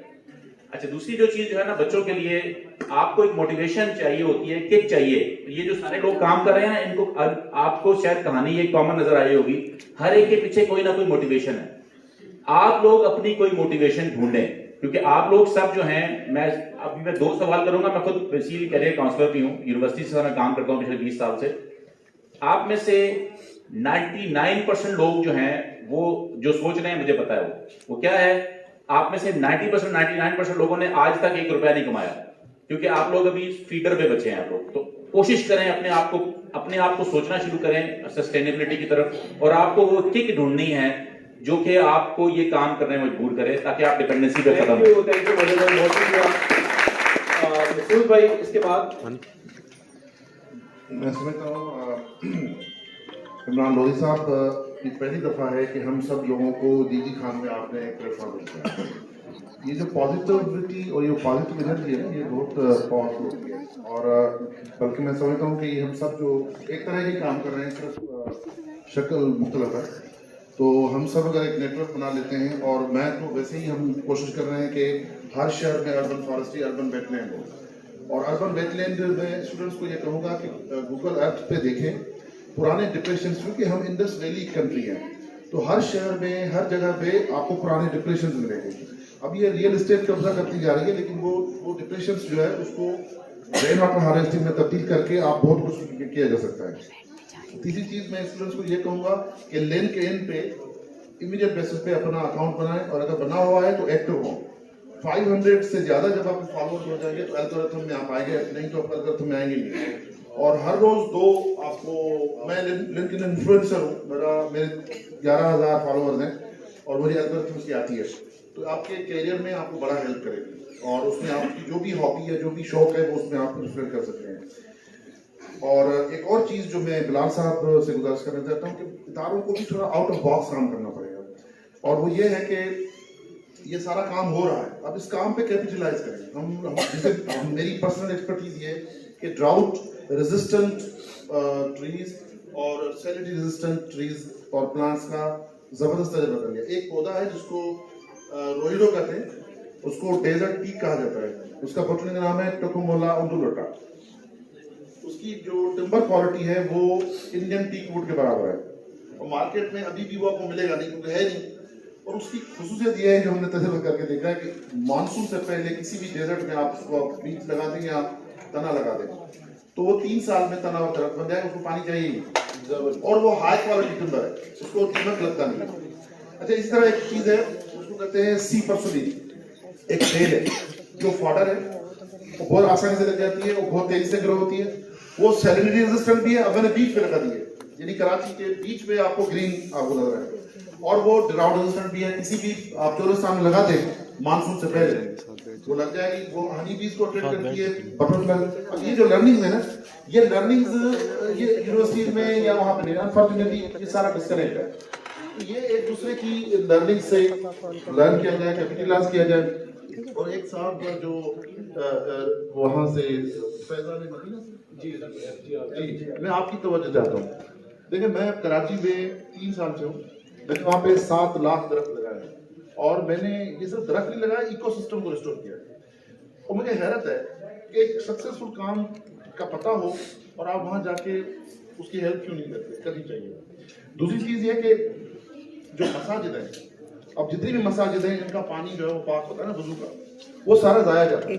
तो मैंने आपके एक साहब को ये सजेशन दी थी कि फैजान मदीना से ही शुरू करते हैं कि जितनी भी मसाजिद है उसका 20% या 25% जो है ना आप एक एग्रीहुड करते हैं, न्यूयॉर्क में शुरू हो चुका है, वो पानी डाइवर्ट कर दें, उस वहाँ पे सब्जियाँ लगा दें, दरख्त लगा दें।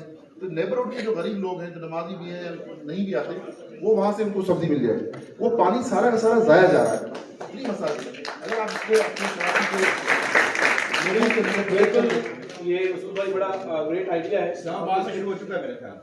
इस्लामाबाद में मस्जिद नहीं, वो मस्जिद स्केल पे नहीं है, वो ऐसे इस तरह तो हमने भी किया है, 1 मस्जिद 2 मस्जिद इस तरह नहीं। लेकिन ये कानून बना दिया जाए कि यार मस्जिद के अंदर जो है एक तो ग्रीनरी हो जाएगी और वो वहाँ पानी ज़ाया नहीं होगा जो ज़ाया हो जाता है।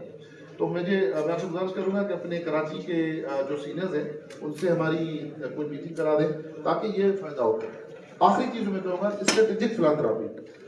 कराची में बकरे कुर्बान करते हैं सदके के लिए, और संडे को जहाँ हमने फॉरेस्ट लगाया तो ये हाई राइज है, तो खवातीन जो हैं उस संडे को सदका उतारती हैं, वो देती हैं गोश्त चीलों को। अब चीलें जो हैं वो प्रेडेटर है। अब हमारे जो बर्ड है जैसे प्लोवर है उसका चिक होता है इतना छोटा, तो चीले अब ये कौन सा सरकार, लाहौर में जाए तो चौरंगियों पे वो ख्वाजा साहब अगर हैं तो मेरी बात सुन रहे हैं, ख्वाजा आजाद साहब, लाहौर में वो जो ना कवे सिगरेट पी रहे होते हैं चौरंगियों पे कि कोई आए और सदका होता है, तो कवे और चीले जो है उस प्रेडेटर्स हैं वो बढ़ जाते हैं और बाकी बर्ड जो है ना वो।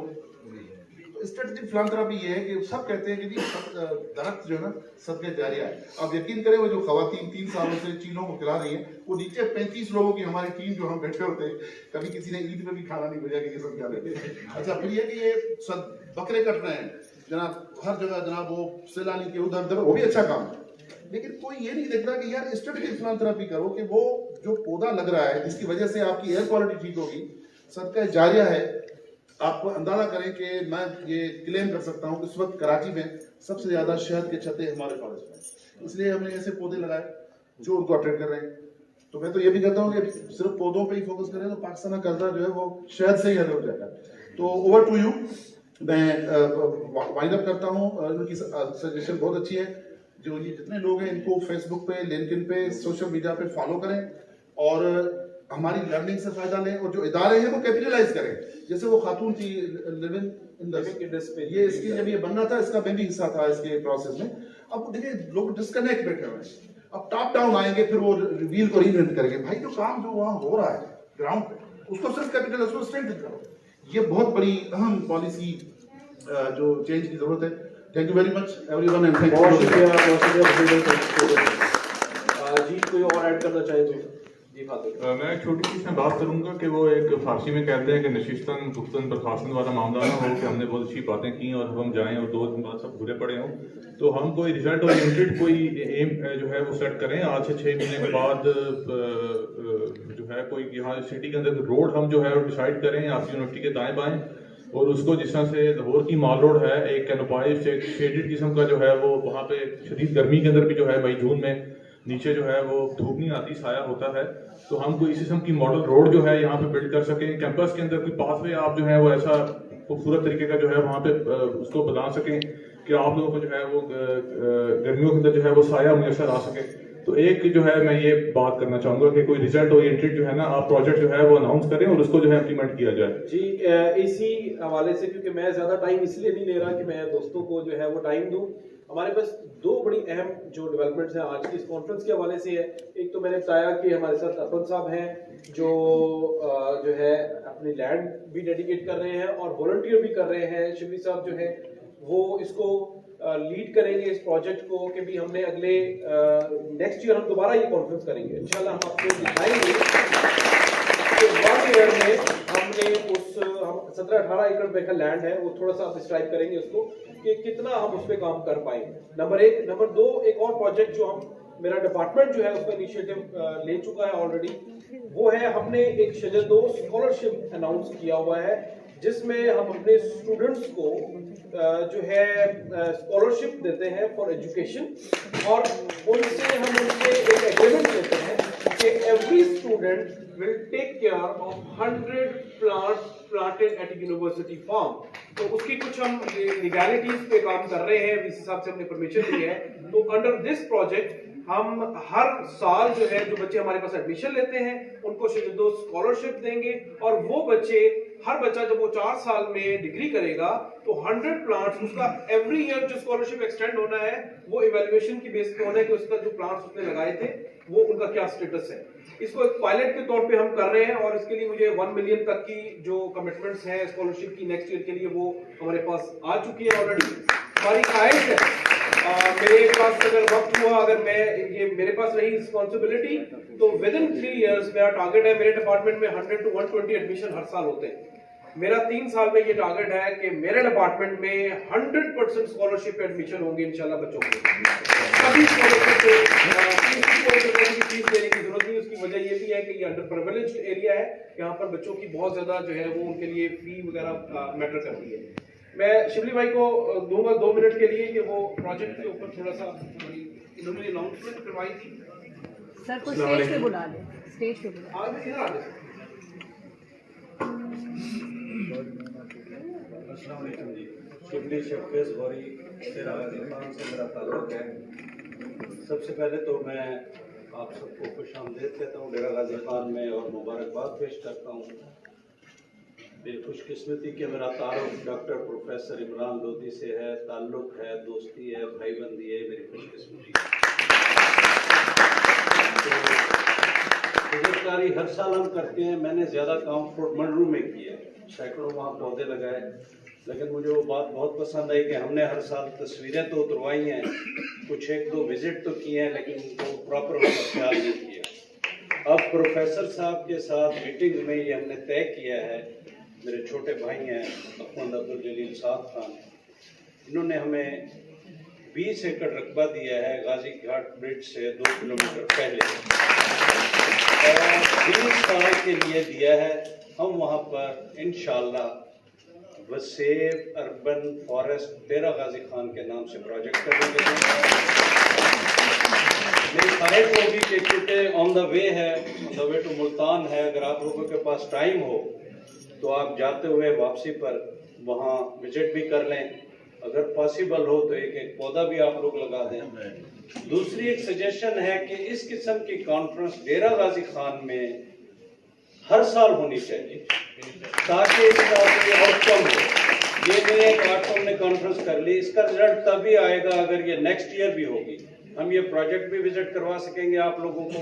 मजीद भी इसके अलावा जैसे जिन दरख्तों का मसूद साहब ने जिक्र किया डेजर्ट के लिए है, ये हमारे यहाँ से 5 किलोमीटर के बाद सारा डेजर्ट है सच्ची सरवर तक, वहाँ ये पौधे लगाए जा सकते हैं, और रोड के साथ साथ ये पौधे लगाए जा सकते हैं, उनकी केयर भी हो सकती है। अभी डिसाइड कर लेते हैं, अगर आप इंटरेस्टेड हैं तो मैं आपको मैं बिल्कुल इंटरेस्टेड हूँ जी, उन पौधों के लिए भी इंटरेस्टेड हूँ, और ये गाजी घाट आप लगा दें। बिल्कुल ठीक, बिल्कुल ठीक। लोगों का ये तो बड़ा इनकम जनरेशन 5 साल में ये 1 करोड़ रुपया पर एकड़ आपको देगा।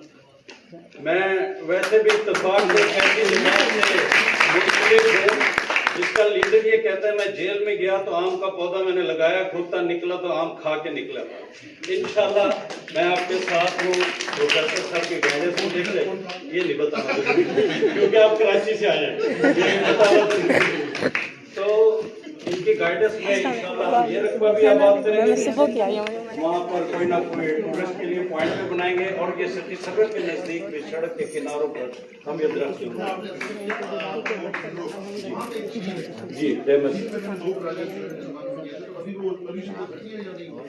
बहुत बुरा हाल है। वही जो प्रॉपर अरेंजमेंट नहीं है, जैसे यहाँ मानका कैनाल में सारा फुजला फेंका जा रहा है, वहाँ भी क्योंकि कोई डिस्पोजल नहीं है, प्रॉपर उन्होंने कोई ड्रेन सिस्टम नहीं बनाया, सीवेज सिस्टम नहीं बनाया, वो सारा उस बोटबंडू का सीवरेज उसी झील में आ रहा है। ये बड़ी बदकिस्मती है।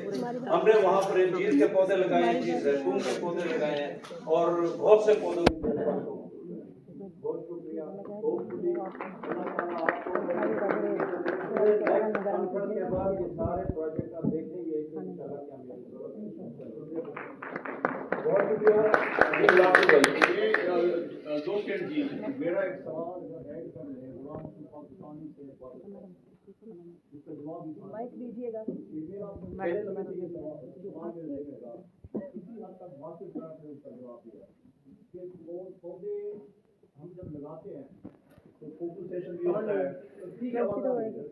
फोकसेशन भी होता है, सोशल मीडिया भी होता है, रिबन भी काटे जाते हैं, लेकिन कोई ऐसी सेरेमनी मैंने नहीं देखी, प्रोग्राम नहीं देखा कि 5 साल के बाद या 3 साल के बाद जवान पौधों की सेरेमनी हो गई। उन्होंने कहा एक हल दिया है कि हमने बंदा रखना है। अब मैं उनसे ये पूछना चाहूंगा कितने साल आपने बंदा रखना? 15। आप अपनी बारी में जवाब दीजिएगा एक बार। तो दूसरा आप भी कोई ऐसा हाल बताएं कि पौधे तो लग जाते हैं, पौधे लगने के बाद ये एक्चुअल मेरी 65 साल उम्र है, 65 साल से मैं देखता आया हूँ कि पौधों की जो रेशो है जवान होने की वो ना होने के बराबर होती है। लग जाते हैं, सरनी हो गई, तालियां बज गई, अपने घर जाकर सो गए। फिर उनको जवान करती हैं बकरियां और भैंसें और गधे। इसका जवाब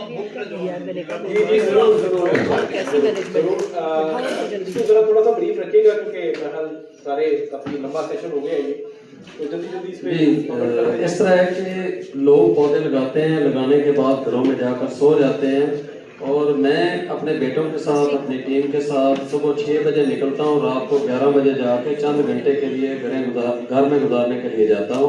हमारे पौधे जो हमने पाकपतन में 2.5 साल पहले लगाए हैं उनको रक्षे के ऊपर टैंकर रख के हमने पानी लगाया है, उनको जानवरों से बचाया है, लोगों से लड़ाइयाँ लड़ी हैं, महकमों ने हमारे ऊपर पर्चे किए, सारा कुछ झेला है, लेकिन हमारे पौधे इस वक्त देखने के काबिल हैं और मैं अपनी वीडियोस के अंदर बार बार उन पौधों को दिखा रहा होता हूँ। तो मेरी कुछ तजावीज़ हैं कि अरबाब इख्तियार तक अगर वो पहुँचा दी जाएँ तो शायद हमारा मुल्क इससे जो है वो सरसब्ज़ हो जाए। एक तो ये है कि दरख्त को जलने के हवाले से, दरख्त को काटने के हवाले से कोई कानून साजी की जाए और उसके अंदर सख्त सजाएं अमली तौर पर दी जाएं।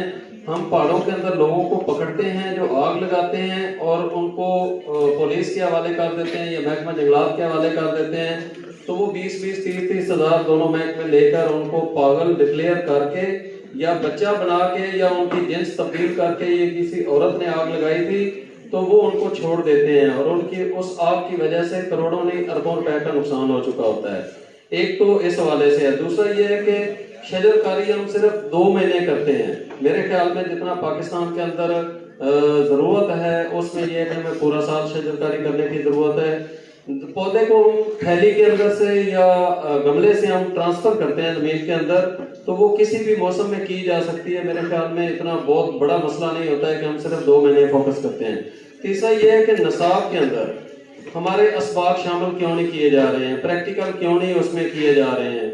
चौथे नंबर पर यह है कि 8 कनाल के अंदर 8 पौधे अगर लगा दिए जाएं, उसका कानून बना दिया जाए तो मैं ये समझता हूँ कि अरबों पौधे हमारे ये पटवारी हजरात ही लगा सकते हैं, हमारा मुल्क सबज़ और शादाब हो सकता है।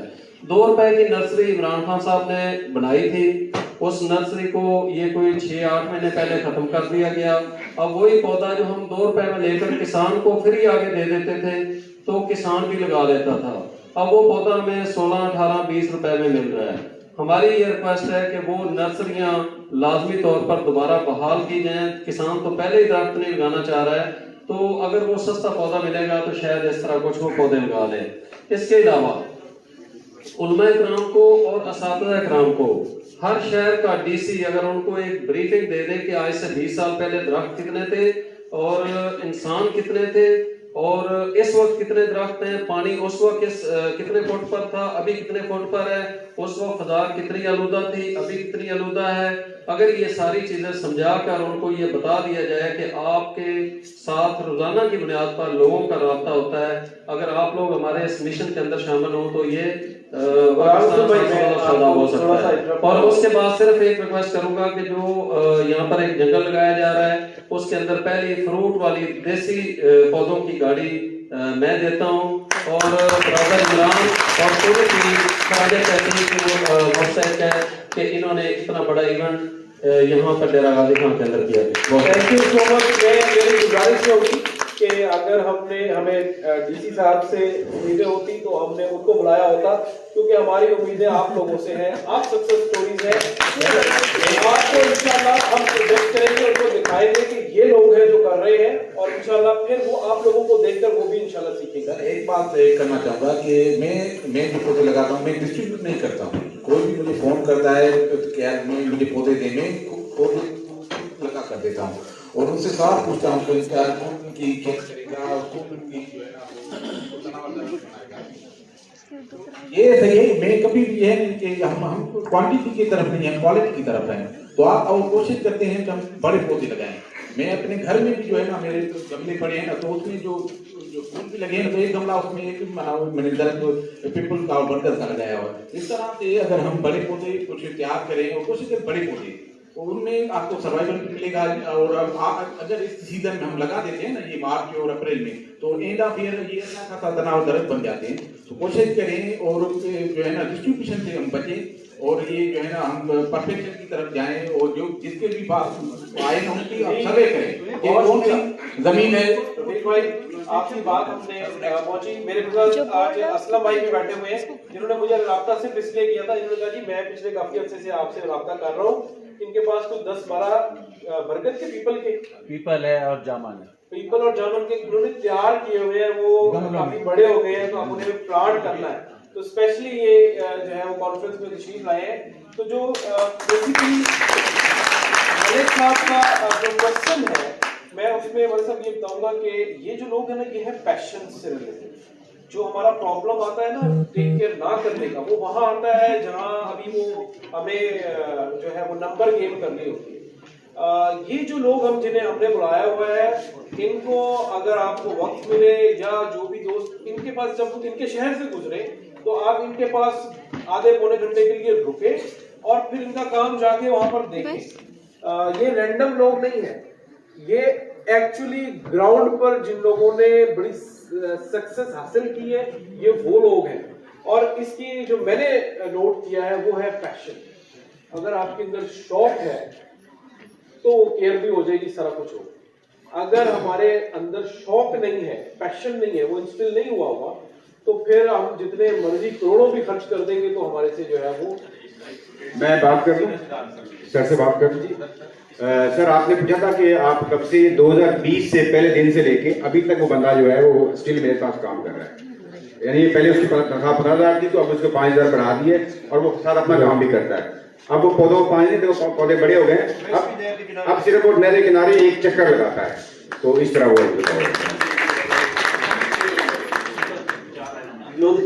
अच्छा डॉक्टर साहब आपसे रिक्वेस्ट थी कि बच्चों के साथ अगर गेट टुगेदर या ओपन डिस्कशन कोई ऐसा सेशन वो भी अगर है तो ठीक है, वरना जरूर रखिएगा।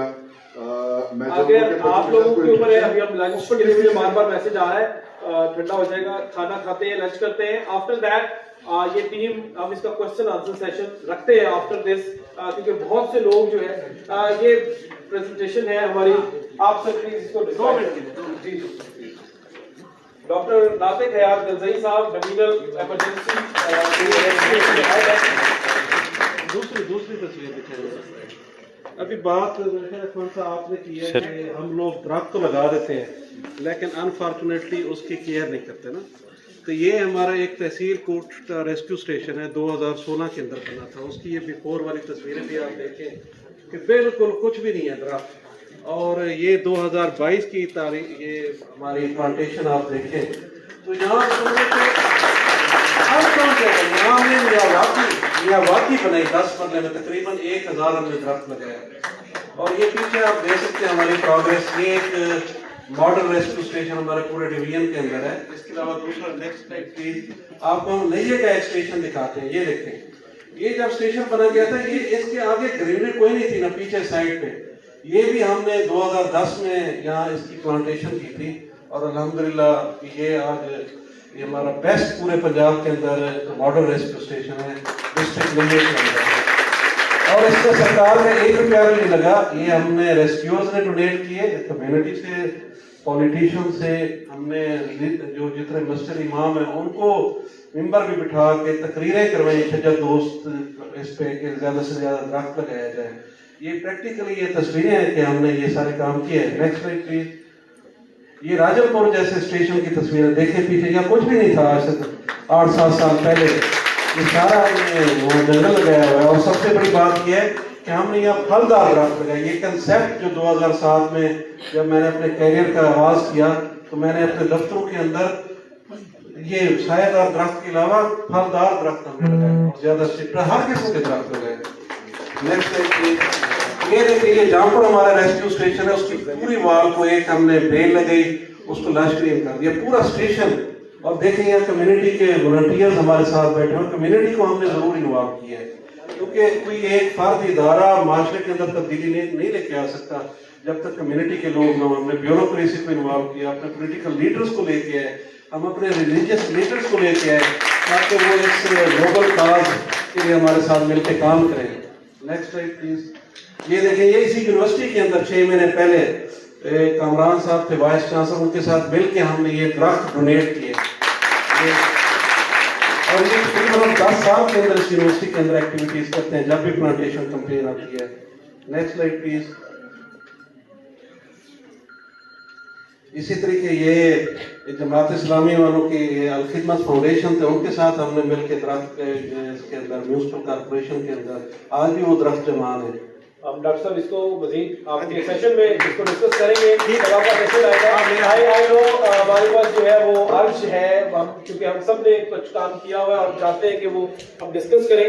मेरे साथ हमारी यूनिवर्सिटी के भी हैं, हम उसको बुलाएंगे। डॉक्टर जहूर साहब है, उन्होंने 200 एकड़ पे प्लान किया हुआ है, जिसमें से तकरीबन अच्छा खासा उन्होंने ऑलरेडी ऑर्चर्ड्स वहाँ पे डेवलप किए हुए हैं, तो उनको भी टाइम देंगे कि वो भी शेयर करेंगे इंशाल्लाह। अभी लंच का टाइम है। तमाम जो गेस्ट हैं पहले उनसे दरखास्त है, शहाब, अच्छा मैं भी आप उनको गाइड करें, हमारे गेस्ट जो है उनको ले जाएं। और स्टूडेंट्स के लिए हमने अलग से यहाँ पे स्टार्ट किया हुआ है, और गेस्ट के लिए बिल्कुल साथ ही मैं भी आपको जो है वो गाइड करेंगे। तो प्लीज आप लोग सब साथ इस सेशन के बाद लंच के बाद एक हमारा कल्चरल परफॉर्मेंस है और उसके बाद प्लांटेशन है, then we will be back for question answer. This session का रहता है वो इंशाल्लाह। ओके सर, फिनिश कर दो ना। हाँ हाँ बस।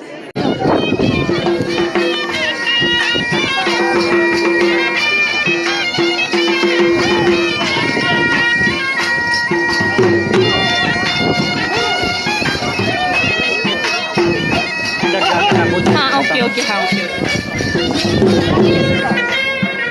अभी को 10 मिनट दरमियान में रख दे, मूव ना करे।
उन्हें तो देंगे वो चंगे करना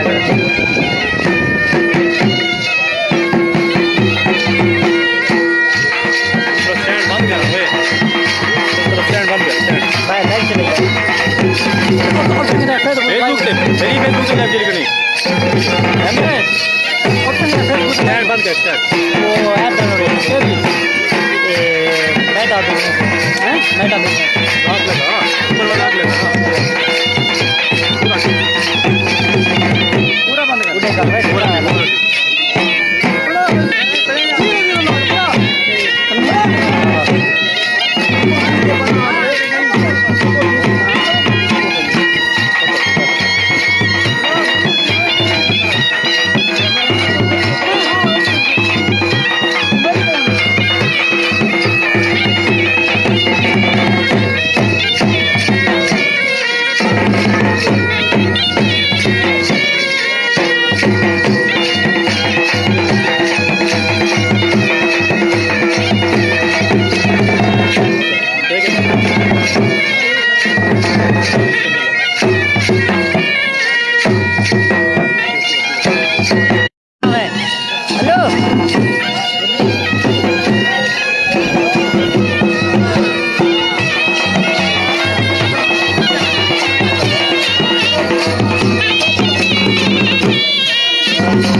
लाइव खत्म कर देगा।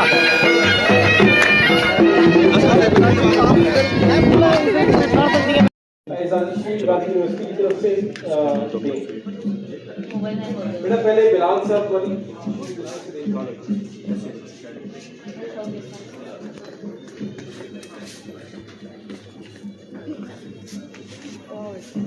अभी के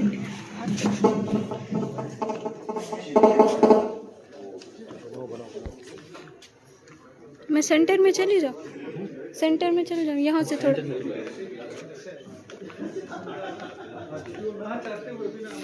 आयास वो दरवाजा बंद करो।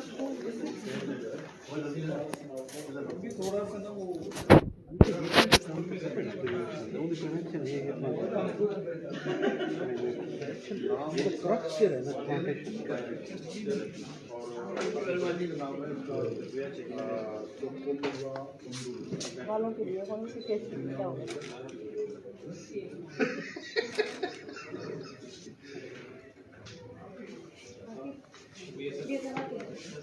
आप सर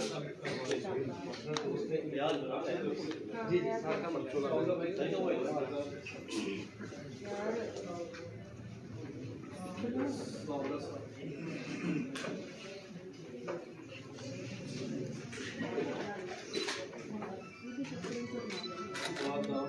मुनव्वर साहब हमारे से देने की बजाय बिलाल साहब के उम्र का फायदा उठाए।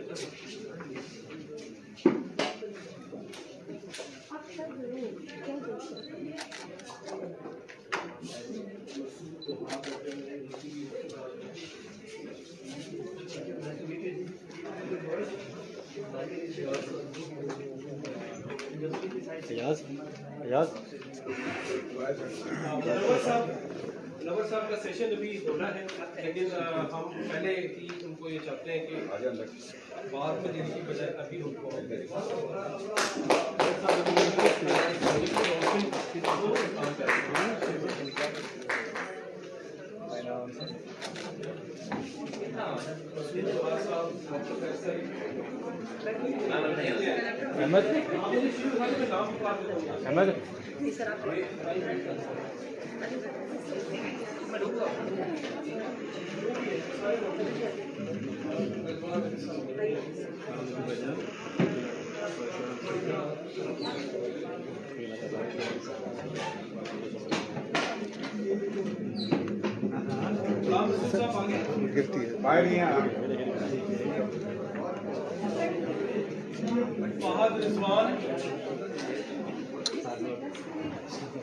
रिजवान आगे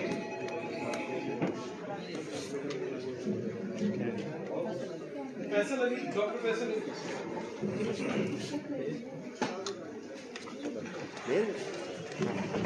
कुछ ले ली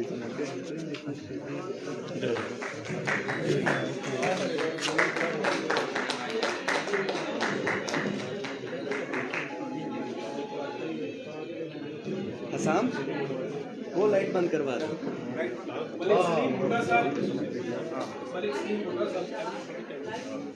यहाँ कहीं से हाँ बस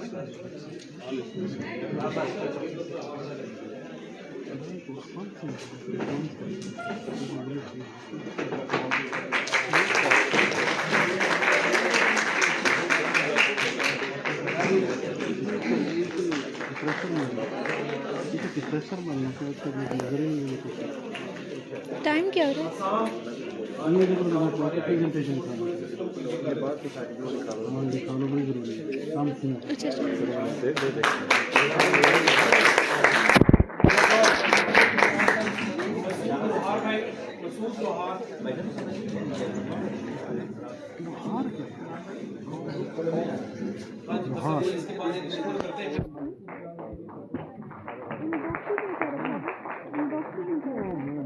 आपको पेशेंट बाहर से क्या डॉक्टर नाते हैं आप दिलजई साहब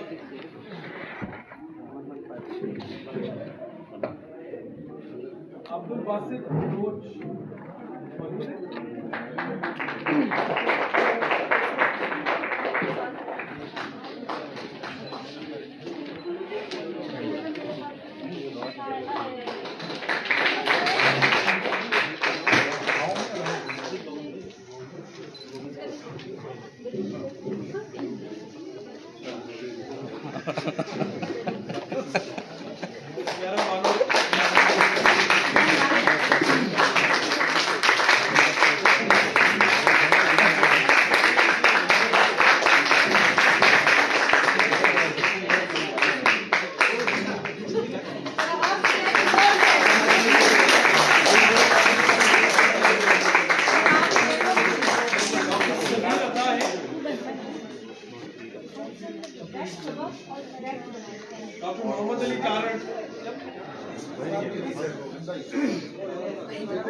कवरेज नहीं होती कवरेज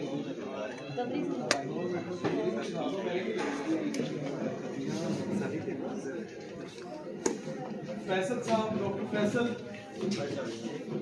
डॉक्टर फैसल ये और है हमारे ट्रेनर साहब।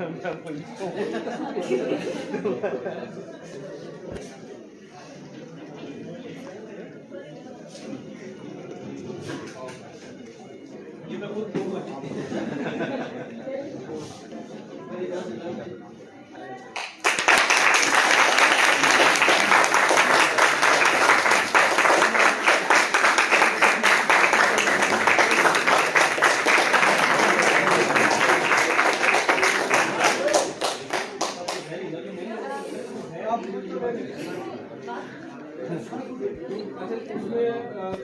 थोड़ा सा साइड पे होना कि थोड़ा बस ठीक है। हमारा लास्ट टाइम हुआ था तो हम दिन के लिए भाई ये भी बनवा सकते थे, लेकिन हमने आपकी शील्ड जो है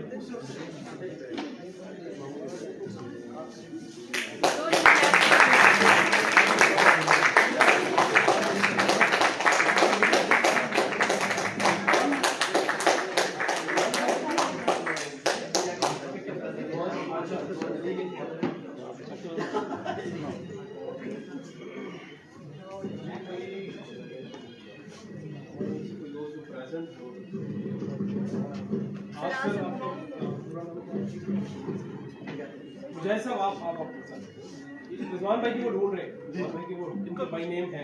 आप आ जाए साहब।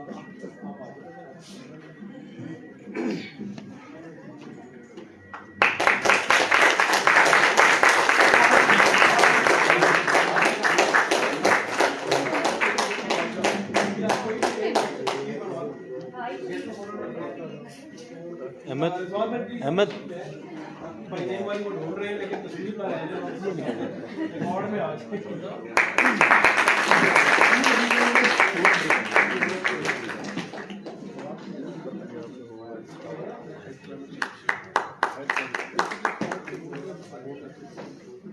अच्छा जी भैया, सॉरी कोई हमारे गेस्ट में से कोई गेस्ट स्पीकर तो नहीं रह गया? बाकी आपके पास में आपकी होगी?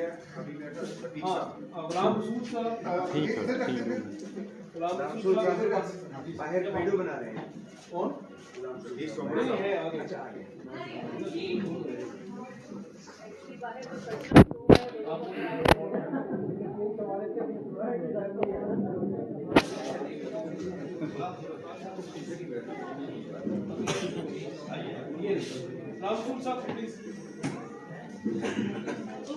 फहद भाई भी आ गए तो वो भी खुशी में है। फहद रिजवान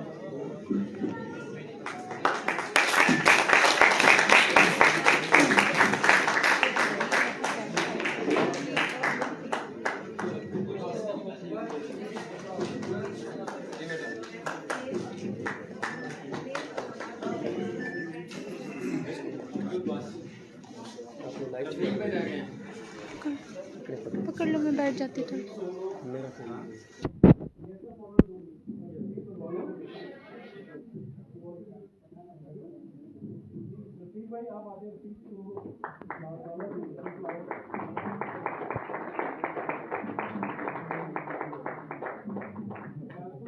बाई नेम है, वो बाद में से एक्सचेंज करवा लेंगे।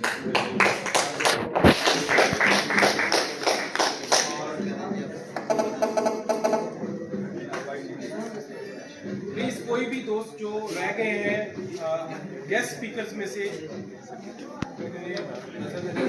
रिजवान भी आपको हुआ है? हाँ जी, मैं पैसे ले लिए, फोटो ऊपर की है मेरी। एक सर खुसूसी तौर पे इमरान भाई के लिए तालीम, क्योंकि मुझे लगता है कि पूरा हफ्ता इन्होंने जा की है।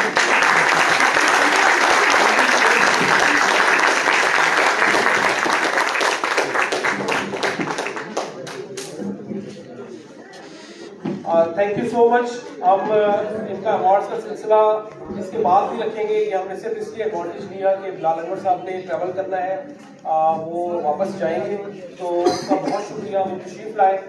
सुनारा आप सर को अगर अपनी गाड़ी तक छोड़ आए या साथ अपना वॉलंटियर्स भी देंगे। एक प्रोसेस टाइम हमने इसमें कंप्लीट करना है, उसमें मैं इसको बड़ा सिंप्लीफाई करता हूँ कि जो जेंडर है plays a pivotal role in how the individual experience and interact with the environment, and it also influences on the impact of the environmental change on various communities. Simple अल्फाज में एक माहौल है, उसमें अगर हम कोई भी इंटरवेंशन करते हैं तो वो उसका रिफ्लेक्शन, उसका रिप्लाई हमें आएगा। अगर हम कोई पॉजिटिव इंटरवेंशन करेंगे तो उसका रिप्लाई आपको पॉजिटिव आएगा, अगर नेगेटिव इंटरवेंशन होगी तो उसका रिप्लाई भी नेगेटिव सेंस में आएगा। इन्वायरमेंट के हवाले से ये है कि इन्वायरमेंट के जो हमारा माहौल है इसके दो बड़े कंपोनेंट हैं बेसिकली, बायोटिक और एबायोटिक कंपोनेंट्स। बायोटिक कंपोनेंट वो होते हैं जो हमारे प्लांट्स, एनिमल्स हैं या ह्यूमंस हैं, और दूसरा जो हमारा कंपोनेंट है वो आपकी लैंड है, आपकी हवा है, आपका एक्वेटिक इकोसिस्टम है, वाटर हो गया, और आपका सॉइल है। तो ये दोनों कंपोनेंट आपस में लाजमो मलजूम है, बिकॉज हमने यहाँ रहना है तो हमें हवा में सांस लेना है, हमें खुशकी पे रहना है तो हमें साफ जगह चाहिए, इसी तरह हमें पीने के लिए साफ पानी चाहिए। तो ये तीनों ही कंपोनेंट जो बायोडाइवर्सिटी के लिए, लिविंग थिंग्स के लिए बहुत ही लाजमो मलजूम हैं। इन कंपोनेंट्स के अंदर आप कहीं पे भी चेंज करेंगे, कोई भी ऐसी इंटरवेंशन कर देंगे अपनी मर्जी के मुताबिक, तो फिर क्या होगा, इकोसिस्टम इम्बैलेंस हो जाएगा, उसका तवाज़ुन बिगड़ जाएगा, और फिर उसका रिफ्लेक्शन डेफिनेटली आपको ही मिलेगा। क्यों? क्योंकि जो इंसान है ये सबसे बड़ा कस्टोडियन है इस कायनात का। अल्लाह ताला ने हमारे लिए तमाम चीज़ें पैदा की हैं, हम इसके सबसे बड़े बेनिफिशियरी हैं, और इंसान चूंकि अगली सलीम रखता है तो ज़ाहिर है कि सारी इंटरवेंशन इंसान ही करता है। अब उसके साथ साथ आप ये देखें कि तकरीबन कोई 4, 5, 6 दिहाइयों से जब से अर्बनाइजेशन और इंडस्ट्रियल रेवोल्यूशन आया है, उसकी वजह से एक बहुत बड़ा प्रेशर डिवेल्प हुआ है आपके जो नेचुरल रिसोर्सेज हैं। तो इस प्रेशर की वजह से, और दूसरा हमने इन नेचुरल रिसोर्सेज के जो गैर दर्शमंदाना जो हमारे जो उसके यूज़ है, उसकी वजह से हमने अपनी हवा को भी पोल्यूट कर दिया है, हमने दरियाओं को भी पोल्यूट किया, हमारा एक्वेटिक सिस्टम, और हमने अपनी लैंड को भी पोल्यूट कर दिया।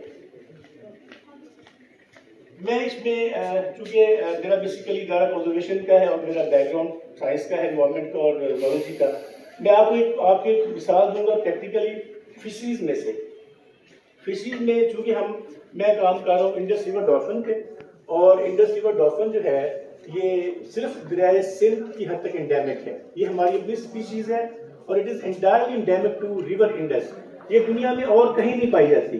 Dolphin, yes there are dolphins, marine dolphins हैं, फ्रेश वाटर हैं, और जो गैंगीज रिवर है इंडिया का, वहाँ पे इसी तरह नेपाल में गया, वहाँ पे करनाली रिवर है, वहाँ पे भी डॉल्फिन्स हैं। बट जो हमारी डॉल्फिन है इंडस रिवर डॉल्फिन, ये entirely endemic to river Indus है, ये स्पीशीज कहीं और नहीं पाई जाती, और इस स्पीशीज को बेशुमार थ्रेट्स जो है वो उसका सामना है हमारे दरियाए सिंध के अंदर। अब वो कैसे? बिकॉज अगर हम फिशरीज की बात करें तो फिशरीज के अंदर जो बेसिकली इलीगल फिशिंग गियर होता है, जो नेट्स होते हैं, उनका अगर प्रॉपर लीगल मेश, आंख का जो साइज होता है मेश साइज अगर वो नहीं है, और उसके साथ साथ अगर उसका जो बेकअप है, आई मीन जो उसका मटेरियल है, अगर वो थ्रेड का नहीं है, प्लास्टिक का है, तो उससे क्या होगा कि वो अल्टीमेटली जो बाकी जो बायोडाइवर्सिटी है उसके लिए नुकसानदेह होगी। दूसरा, अंडर साइज जो हमारी अंडर साइज जो फिश कैच है, अगर हम फिशरीज रेगुलेशन को या जो हमारी गवर्नमेंट की जो रेगुलेशन है उसको फॉलो नहीं करते, हम छोटी मछली मार देते हैं दरियाओं में, तो उससे क्या होगा कि आज के बच्चे कल के जवान होंगे डेफिनेटली, तो फिर कल को फिश नहीं मिलेगी। तीसरा, इलेक्ट्रो फिशिंग, लोग करंट मार के फिश मारते हैं, जब इलेक्ट्रो फिशिंग करेंगे जाहिर है तो उससे फिर जितनी भी आपकी हयात होगी वो सारी ज़ाय हो जाती है। अच्छा, इसका एक और इम्पॉर्टेंट फैक्टर इसका है कि जाहिर है कि बाई कैच इशूज आएंगे। अगर हम सस्टेनेबल फिशरीज को फॉलो नहीं करते तो बाई कैच का इशू आएगा।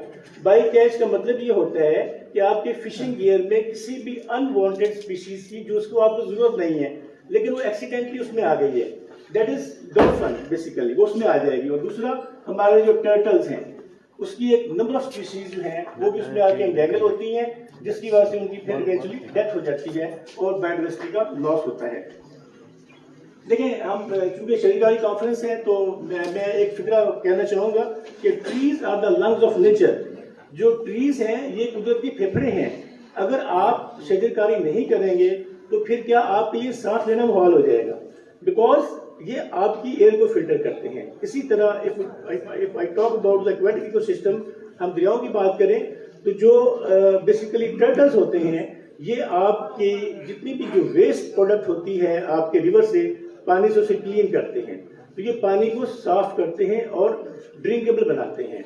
और आप जानते हैं कि हमारे मिलियंस जो फैमिलीज हैं वो दरिया सिंध के किनारे या हमारे दरियाओं के किनारे पे आबाद हैं, जिनका बेसिकली जो ड्रिंकिंग सोर्स है वो आपका पानी है।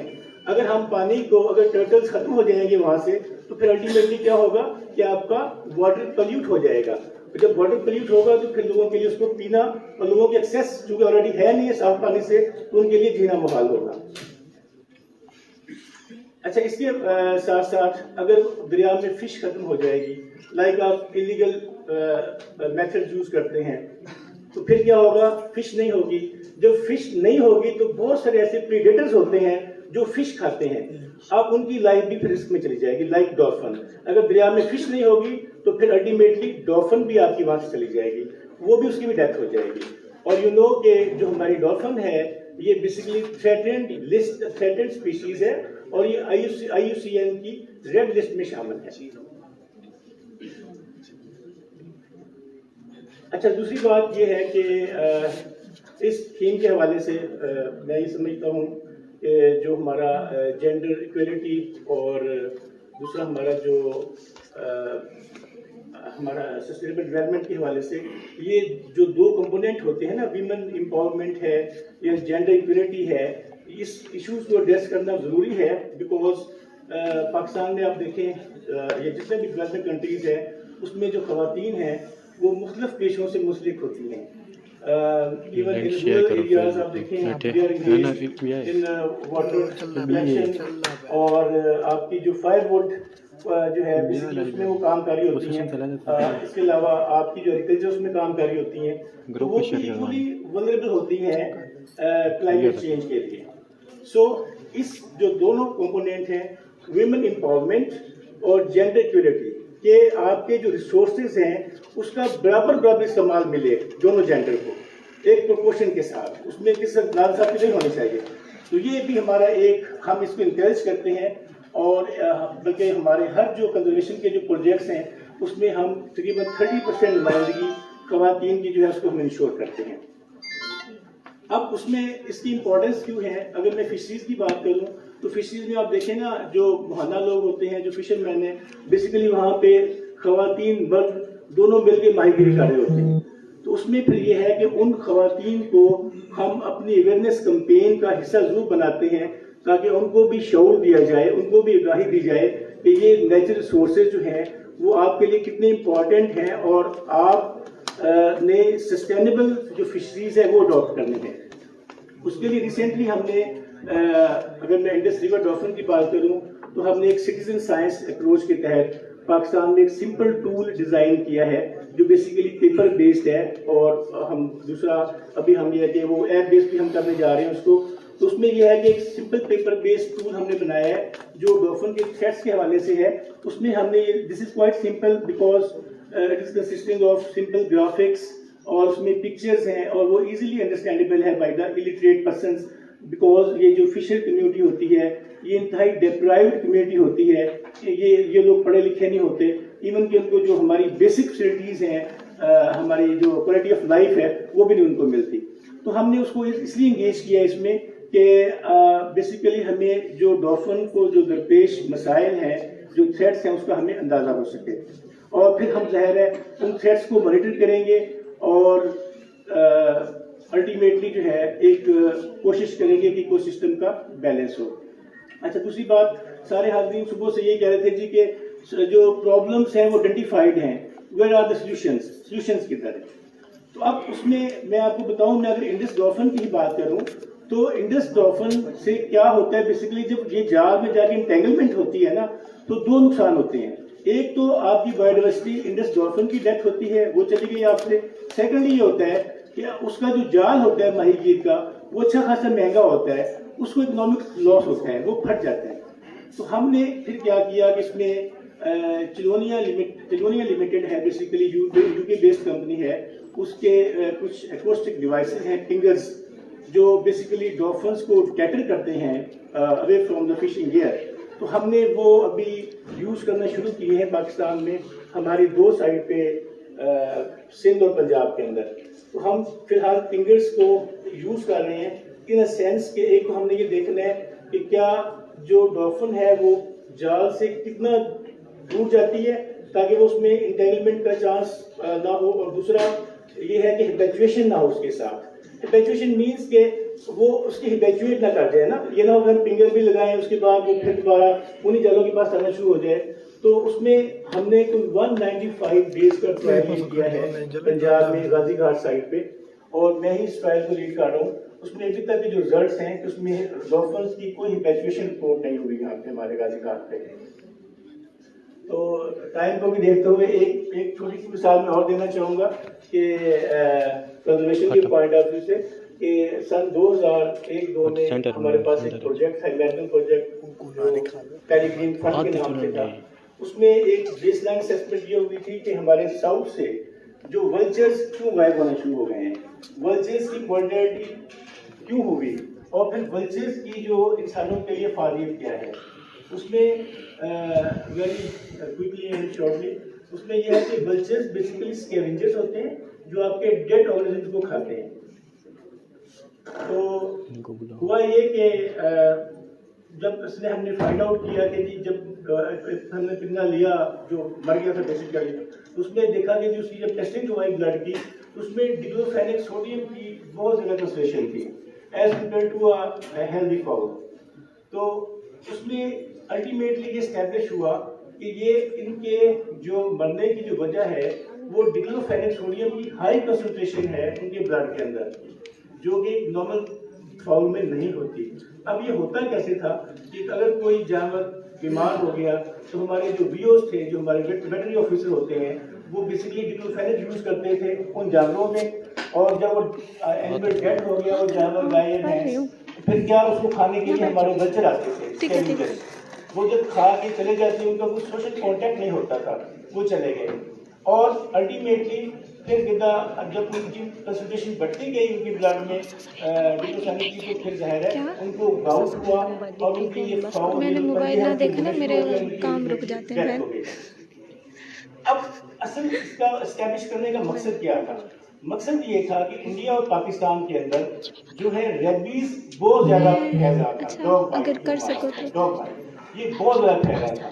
तो इस साइंटिफिक स्टडी ने एस्टैब्लिश किया कि जो स्कैवेंजर्स होते हैं लाइक वल्चर्स, वो चूंकि रेबीज वायरस के साथ रेजिस्टेंट होते हैं और दूसरा उनका कुछ सोशल कांटेक्ट नहीं होता, उन्होंने डेड ऑर्गेनिज्म खाया और वो चले गए, तो उनमें रेबीज उन्हें कुछ नहीं करती, वो रेजिस्टेंट होते हैं और ह्यूमन से कांटेक्ट नहीं है, फिर क्या हुआ, रेबीज नहीं फैलती थी। लेकिन चूंकि वल्चर्स खत्म हो गए due to use of diclofenac, तो फिर उनको खाने के लिए हमारे स्ट्रीट डॉग और हमारी जो ये कैट्स होती हैं ये गई, तो उससे क्या हुआ, उनको देवर मैट, एक्चुअली उनमें बौलापन आ गया, और जब वो बौलापन उनमें आया तो वो फिर ट्रांसमिट हुआ ह्यूमन के अंदर, बिकॉज वो सोशली कॉन्टैक्ट में होते हैं। तो ये बड़ी इन्वेंशन थी बेसिकली, और द साइंस पेपर में ये पब्लिश हुई, I was part of that study in 2004। तो उसमें क्रक्स ऑफ द डिस्कशन यही है जो मैं समझता हूँ कि अपने इकोसिस्टम का बैलेंस बहुत ज़रूरी है, उसमें इंटरफेरेंस जो है वो वाइज तरीके से करनी चाहिए। अगर आपने इंटरफेयर किया भी है तो आपके पास उसके मिटिगेशन मेजर्स होने चाहिए, पहले उसका सोल्यूशन होना चाहिए।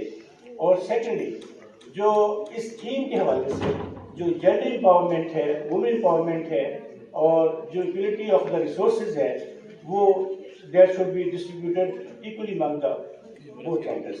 Thank you. Thank you so much Mohammad साहब, बहुत शुक्रिया। जी मैडम। सर मेरा मुनव्वर साहब से क्वेश्चन है। सर मैं जोलॉजिस्ट हूँ और मेरा जो रिसर्च एरिया है वो फिशरीज है।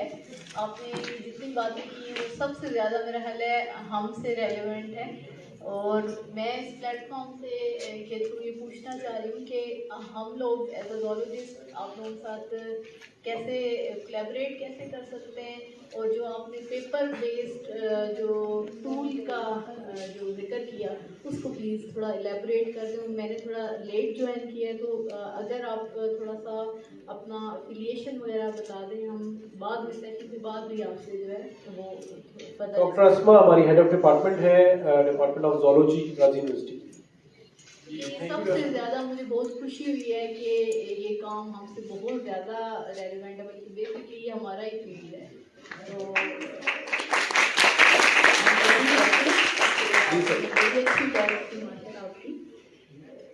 थैंक यू डॉक्टर साहब। एक्चुअली उसमें जो आपके क्वेश्चन का फर्स्ट पार्ट है ना, उसमें हमने एक MOU इनिशिएट किया है। उसका इनिशियल ड्राफ्ट मैंने सबमिट किया है हमारे हेड ऑफिस में with the consensus of zoology department. और उसमें हमारे साथ ग्रुप में कुछ एग्रीकल्चर के आपके रिस्पेक्टेड टीचर्स भी हैं और hopefully it will be done इंशाल्लाह। तो उसमें फिर एक सीटिंग हम करेंगे कि क्या ये MOU एक MOU की हद तक ना रह जाए, उसकी प्रैक्टिकल हम देखेंगे क्या उसमें चीज़ें हो सकती हैं।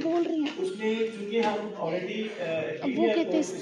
एंगेज करते हैं, उसमें हमारे पास काफ़ी ज़्यादा क्वेश्चन होगा कि आपके स्टूडेंट्स को हम डेटा कलेक्शन है या दूसरे रिसर्च प्रोजेक्ट्स हैं उसमें हम उनको एंगेज कर सकें। हमारे पास MPhil और PhD के स्टूडेंट्स भी हैं और ये बड़ी अच्छी अपॉर्चुनिटी है। आप अगर हमें मौका देंगे तो जोलॉजी डिपार्टमेंट के साथ चले, I guess we have a connection here, इसीलिए हमने ये फोरम बुलाया था। तो डॉक्टर साहब का मैं कांटेक्ट आपको दे दूंगा सर।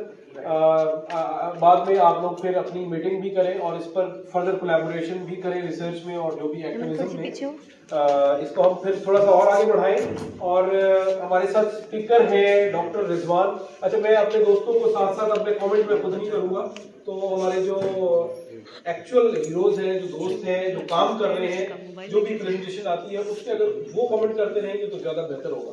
अभी हमारे साथ प्लानिंग एंड डेवलपमेंट के जो असिस्टेंट चीफ हैं क्लाइमेट चेंज हेड के रिजवान अली साहब, वो मौजूद हैं। उनको हम ऑनलाइन करते हैं जी। मीनवाइल जितनी देर ये IT सपोर्ट करते हैं, अगर आप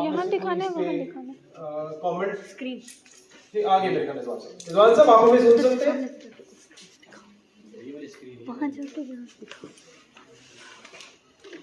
जी डॉक्टर साहब, जी मैं बिल्कुल सुन सकता हूँ आपको। आप मुझे सुन सकते हैं? जी रिजवान साहब, हम आपको सुन रहे हैं। अब ओवर टू यू, आपकी टॉक है। You have 10 to 12 minutes and we are expecting a very insightful discussion from you. Thank you. Thank you very much, Doctor. It's such a pleasure to participate in this very valuable conference organized by So special thanks for inviting and giving us the opportunity to brief to people about environmental governance. I will primarily talk about environmental governance in Punjab and some part of the climate finance related things. So I have prepared a small presentation for consumption of the audience, and if you allow me, I can share that presentation with you guys, so that we then have a healthy discussion if there is any question and answer later on. Ji, I guess you can share from your screen. Yes, please.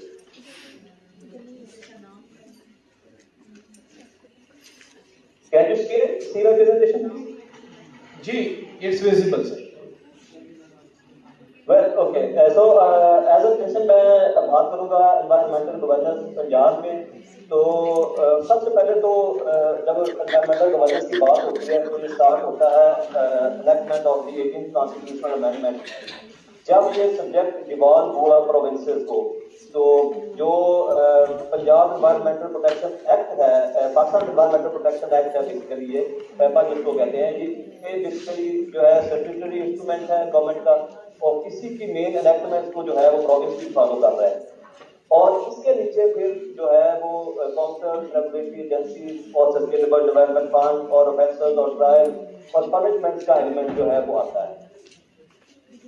ये structure है overall environmental governance का पंजाब में। जो हमारे honourable chief minister Punjab हैं वो हमारे structure को लीड करते हैं। उसके बाद मिनिस्टर फॉर एनवायरमेंट आता है, देन एनवायरमेंट प्रोटेक्शन डिपार्टमेंट है, एनवायरमेंट प्रोटेक्शन काउंसिल एक है which is headed by again chief minister Punjab, और एनवायरमेंटल प्रोटेक्शन डिपार्टमेंट के नीचे राइट साइड पे आप देख रहे होंगे सस्टेनेबल डेवलपमेंट फंड बोर्ड। जो सस्टेनेबल डेवलपमेंट फंड बोर्ड है इसकी भी मजीद आगे रेस्ट्रिक्शंस मैं आपकी जो है वो नजर करूंगा।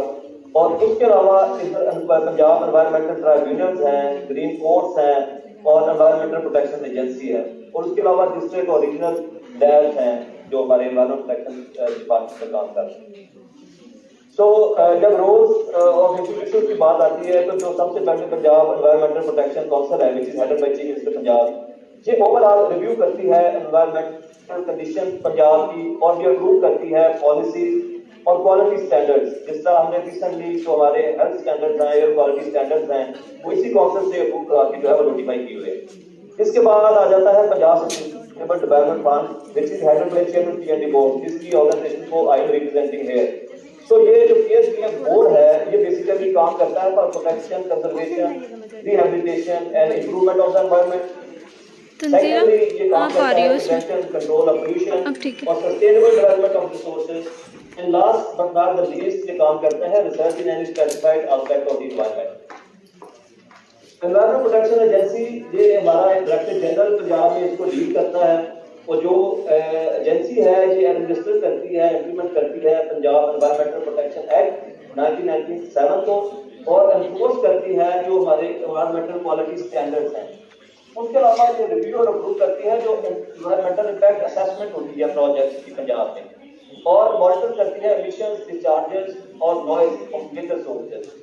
उसके अलावा हमारे पास पंजाब एनवायरमेंट ट्रिब्यूनल है जिसको हेड करता है कोई ऑनरेबल लॉ हाई कोर्ट के जज या और नॉमिनेटेड पर्सन, उस ट्रिब्यूनल को लीड करता है। जो एनवायरमेंट से रिलेटेड कंप्लेंट्स होती हैं ट्रिब्यूनल उसको रिव्यू करता है, और अंडर द सीआरपीसी जिसकी सारी प्रोसिक्यूशन जो है वो होती है।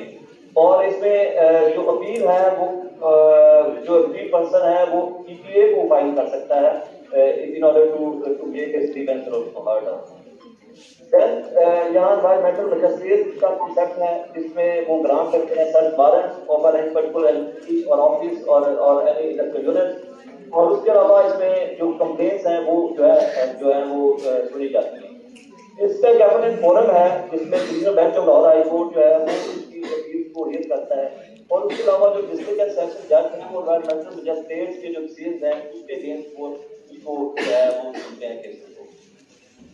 रेगुलेटरी रिजीम में हमारे पास जो पॉलिसी इंस्ट्रूमेंट है वो सबसे पहले पंजाब क्लीन एयर पॉलिसी है जो रिसेंटली इलेक्ट हुई है पंजाब में, और उसके अलावा हमने एक इलेक्ट की है पंजाब प्लास्टिक मैनेजमेंट स्ट्रेटजी, और इसमें है पॉलिसी फॉर कंट्रोलिंग स्मोक जो 2017 में बनी थी। स्मोक आपको पता है कि बड़ा सीरियस इशू है पंजाब का, और लाहौर जिधर से मैं बात कर रहा हूँ is a more prone and most highlighted city in the world in terms of poor air quality and smoke issues over the last 5 or 6 or 7 years primarily. तो इधर जो प्राइमरी लेजिस्लेशन है वो अगेन ये सभी कह रहे हैं एनवायरमेंटल प्रोटेक्शन एक्ट 1997 का इसको रूल करता है पंजाब प्रोविजन और manufacturing sale and port of polythene bags. उसके अलावा सेकेंडरी लेजिस्लेशन में एनवायरमेंटल क्वालिटी स्टैंडर्ड्स जिसमें हमने ड्रिंकिंग क्वालिटी स्टैंडर्ड्स भी हमने नोटिफाई किए हुए हैं। Punjab provision on manufacturing sale use of polythene bags, then review of IT environment impact assessment, vehicle regulation 2022, hospital waste management 2012, and then Punjab environmental protection motor vehicle rules 2013. अब I will talk about the way forward. अब way forward में जो government of Punjab ने given the scenario जो हमने review किया अपने overall environmental के लैंडस्केप को with respect to implementation of rules regulation, इसमें हमारा एक प्रोजेक्ट है पंजाब ग्रीन डेवलपमेंट प्रोजेक्ट जो $273 मिलियन का प्रोजेक्ट है, जिसमें से $200 मिलियन जो है वो वर्ल्ड बैंक फंड कर रहा है, और $73 मिलियन जो है वो Punjab government counter power funding दे रही है। उसका वन ऑफ द मेन जो एलिमेंट है वो एनवायरमेंटल गवर्नेंस है। उस एनवायरमेंटल गवर्नेंस के में हमने एनवायरमेंट डिपार्टमेंट का कंप्लीट रिस्ट्रक्चरिंग प्लान जो है वो उसका कंट्रोलिंग फाइनल किया, और उसमें हमने डिविजनल लेवल पे फॉर द फर्स्ट टाइम जो एनवायरमेंट का सेटअप है उसको डिवीजनल लेवल पे लेके आए हैं। और उसके अलावा हमने डिस्ट्रिक्ट लेवल पे जो हमारा सेटअप है एनवायरमेंट की मॉनिटरिंग और रेगुलेशन का, उसको हमने स्ट्रेंथन किया है through implementation and provision of lab equipment, through mobility and different sources. उसके बाद हमने क्या किया, हमने यहाँ पे environmental monitoring centre, environmental policy centre और पंजाब टेक्नोलॉजी सेंटर जो है वो हम बनाने जा रहे हैं। जो एनवायरमेंटल मॉनिटरिंग सेंटर है उसका काम ये होगा कि वो ना सिर्फ एक सेंट्रल लैब के तौर से काम करेगा, बल्कि जो तमाम डिस्ट्रिक्ट और डिविजनल लैब्स हैं जो उसकी इंफॉर्मेशन होगी वो डिसेमिनेट हो रही होगी ईएमसी सेंटर को। और ईएमसी सेंटर जो है उसका आंसर और उसके ग्राफ और उसका जो इंफॉर्मेशन वो डिस्प्ले करता सॉरी। उसके बाद एनवायरमेंटल पॉलिसी सेंटर है जिसमें जो एनवायरमेंट से रिलेटेड पॉलिसीज हैं वो रिव्यू की जाएंगी और उसको फ्रॉम टाइम टू टाइम इसमें जो भी अपडेशन रिक्वायर्ड हैं वो गवर्नमेंट को उस सेंटर से रिकमेंड की जाएंगी। और लास्ट बट नॉट लीस्ट इसमें टेक्नोलॉजी सेंटर है जिसमें जो क्लीनर टेक्नोलॉजी है, जिस तरह मैंने आपको गुजारिश की कि पंजाब ग्रीन डेवलपमेंट प्रोग्राम जो गवर्नमेंट का फ्लैगशिप प्रोग्राम है उसमें हमने 5 टेक्नोलॉजीज को आइडेंटिफाई किया है जो कि मोस्ट क्रिटिकल इंडस्ट्रीज है, जिस तरह लेदर है, राइस हस्किंग है, स्टोन क्रशिंग है, स्टील ड्रोनिंग है, स्टील फर्निशिंग वगैरह। और लास्ट सेकंड लास्ट है हमने एक एनवायरमेंट एंडोमेंट फंड, वो भी इसी प्रोजेक्ट के तहत बन रहा है, इसकी टोटल अमाउंट $50 मिलियन है। उस एंडोमेंट फंड के तहत हम पंजाब की इंडस्ट्री को लोन प्रोवाइड करेंगे to making them greener and enabling them to control the pollution जो वो अमिट कर रहे हैं, चाहे वो वाटर की सूरत में है चाहे वो स्टैक एमिशन के जरिए अमिट कर रहे हैं। उन चीजों को कंट्रोल करने के लिए स्पेशली जो मैंने 5 आपको पोल्यूटिंग इंडस्ट्री बताई है इस पे हम काम कर रहे हैं। और लास्टली जो इस प्रोजेक्ट का जो one of the key element है, हम for the first time in the history हम 38 क्वालिटी मॉनिटरिंग स्टेशन जो हैं वो पंजाब में लगाने जा रहे हैं। तो उसमें से 25 जो हैं वो स्टेशनरी क्वालिटी मॉनिटरिंग स्टेशन होंगे और 5 मोबाइल होंगे। और इसके जो 30 एयर क्वालिटी मॉनिटरिंग स्टेशन है इनका भी डिस्ट्रीब्यूशन प्लान हमारे पास है और with the passage of time इनको बढ़ाया जाएगा और एप्लीकेट किया जाएगा in other districts of the Punjab.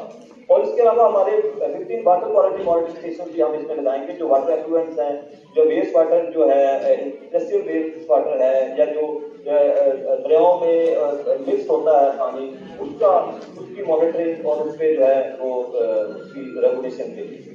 अब सेकंड पार्ट जो है जिसपे मैं बात करूंगा वो क्वेश्चन बेसिकली पर्टेन करता है क्लाइमेट फाइनेंस के ऊपर। क्लाइमेट फाइनेंस में गवर्नमेंट ऑफ पंजाब ने पहली दफा प्लानिंग एंड डेवलपमेंट बोर्ड को फोकल डिपार्टमेंट डिक्लेयर किया है for accreditation to green climate fund GCF। Green climate fund में हमने डायरेक्ट क्रेडिट जो प्लेटफॉर्म और उनका टैब जिसको कहते हैं उस पर अपनी एक्रेडिटेशन की एप्लीकेशन जमा कराई हुई है। उसके अलावा ऑनरेबल चीफ मिनिस्टर पंजाब ने PNB बोर्ड को फोकल डिपार्टमेंट डिक्लेयर किया है for development of carbon market. Carbon trading markets का जो फोकल डिपार्टमेंट है that is against PNB board Punjab. तो ये हमारे पास इस वक्त जो है हमारे जितने भी डोनर एजेंसीज हैं वो मल्टीलैटरल बायलैटरल अरेंजमेंट तो पहले भी PNB के पास ही था, लेकिन जो क्लाइमेट चेंज और एनवायरमेंट की फाइनेंसिंग है और प्रोविजन ऑफ फंड्स है, क्योंकि आपको आपके इल्म में होगी इस चीज के जो फाइनेंसिंग है ये कंपैरेटिव ग्रांट्स या कंसेशनल लोन्स होते हैं जिससे आपने प्रोजेक्ट को डेवलप करके। मैं थकी नहीं थी, मैंने एक बात करनी जो है ऑर्गेनाइजेशन है, मैं थकी नहीं हूँ, मैंने कहा उनमें आपने अप्लाई करके कंपैरेटिव ग्रांट के तौर पे अपने सूबे में लेके जाना होता है। तो इन 2 चीजों पे अभी हमारी बहुत ज्यादा फोकस है।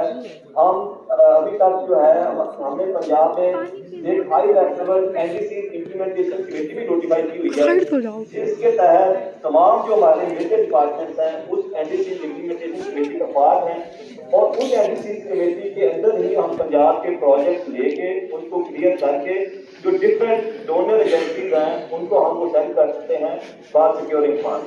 तो दैट ऑल होपफुली मैंने अपना जो अपनी जो बात है within the given time frame मैंने उसको सम अप कर दिया है। If there is any question और comment I were to answer and listen to. Thank you very much.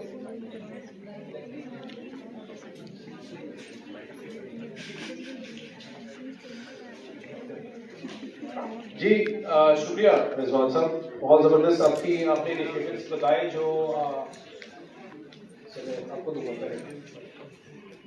बहुत शुक्रिया आपका, आपने बड़ी इंसाइटफुल प्रेजेंटेशन दी और जिसमें हमें पता चला कि इनफैक्ट पंजाब गवर्नमेंट जो है और पीएनडी जो है वो ऐसे साइलेंट नहीं है, बल्कि वो ऑलरेडी इस पर काम कर रहे हैं।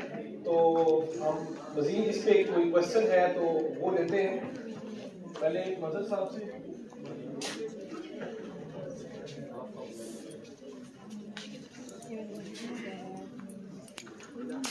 सर वेरी इम्प्रेसिव जो आपने बताया है, अगर इस तरह गवर्नेंस वाकई शुरू हो गई है तो it's pioneering and at the time when Lahore air quality is the worst in the world, लोग माइग्रेट करके जा रहे हैं। बल्कि मैं समझता हूँ 3 डिवीजन्स जो हैं जिसमें गुजरावाला, ये ननकाना साहब, ये सारी 3 डिवीजन्स की एयर क्वालिटी अनहेल्दी या हैजर्डस है। मैं आई डोंट नो आप फेमिलियर हैं हमारे काम से या you are there in the morning जब हमने प्रेजेंटेशन दी थी Clifton urban forest, urban forestry के हवाले से। अगर आप नहीं है तो मैं ये बता दूं कि क्लिफ्टन अर्बन फॉरेस्ट कराची में हमने 220 एकड़ पे एक मरीन इकोसिस्टम को रिस्टोर कर दिया है। बीच में मुझे काफ़ी क्वार्टर से कॉन्टेक्ट किया गया था कि लाहौर की एयर क्वालिटी का सोल्यूशन क्या है, तो मैंने उनको बताया था और डॉन में पब्लिश हो चुका है कि 17 किलोमीटर का जो, अगर आप लाहौर में जो बारादरी है इसकी कामरान की हवेली जो है, जो आइलैंड है रावी के अंदर, वहाँ से लेके एक और पॉइंट है 17 किलोमीटर का बनता है।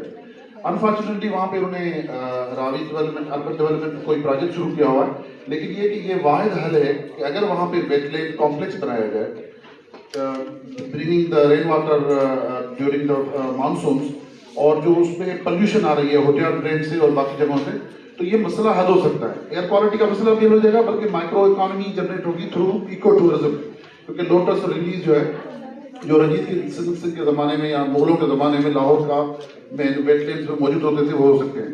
तो मैं सिर्फ ये गुजारिश करना चाहता हूँ कि ये सोल्यूशंस मौजूद हैं और हमारे एग्जाम्पल से फ़ायदा लेके, और आपके पास ये जो कोई एंडोमेंट फंड जो मुझे आपने बताया कि है, और जो इंडस्ट्रीज उसमें रेगुलेटरी बॉडीज उनको बाउंड भी कर सकती हैं कि जो जितना पोल्यूट करते हैं उतना सॉल्व भी करें, तो I think we can do that. और मैं समझता हूँ उसमें मदद साहब आप बहुत शुक्रिया जनाब, बड़ा अच्छा लगा, बड़ी काम की मज़ेदार प्रेजेंटेशन थी और बड़ा अच्छा लगा। अक्सर इस सुबह से हमने भी चंद सरकारी लोगों को सुना है, आप बड़े काम के आदमी निकले। तो अच्छा, एक जो मैं 2 चीज़ें आपसे जिक्र करना चाहूँगा। मेरा ताल्लुक रावलपिंडी से है। रावलपिंडी अगर आप आए हैं तो आपने नाला लई तो देखा होगा, और वो बाद में दरिया स्वां पे गिरता है। तो हम पिछले कोई 4-5 साल से दरिया स्वां पे काम कर रहे हैं। मेरा ताल्लुक एग्री टूरिज्म से भी है, मैं डायरेक्टर एग्री टूरिज्म, वो मेले से जाते हैं। कभी पिंडी आए तो हम आपको स्ट्रॉबेरी भी खिलाएंगे, स्ट्रॉबेरी का मेला आ रहा है अगले हफ्ते, तो इसी बहाने चक्कर लगाएं। अच्छा, बुनियादी तौर पे हम लोग दरिया स्वां के ऊपर काम ये कर रहे हैं कि ये हर शहर, जिस तरह कराची में लियारी है और मनीर है, इस तरह लाहौर में रावी है, तो बुनियादी तौर पे ये जो सीवरेज और जो पानी हमारा सारा होता है, कचरा होता है, ये जाके हम दरिया में फेंकते हैं और फिर वो दरिया सारे एरिया को पोल्यूट करता है, फिर आगे जाके सब्जियों को लगता है। अगर आप इवन भाई पेरों तक जाएं तो वो उसका जो आगे तक जो है ना, उसका पोल्यूशन आ रहा है लाहौर का। तो ये इसी तरह ही हमने इसके स्वां में भी आगे किए हैं। तो ये जो आप कह रहे हैं, इसको हम 6000 कनाल जमीन एलोकेटेड है वासा की, जो कि रावलपिंडी के बाहर सीवरेज ट्रीटमेंट प्लांट लगना था, जो कि एशियन डेवलपमेंट बैंक की 20 साल पहले जमीन उन्होंने खरीद के दी थी। तो क्या इसको दरिया स्वां को साफ करने के हवाले से और उस वहां पे जंगल उगाने के हवाले से और सीवरेज ट्रीटमेंट प्लांट के हवाले से क्या इसमें कोई पॉसिबिलिटी है कोलैबोरेशन? वो कह रही है, यहाँ करो। किसने? उस मैडम ने। मेरा जी मजहर साहब है हमारे साथ, उन्होंने उनका सवाल कोई देख नहीं रहा जी। आप रिस्पॉन्ड करना चाहेंगे रिजवान साहब अभी? जी, जैसे आप रास्ते समझते हैं तो कहते हैं, मैं रिस्पॉन्ड कर देता हूँ। मेरे ख्याल से अभी कोई मजीद किसी ने क्वेश्चन के लिए नहीं कहा, तो आप रिस्पॉन्ड करें। मीनवाइल अगर कोई और क्वेश्चन आता है तो मैं आपको बताता हूँ। जी ठीक है, थैंक यू वेरी मच जी। बहुत जबरदस्त आपका जो है वो कमेंट से फीडबैक है। इसमें मैं गुजारिश करता हूँ, जिस तरह सबने बात की गुजरावाला, ननकाना और लाहौर की, इसमें मैं 2022 में हमने बनाई है पंजाब की जो अर्बन और पेरी अर्बन फॉरेस्ट पॉलिसी। अब उस अर्बन और पेरी अर्बन फॉरेस्ट पॉलिसी के तहत हम उसको जो है फर्दर स्केल डाउन करेंगे टारगेट में और एक्शन बाय द डिपार्टमेंट। और इसमें हमने फॉर द फर्स्ट टाइम जो मैंडेट है वो पंजाब फॉरेस्ट डिपार्टमेंट को दिलवाया है अर्बन फॉरेस्ट्री का, क्योंकि एक पुराना अंडरस्टैंडिंग चल रही थी वो ये थी कि जो फॉरेस्ट डिपार्टमेंट है इसका मैंडेट है सरकारी जमीनों पे जो रोड शहरात होती हैं उनके साथ, जो नहरें हैं उनके साथ जो अफॉरेस्टेशन करनी या जो नेचर बेस्ड सोल्यूशन है वो उस पर इम्प्लीमेंट करने। तो हम उसमें जो है वो अर्बन फॉरेस्ट्री का कॉन्सेप्ट पॉलिसी पे हैंड ओवर किया है। और आपकी ये भी चीज देखने होगी कि लाहौर में भी अपनी अफॉरेस्टेशन जो है गवर्नमेंट ऑफ पंजाब ने डेफॉरेस्टेशन और और बर्फ जो है वो डिफरेंट जगह पे की है। तो लास्ट में मैं से आपसे बिल्कुल we are open to have such a wonderful project. इसमें ना सिर्फ हम कोशिश करेंगे कि इसमें गवर्नमेंट ऑफ पंजाब की फंडिंग हो, बल्कि हम लोकली अगर हमारे पास कुछ अच्छे नेचर फॉरेस्ट सोल्यूशन के प्रोजेक्ट्स आते हैं जिसमें फॉरेस्ट की रेस्टोरेशन है या फॉरेस्टेशन है, जिसमें वाइल्ड लाइफ की रेस्टोरेशन है या इकोसिस्टम बेस्ड सोल्यूशंस हैं, जिसका आपने रूडा की बात की है, रूडा भी एशियन डेवलपमेंट बैंक की गवर्नमेंट से कुछ चीजें इन्फ्लुएंस कर रहा है। लेकिन अगर कोई प्राइवेट सेक्टर से, इंडिया से, सिविल सोसाइटी से आप अच्छी प्रोजेक्ट प्रपोजल्स आती हैं, जैसे कि सामने रिवर सवां के बारे में जिक्र किया, मैं देख लेता हूँ कि ये इसका एग्जैक्ट स्टेटस क्या है। डॉक्टर इमरान के पास मेरा कॉन्टैक्ट नंबर मेरी चीजें हैं, आप मेरे से कॉन्टैक्ट करें, इंशाल्लाह we will let you know क्या इस जगह पे अच्छा स्टेशन क्या हम लोग कर सकते हैं। और इसमें मैं एक बात आपको चाहूंगा कि इसमें हमारे पास मल्टीपल विंडोज अवेलेबल है फॉर फाइनेंसिंग दो प्रोजेक्ट। हमारे पास तो प्रोजेक्ट नहीं आ रहे, इसलिए फॉरेस्ट के प्रोजेक्ट्स हैं। अच्छा, इसमें मार्केट का जो कॉन्सेप्ट है वो कार्बन क्रेडिट जो मार्केट सिस्टम होता है, कार्बन क्रेडिट मार्केट का जो कॉन्सेप्ट आ रहा है, जिसका आपको में होगा कि सेंट्रल गवर्नमेंट ने डेटा ब्लू कार्बन के नाम से कुछ कार्बन क्रेडिट सेल किए हैं for million dollars. I don't know the exact amount but they have sold them in million of dollars.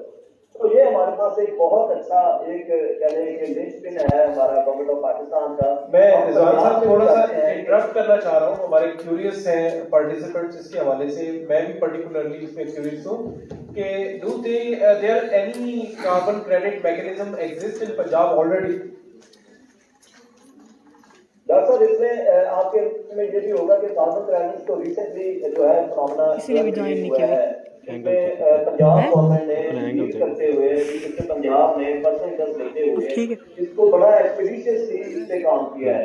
इसमें चीफ मिनिस्टर साहब ने जो पंजाब में जो सेंट्रल फॉरेस्ट हैं या जो मिनिस्ट्री ऑफ क्लाइमेट चेंज है उसने भी इसमें काफी अच्छा किया है, लेकिन पंजाब ने इस पे ज्यादा एक्शन लेते हुए हमारा जो हमने अभी रिसेंटली अभी परसों हमने पंजाब में एक फोकल ग्रुप जो पूरे पंजाब गवर्नमेंट के डिपार्टमेंट है उनका एक फोकल ग्रुप हम कार्बन क्रेडिट पे बना रहे हैं।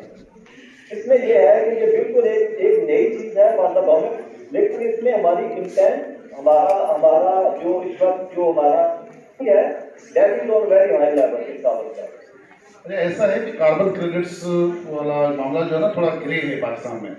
$40 बिलियन सिंध गवर्नमेंट के फॉरेस्ट डिपार्टमेंट को मिले थे मैंने उनको ड्यू कार्बन लास्ट ईयर 2023 में।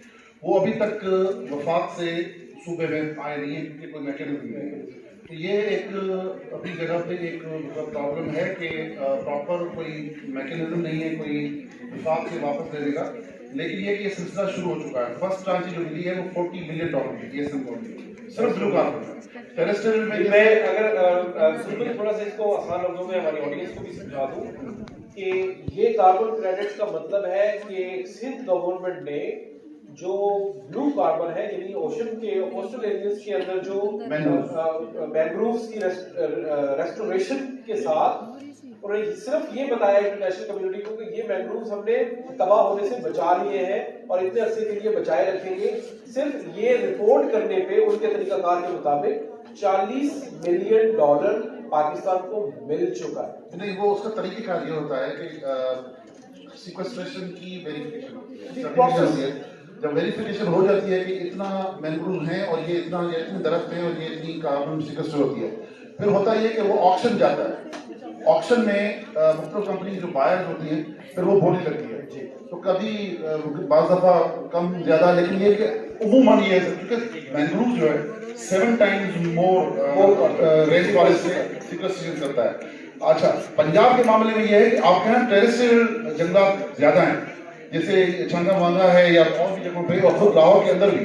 तो आपका जो ग्रीन कवर है वो ज्यादा है, तो टेरेस्ट्रियल के पॉइंट ऑफ व्यू से I think it is now time कि आप जो है वेरिफिकेशन करें और करके अपने लिए वो जी क्लेम करें। Thank you.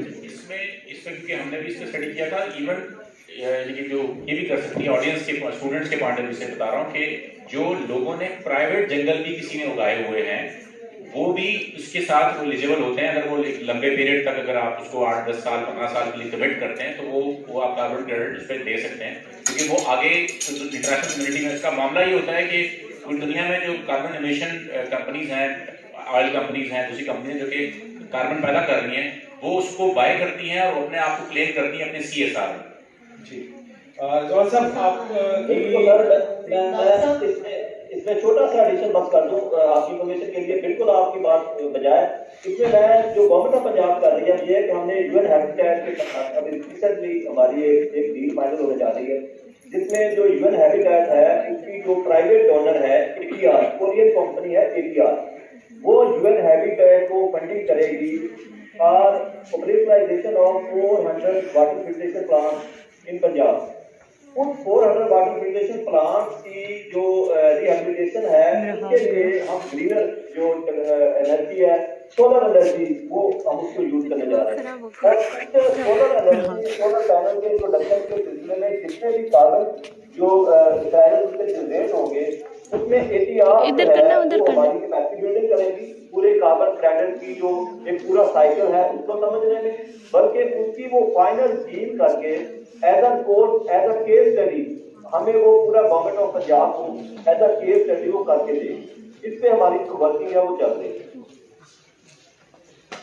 जी रिजवान साहब, आखिरी क्वेश्चन मेरी तरफ से है कि हमारे यहाँ जो CSR है, इंडस्ट्रियल जो कॉर्पोरेट सेक्टर का एक CSR की मद में होता है, अनफॉर्चुनेटली आई गेस कि ये बहुत ज्यादा एफिशिएंटली रेगुलेटेड नहीं है और बहुत सी जगहों पे वो पॉलिटिकली मोटिवेटेड है, बहुत सी ऐसी जगहों पे वो उनकी प्रायोरिटी एरियाज आइडेंटिफाई करने वाले हैं।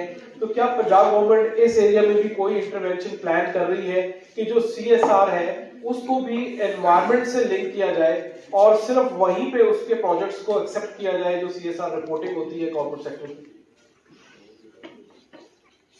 हाँ बेसिकली तो जैसे इसका नॉमेनक्लेचर है CSR, तो इसमें तो गवर्नमेंट की इन्वॉल्वमेंट बनती नहीं है, ये तो उनकी अपनी सोशल रिस्पॉन्सिबिलिटी है जो दे शुड बी फुलफिलिंग दोस। लेकिन हैविंग सेड दैट आपकी बात बिल्कुल बजाय, इसमें हम लोग जो है वो ये कर रहे हैं कि हम जो हमारी बस्ती है उसके लिए, जैसे मैंने पहले गुजारिश की कि हम उसके लिए लोनिंग का एलिमेंट लेके आ रहे हैं for production of greener technology. अब इशूज में ये आ रहा है कि हम इंडस्ट्री को लोन तो करने के लिए तैयार हैं, लेकिन इंडस्ट्री जो है उस पर अभी वो एक्सेप्टेबिलिटी और विलिंगनेस नहीं है to shift their operation for cleaner production और क्लीनर आउटपुट। अब ये बड़ा चैलेंज है। अभी हम ये सोच रहे हैं कि नेक्स्ट वीक और विद इन अ वीक और सो हम जो जितने भी पंजाब के चैम्बर्स हैं उनके साथ मीटिंग करें, और जो हमारे डिफरेंट स्टेक होल्डर्स हैं, जिसमें हमारे डिपार्टमेंट्स हैं, चैम्बर्स हैं, जिसमें लार्ज मैन्युफैक्चरिंग यूनिट के चैम्बर्स हैं, स्मॉल इंडस्ट्री के चैम्बर हैं, उनके साथ कोई ब्रेनस्टॉर्मिंग सेशन करें जिनमें कोशिश करें उनको परसुएट करने की कि सारी रिस्पॉन्सिबिलिटी गवर्नमेंट की नहीं है, ये गवर्नमेंट की रिस्पॉन्सिबिलिटी से ज्यादा आपकी रिस्पॉन्सिबिलिटी है। क्योंकि आपके लिए होगा डॉक्टर साहब, under the carbon border access mechanism जो EU में इम्पोर्ट हो रहा है 2026 में शायद, उसके तहत जो हमारी एक्सपोर्ट होगी उस पर तो पाबंदी लगेगी अगर हमने कार्बन की वो कंप्लायंस ना की जो इंटरनेशनल कम्युनिटी हमसे रिक्वायर करती है। तो इस किस्म की चीजों को हमें उसको सेंसिटाइज करने के लिए हम सोच रहे हैं। अभी हमारे जो डोनर बैंक में डीसी से बात हो रही थी कि आप हमारी कोई इसमें जो है वो हैंड होल्डिंग करें लेजिस्लेशन में और ऑर्गेनाइजेशन और खर्चा huge stakeholder conference, not only once, twice, thrice, as many times in order to sensitize our people to shift their relations for future protection. और होपफुली इंशाल्लाह CSR में भी जो है तब हम एक वॉलंटरी डैशबोर्ड की तरफ जा रहे हैं जिसमें हम तो कह रहे हैं कि आप वॉलंटरीली जितनी भी आपकी एमिशंस हैं, जो आपकी रेगुलर एमिशंस हैं, वो आप रिपोर्ट करें वॉलंटरीली।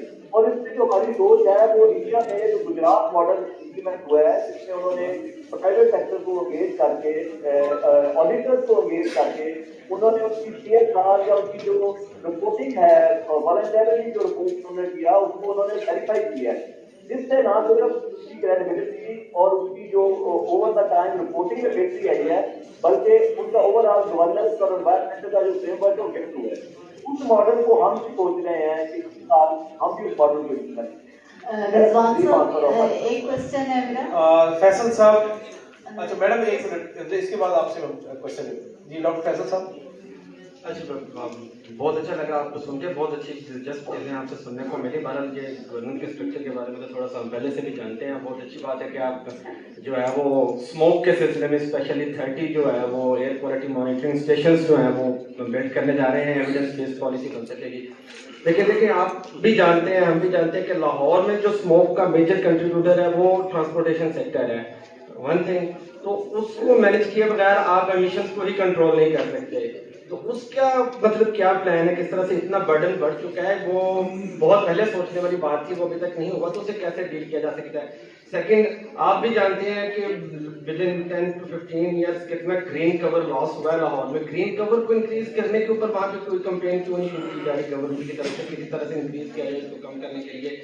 अगर सो कॉल्ड डेवलपमेंट के नाम पे वहां पे वॉकेबिलिटी तकरीबन ऑलमोस्ट किल्ड कि लाहौर में आप कहीं पैदल चलने के काबिल नहीं है, कोई फुटपाथ नहीं है, कुछ नहीं है।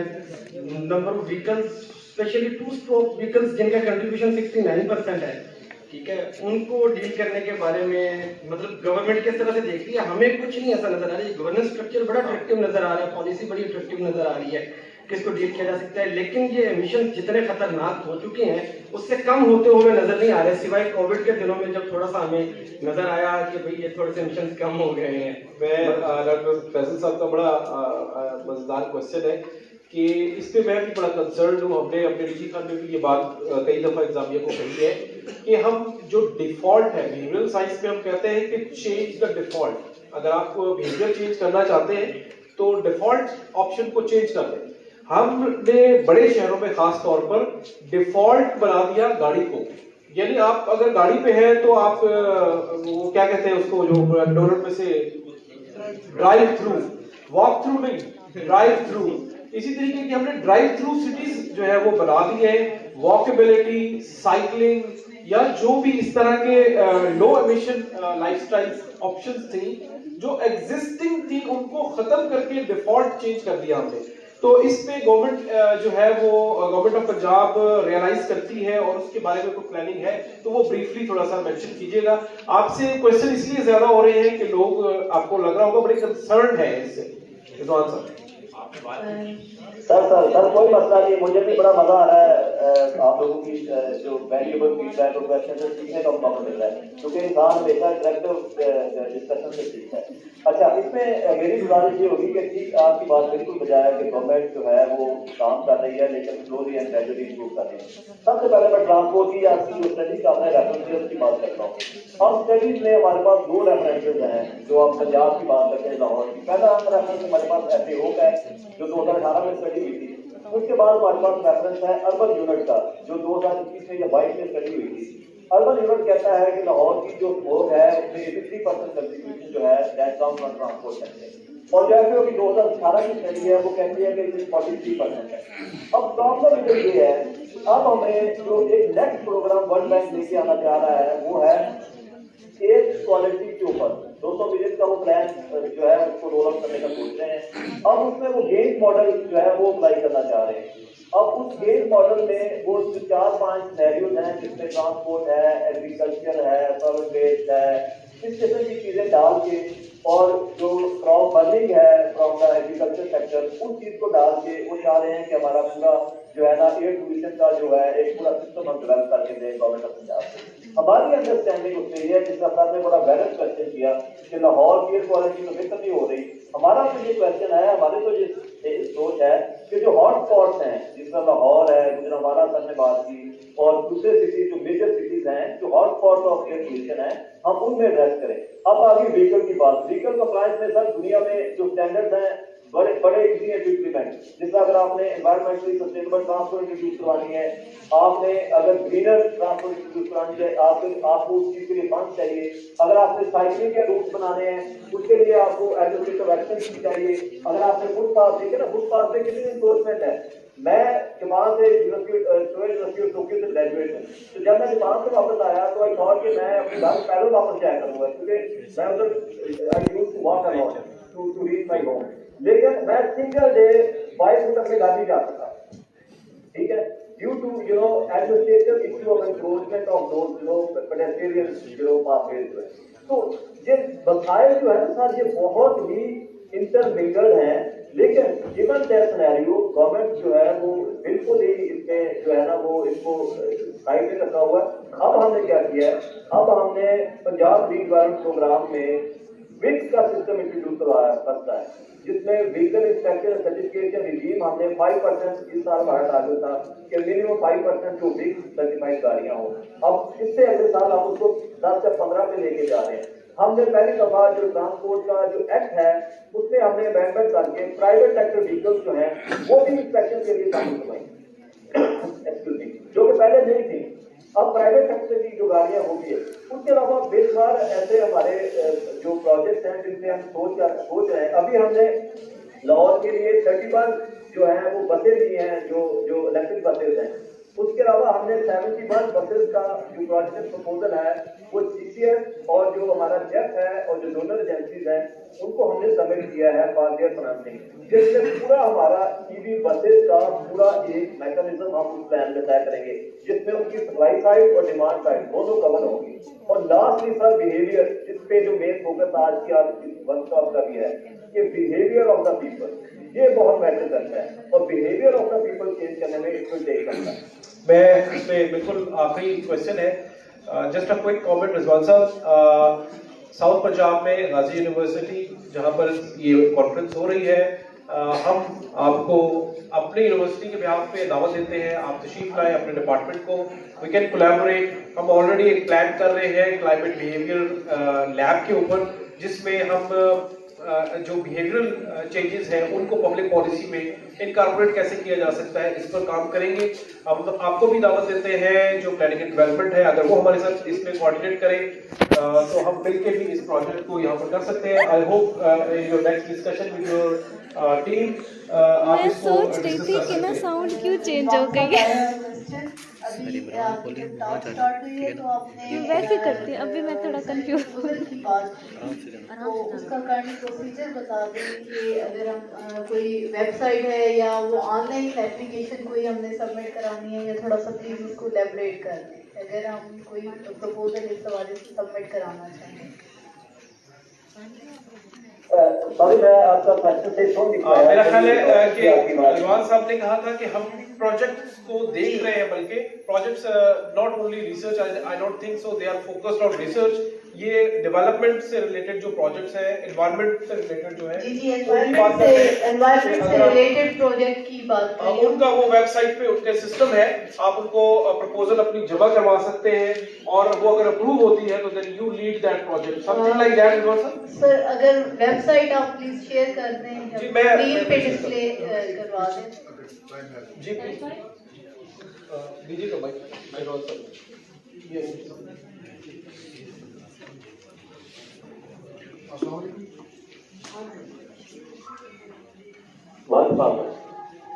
अस्सलाम वालेकुम। रिजवान साहब, मेरा नाम भी रिजवान ख्वाजा है। मैं गुजरावाला से हूँ। हमने गुजरावाला में कोई 1.5 लाख दरख्त लगा चुके पौधे। गुजरावाला में जब हम एयर क्वालिटी इंडेक्स की बात करते हैं तो हमें वहाँ पे लगता है कि हमारा सबसे ज्यादा जो मुकाबला है गुजरावाला में एयर क्वालिटी इंडेक्स को बेहतर करने में, वो इंतजामिया और महकमा माहौलियात के साथ है। यानी हमारे बड़े सारे दोस्त अहबाब हैं जिनकी बड़ी सारी फैक्ट्रियां हैं, हमें पता है वहाँ पे बड़ी सारी भट्टियां चलती हैं, तो महकमा माहौलियात इंटरटेन करता है पैसे लेके, वो यानी बड़ी सारी बेहतरीन इदारे के लोगों में आने वाली है ये बिहेवियर। कहते हैं ना अवाम, शायद अवाम ही ऐसी है। तो इसमें इन्वायरमेंट यानी गुजरावाला में मुझे पर्सनली मैं जानता हूँ कि एक फैक्ट्री है बहुत बड़ी गुजरावाला में मेरे दोस्त की, तो वो कहते हैं मुझे 10,000 पौधा लगवाने लगे। बाद में पता चला कि नहीं, वो ना महकमा माहौलियात वालों ने ना उससे नगद पैसे ले लिए। तो बड़ा सारा जो बेड़ा गर्क है माहौलियात को खराब करने में, वो बहरहाल माहौलियात के अपने लोगों की वजह से है, जो पैसे लेके भट्टियां चलवाते हैं, जो पैसे लेके कहते हैं फिल्टर नहीं लगाए, इट्स ओके। यानी मैं आपको जिम्मेदारी से ये बात कह रहा हूँ। आज ये फोरम में आपके साथ बात हुई तो इसके मतलब प्लीज कुछ बताइए कैसे हम कर सकते हैं इसको। साहब थैंक यू सो मच। ये बेसिकली गवर्नेंस से रिलेटेड ही क्वेश्चन है कि ट्रांसपेरेंसी जो हमारी इम्प्लीमेंटेशन में है, पॉलिसी मेकिंग में नो डाउट जो है हम अच्छा जा रहे होंगे पंजाब में, बट उसकी एग्जीक्यूशन जो है उसमें कहीं ना कहीं ट्रांसपेरेंसी के इश्यूज जो है वो आते हैं। और पर्टिकुलरली क्योंकि ये इजी गोइंग सब्जेक्ट समझा जाता है, मैं भी यहाँ पे डेरा गाजी खान में मैंने विजिट किया, जो ये भट्टे जिगजैग करने पे पंजाब में एक ऑलरेडी है स्टार्ट की, तो वहाँ भी ये इशू नजर आया कि उन्होंने कहा जी कि हम वही पैसे जो है वो टेक्नोलॉजी पे लगा दें या फिर वो जो आते हैं लेने वाले उनको दे दें, दोनों का हमारे लिए तो एक ही हाल है कि हमारी जान छूट जाती है। तो इस पे जो है वो थोड़ी गवर्नेंस में इम्प्रूवमेंट पे भी कोई कमेंट मेरा ख्याल रिजवान साहब भी पूछना चाह रहे हैं। जी सर बिल्कुल, थैंक यू वेरी मच। आपका बड़ा वैलिड कमेंट है गवर्नेंस के हवाले से, ऑब्जर्वेशन ये वाकई नॉर्म है, हमारे सोसाइटल नॉर्म भी हो चुका है अनफॉर्चुनेटली। लेकिन इसमें मैंने इस तरह गुजारिश की कि गवर्नमेंट ऑफ पंजाब का मैंने मिसाल दी थी कि Punjab green development program $75 million का प्रोग्राम है। उसका मेन ऑब्जेक्टिव है दैट इज एनवायरमेंटल गवर्नेंस, और दूसरा जो उसका इंटरवेंशन है इंट्रोडक्शन ऑफ ग्रीनर टेक्नोलॉजी, ये दो है। अब इमेजिन करें कि गवर्नमेंट की जो इस शुबे की इम्पोर्टेंस कि $273 मिलियन विद 2 हेड ऑन है, ठीक है। आप अभी तस्वीर लाए इधर ऑफिस मेरे, मैं मजीद आपसे डिस्कस करूंगा, और अगर आपके कोई इस किस्म के इश्यूज हैं तो यू कैन अप्रोच जो हमारे डायरेक्टर जनरल पीए हैं या सेक्रेटरी एनवायरनमेंट है, उनको आप अप्रोच करें, उनसे मीटिंग करें, इस किस्म के मिसाइल हैं। जी हम इंशाल्लाह लिंक करेंगे सर, आपको आपकी प्रेजेंस को का फायदा उठाएंगे। हम इंशाल्लाह इन दोस्तों को जो पंजाब में कम से कम काम कर रहे हैं उनको आपके साथ लिंक करेंगे, जहां पे भी आपकी सपोर्ट इनको पहुंच सकती हो, आप जरूर जो है वो इन लोगों की हौसला अफजाई करें और इनके जो प्रोजेक्ट्स हैं उनको पैट्रोनेज भी दें। मैं इसको आगे बढ़ाऊंगा सेशन को। Thank you so much. हमारे साथ डॉक्टर नातिक साहब हैं, उनको हम सुनेंगे, उनकी जो आज की टॉक है, और उसके हवाले से मैं चेयर करने के लिए डॉक्टर तारक साहब से रिक्वेस्ट करूंगा कि आप जो है वो तशरीफ लाएं, आप ऊपर एज इस सेशन को चेयर करेंगे। और नातिक साहब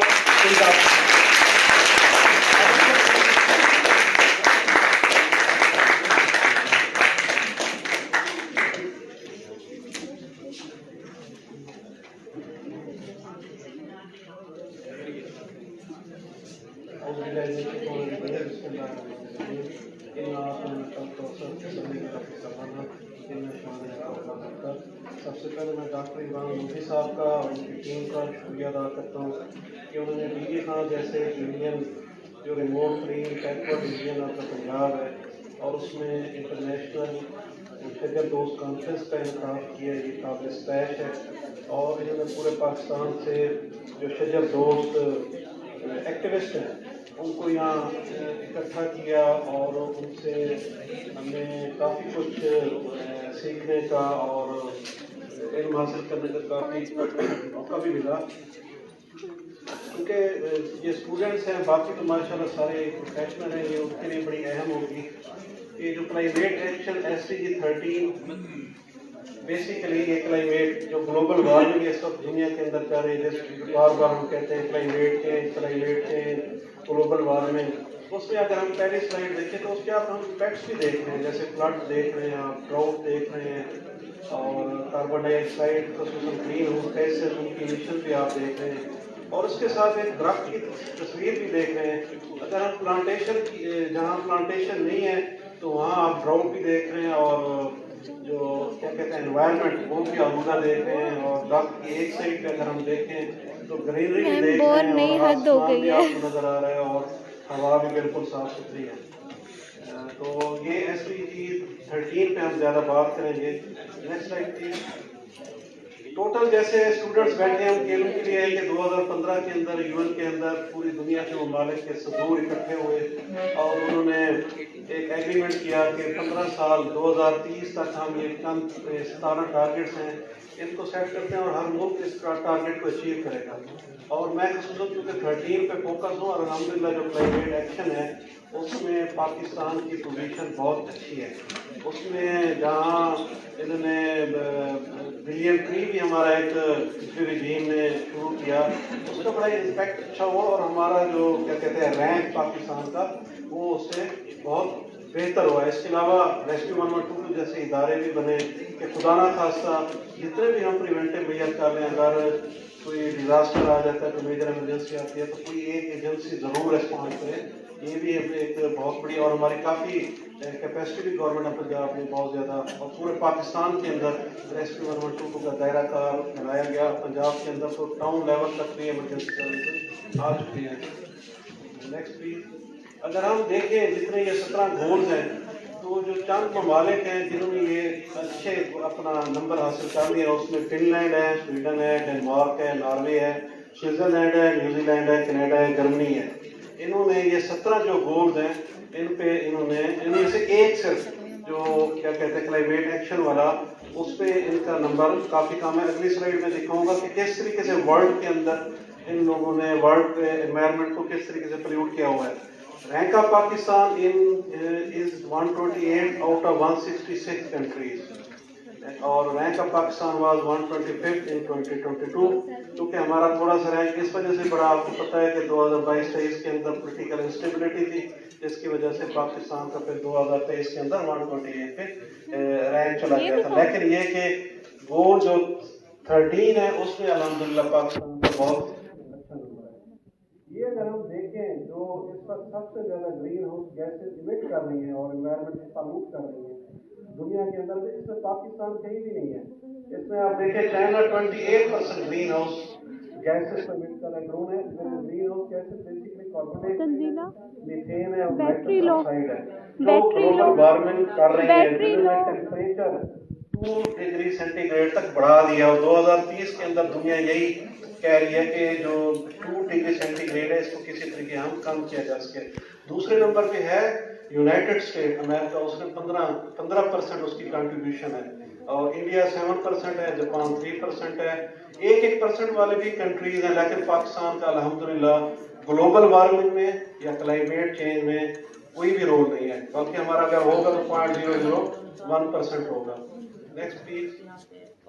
अब कुछ ऐसे भी कंट्रीज हैं जिन्होंने ग्रीन हाउस गैसेज इमिट को मतलब जीरो कर दिया। उसमें आप भूटान एशिया के अंदर आप देखें उसमें कॉमरोज है, गैबून है, गुआना है, यू है, पनामा है। उन्होंने कैसे ये ग्रीन हाउस देखें आप कि उन्होंने इतनी हैवी प्लांटेशन की है जिसका आप सोच भी नहीं सकते। और आप देख सकते हैं कि जैसे ये कैनाल है या दरिया है उसके इर्द गिर्द उन्होंने लाखों करोड़ों दरख्त लगा दिए।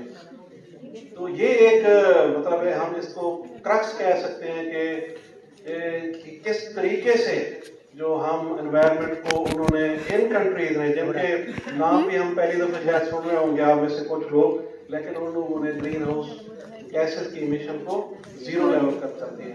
Next please. अगर मैं रेस्क्यू 112 कंट्रीब्यूशन का आप तो हमें जानते हैं कि जब भी इमरजेंसी होती है खुदा ना खास्ता तो हम पहुंच जाते हैं लेकिन ये हमारा इमरजेंसी हेडक्वार्टर ठोकर अकेडमी भी है। किस तरीके से हमने यहाँ देखें प्लांटेशन हैवी प्लांटेशन की हुई है। Next please. ये मैंने उस वक्त भी दरमियान में भी कहा था कि हमारा कोर्ट रेस्क्यू स्टेशन है 2016 के अंदर बना वहाँ कोई दरख्त नहीं थे लेकिन हमने आज ये 2022 की तस्वीर है जिसमें हमने हजारों दरख्त न सिर्फ लगाए बल्कि उनकी परवरिश भी की और अल्हम्दुलिल्लाह वो पूरे क्या जोबन के अंदर है कि किस और ये पूरी एक तहसील के अंदर बॉर्डर रेस्क्यू स्टेशन है और कम्युनिटी के लोग बहुत ज़्यादा आते हैं और हमारा रेफरेंस देते हैं कि अगर रेस्क्यू 112 को कर सकते हैं तो फिर बाकी लोग बाकी इदारे क्यों नहीं कर सकते। ये हमारा बेहवियरल स्टेशन है ये भी एक मॉडल है। इसमें हमने हैवी फाउंडेशन की मियावाकी लगाई इसमें हमने हजारों दरख्त लगाए। ये तकरीबन 2010 के अंदर हमने इधर फाउंडेशन की थी। ये 2022 की तस्वीर है और इस वक्त ये हमारे दरख्त इस वक्त मौजूद है। उसमें हम दिखा सकते हैं किस तरीके से हम कम्युनिटी को पार्टिसिपेट कर रहे हैं क्योंकि यूथ हैं आप लोग इस, क्योंकि हमने जितनी जिंदगी गुजारनी थी गुजार ली है 50-60 तक, इसके बाद आप लोगों का मुस्तकबिल, अगर आपने पाकिस्तान को ग्रीन एंड क्लीन न किया तो आने वाले वक्तों में ग्लोबल वार्मिंग के नतीजे में जो नुकसान हैं वो आप लोग फेस कर सकते हैं। ये जौनपुर के अंदर मैंने तस्वीर दिखाई, ये भी हमने हैवी प्लांटेशन की। ये देखें एक दीवार है, हमने एक पेड़ चढ़ाई, पूरी हमारे स्टेशन की चारों तरफ वो लश ग्रीन हुई हुई है। Next please. इसी तरीके यूनिवर्सिटी के अंदर 4-5-6 महीने पहले हमने यहाँ प्लांटेशन की थी। ये नहीं कि पिछले साल की है, गुज़श्ता 10-15 सालों के अंदर हम जब भी प्लांटेशन का सीज़न आता है और हम टीचिंग इंस्टीट्यूट्स को ज़्यादा मोबिलाइज करते हैं, सेंसिटाइज करते हैं, मोटिवेट भी करते हैं कि किसी तरीके वो इस कैंपेन का हिस्सा बने। और अल्हम्दुलिल्लाह मैं समझता हूँ कि टीचिंग इंस्टीट्यूट जितने भी हैं पाकिस्तान के अंदर, खसूसन पंजाब के अंदर, और फिर खसूसन मैं DG खान के हवाले से बात करूँ तो काफ़ी सेंसिटाइज है, और कोई ऐसा तालीमी इदारा नहीं है जहाँ हमने प्लांटेशन ना की हो। Next please. इस तरह की ये प्लांटेशन के हवाले से हम वॉक्स करते हैं, वर्ल्ड इन्वायरमेंट डे होता है और उसमें हम पूरे पंजाब के अंदर बहुत ज़्यादा प्लांटेशन कैंपेन करते हैं। ये हमारे जितने भी स्टेशन हैं शहरों के अंदर हैं, साथ साथ जब भी आप प्लांटेशन करेंगे आपको फिर बेनिफिट्स का भी पता होना चाहिए। आप देखें उसके बेनिफिट, रिड्यूस एनर्जी कॉस्ट है, साथ साथ जब टेम्परेचर जहाँ बहुत ज़्यादा प्लांटेशन होगी वहाँ टेम्परेचर कम होगा और आप उससे बहुत ज़्यादा बेनिफिट्स हासिल कर सकते हैं। इसमें मुख्तलिफ हैं कि कितने अरबों रुपए आप सेव कर सकते हैं। और जहाँ प्लांटेशन ज़्यादा होगी उन इलाकों के देखें तो वहाँ लोग खुशहाल होंगे, उनके चेहरे पे खुशी होगी। और रेगिस्तान हो, पहाड़ हो, जहाँ प्लांटेशन हो, वहाँ के लोगों की भी आप मिजाज देखें, वो तल्ख मिजाज होंगे, उनके चेहरे के ऊपर हो या जिस्मानी तौर पे वो इतने मतलब खुशहाल नहीं होंगे जिस तरीके से वो इलाके जहाँ बहुत ज़्यादा प्लांटेशन है तो उसमें वो ज़्यादा लोग खुशहाल होंगे, चेहरे भी उनके खूबसूरत होंगे और उनका इखलाक और किरदार भी बहुत ज़्यादा अच्छा होगा। इसी तरीके जिस घर के आगे प्लांटेशन होगी यकीनन घर की वैल्यू भी बढ़ जाती है, ये भी एक बहुत बड़ा।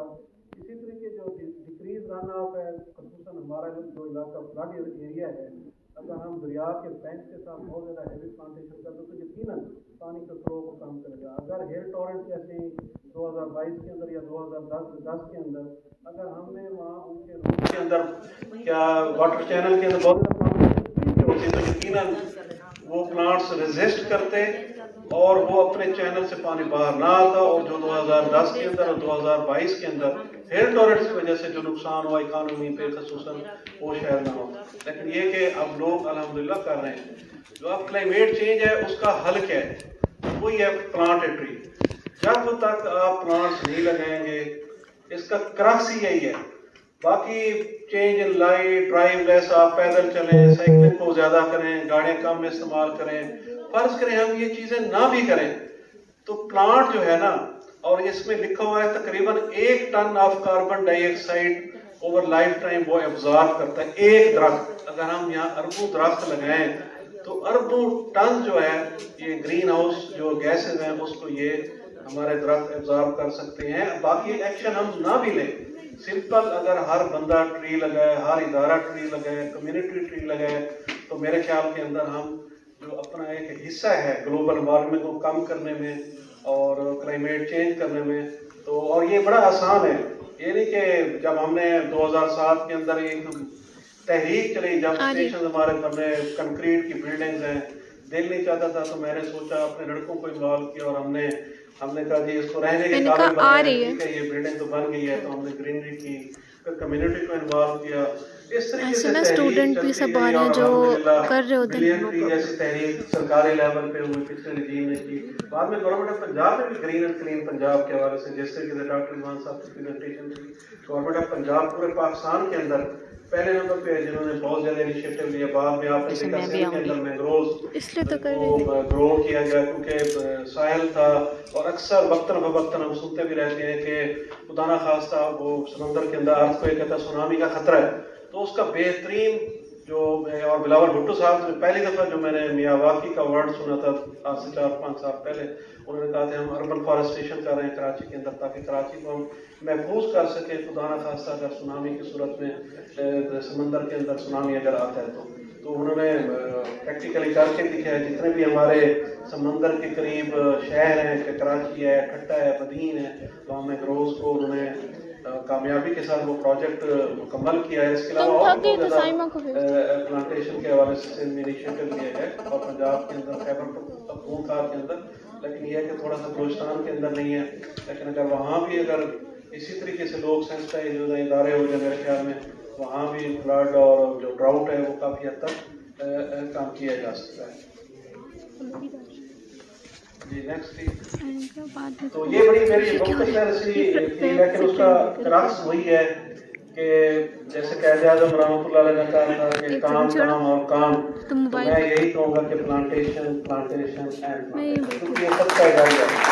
और जैसे एक दरख्त लगाया गोया कि उसने जन्नत में दरख्त लगाया, कुरान में भी बहुत ज़्यादा जिक्र है, हदीस में। तो मेरे ख्याल में अगर हर बंदा एक दरख्त लगाए और किसी का घर छोटा भी है तो चलो गमले की जगह हो कि घर के अंदर एक दरख्त उसके अंदर पौधा लगा दें तो यकीनन वो भी कार्बन डाइऑक्साइड को एब्जॉर्ब करेगा। और हम तो चलो थोड़ा सा एक हिस्सा डाला, अगरचे हमारी ये ड्यूटी में शामिल नहीं था कि हमारा काम रेस्क्यू करना है, लेकिन चूँकि एक नेशनल काज थी तो हमने उसमें बहुत ज़्यादा 2007 से ये प्लांटेशन करें। अगर हम DG डिवीजन की बात करें तो मैं समझता हूँ कि तकरीबन 20,000 हम अपने दफ्तरों के अंदर दरख्त लगा चुके हैं। कोट छुट्टा उसकी बेहतरीन मिसाल है कि अगर कोई भी बंदा अगर हमारा एक देखना चाहे यहाँ से 15 किलोमीटर दूर है तो हमने प्रैक्टिकली उसको करके दिखाया। और इंशाल्लाह ताला अब प्लांटेशन ड्राइव आ रही है कि हमारा एक टारगेट है DG खान मेडिकल कॉलेज के अंदर, यहाँ भी ये सारे स्टूडेंट दोस्त बैठे हुए हैं। 14 अगस्त को मैंने प्लांटेशन की थी और प्रिंसिपल साहब को कहा था कि हम अर्बन फॉरेस्टेशन करना चाहते हैं कि ये जो DG खान मेडिकल कॉलेज है हार्ट ऑफ द सिटी में है, तो आप कोई रकबा मुख्तस कर, उन्होंने 2 एकड़ ज़मीन मेरी प्रपोजल पे रखा शहर के अंदर और हम वहाँ 1,000 दरख्त लगा चुके हैं और हमारा टारगेट है कि वहाँ 10,000 दरख्त लगे और इंशाल्लाह कैंपेन आएगी तो इंशाल्लाह ताला हम इनसे जो शिद्दत दोस्त बैठे हैं इनसे भी कहेंगे ये यकीन हमारे साथ ताउन भी करेंगे और रेस्क्यू भी ताउन करेंगे और लोकल कम्युनिटी भी ताउन करेगी। और इंशाल्लाह ताला हम कहते हैं कि 2-3 साल के अंदर हम ये दरख्त 10,000 करीब लगा सकें और इंशाल्लाह ताला जिस तरीके से हमारी कमिटमेंट है और इंशाल्लाह ताला हम ये ज़रूर करके दिखाएंगे। और DG खान के एनवायरनमेंट एक दफ़ा क्योंकि यहाँ से उठने वाली जो एक कॉन्फ्रेंस है तहरीक मानद है, मैं उम्मीद करता हूँ इंशाल्लाह ताला ये तहरीक पूरे पाकिस्तान के अंदर फैलेगी और इंशाल्लाह ताला पाकिस्तान सरसब्ज़ शदाब होगा और इंशाल्लाह ताला डिज़ास्टर से भी फ्री हो जाएगा इसके, क्योंकि बहुत ज़्यादा बेनिफिट्स हैं यहाँ जो हर वक्त हर साल एक फ्लड की सूरत में जो हमारी इकॉनमी के बहुत ज़्यादा अरबों डॉलर अरबों रुपीज़ का नुकसान होता है, वो उससे भी हम इंशाल्लाह ताला बच जाएंगे। कभी ड्राउट का खतरा होता है उससे भी हम यकीनन बच जाएंगे और इंशाल्लाह ताला खुशहाली भी है और फिर सदका जारिया भी है इंशाल्लाह ताला। आप लोगों ने बात सुनी और उम्मीद करता हूँ इंशाल्लाह ताला हम इस तहरीक का हिस्सा बनेंगे। और यूथ हैं आप तो और यूनिवर्सिटी ये हमारी जो गाजी यूनिवर्सिटी है ये इंशाल्लाह ताला ये भी एक गढ़ बनेगी और यहाँ भी मैं लोधी साहब को कहूँगा ज़रूर एक मियावाकी का कंसेप्ट है 1 एकड़ ज़मीन कोई मसला नहीं है इधर शहर के अंदर, इसका भी इम्पैक्ट अल्टीमेटली DG खान शहर के ऊपर आएगा तो यहाँ भी मियावाकी बन सकती है।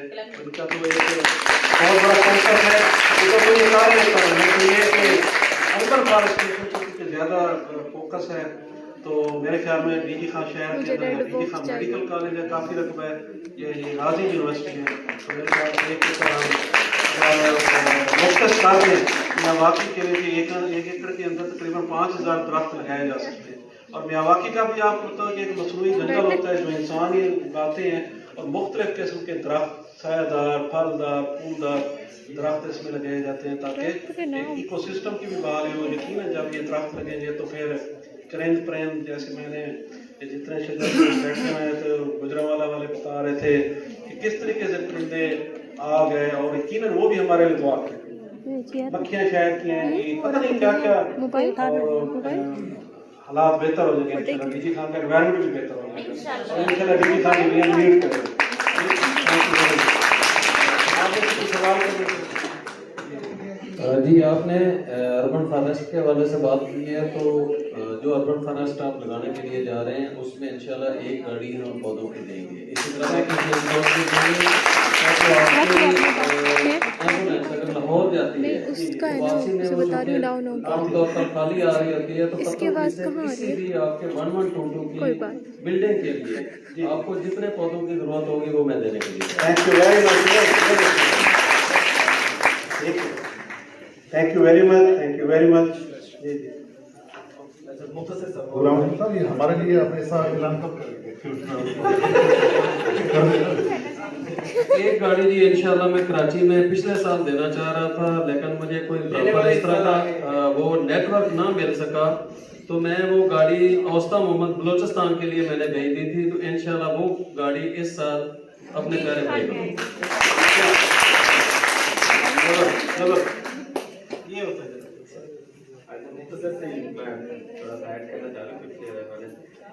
आपके इदारे का आपका कंट्रीब्यूशन डेफिनेटली बहुत मतलब शानदार है, बेहतरीन है, एक अजीम कंट्रीब्यूशन है आपका और आपके इदारे की तरफ से यहाँ पे जो आपने हेड किया।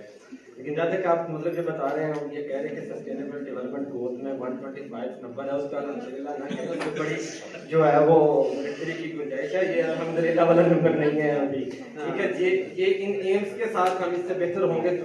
अच्छा, एक और आपने बात की ग्रीन हाउस गैस एमिशन में हमारा कंट्रीब्यूशन डेफिनेटली लेस देन 1% है, यही आर्गुमेंट हर बंदा देता है, लेकिन ये आर्गुमेंट कोई नहीं पेश करता कि मीथेन के कंट्रीब्यूशन में we are 7th in international ranking, और इसका अच्छा खासा कंट्रीब्यूशन है क्लाइमेट चेंज में, और हमारी एग्रीकल्चरल प्रैक्टिसेस की वजह से, लाइफ स्टॉक की वजह से हम मीथेन में, हमें वहाँ पे इन चीज़ों को एड्रेस करने की जरूरत है। एक चीज कंट्रीब्यूशन ओवरऑल हमारा चाहे लेस देन 1% है, लेकिन over the year it is increasing, ठीक है। तो हमें उसको एडजस्ट करने की जरूरत है, चाहे दुनिया में हमारे कंट्रीब्यूशन कम है लेकिन वो बदतरीन बढ़ रहा है, तो ये जो कम खर्चा है, ये जो कोशिश हो रही है, डेफिनेटली इसको कम करेंगे, लेकिन हमें इस लेंस से भी इन चीजों को देखना चाहिए। जी बहुत शुक्रिया डॉक्टर नासिर साहब। सर मैं देता हूँ मीथेन के हवाले से ही मैंने एक बात रखी थी यहाँ पे, जो एक बहुत बड़ी गलतफहमी है, इंटरनेशनल फोरम से भी बात होती है कि हमारा जो है वो कार्बन में ग्रीन हाउस के अंदर जो है वो रोल नहीं है।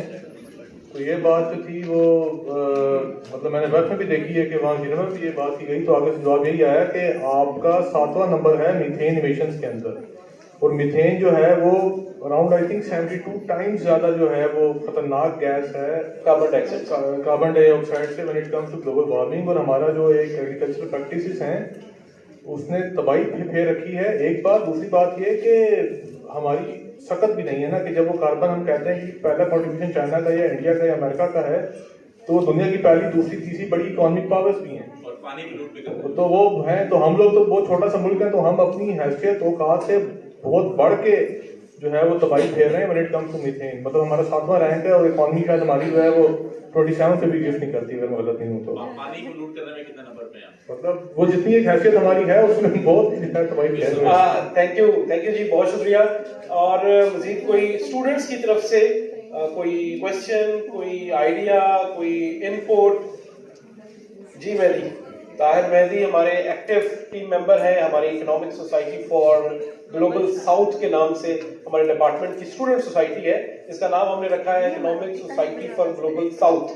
प्रॉब्लम है हमने इसका नाम ग्लोबल साउथ इसलिए भी रखा है कि साउथ में इश्यूज अनएड्रेस्ड और अनअटेंडेड चले जाते हैं, और हमने इसको सिर्फ साउथ पंजाब नहीं कहा, बल्कि हमने इसको ग्लोबल साउथ इसलिए कहा है कि ग्लोबल साउथ के इश्यूज एक जैसे हैं, चाहे वो पाकिस्तान हो या कोई भी और खिता जो ग्लोबल साउथ में मौजूद हो। जी ताहिर सर, मेरा क्वेश्चन ये है कि कॉन्फ्रेंस आज हमने किया है, हमने यहाँ पे मोस्टली जो बात किया ना सर, वो हमने अडॉप्टेशन की बात की है, मिटिगेशन के हवाले से हमारा कोई फोकस पॉइंट नहीं था। प्लांटेशन इज मिटिगेशन, तो सर वो भी अडॉप्टेशन में आता है।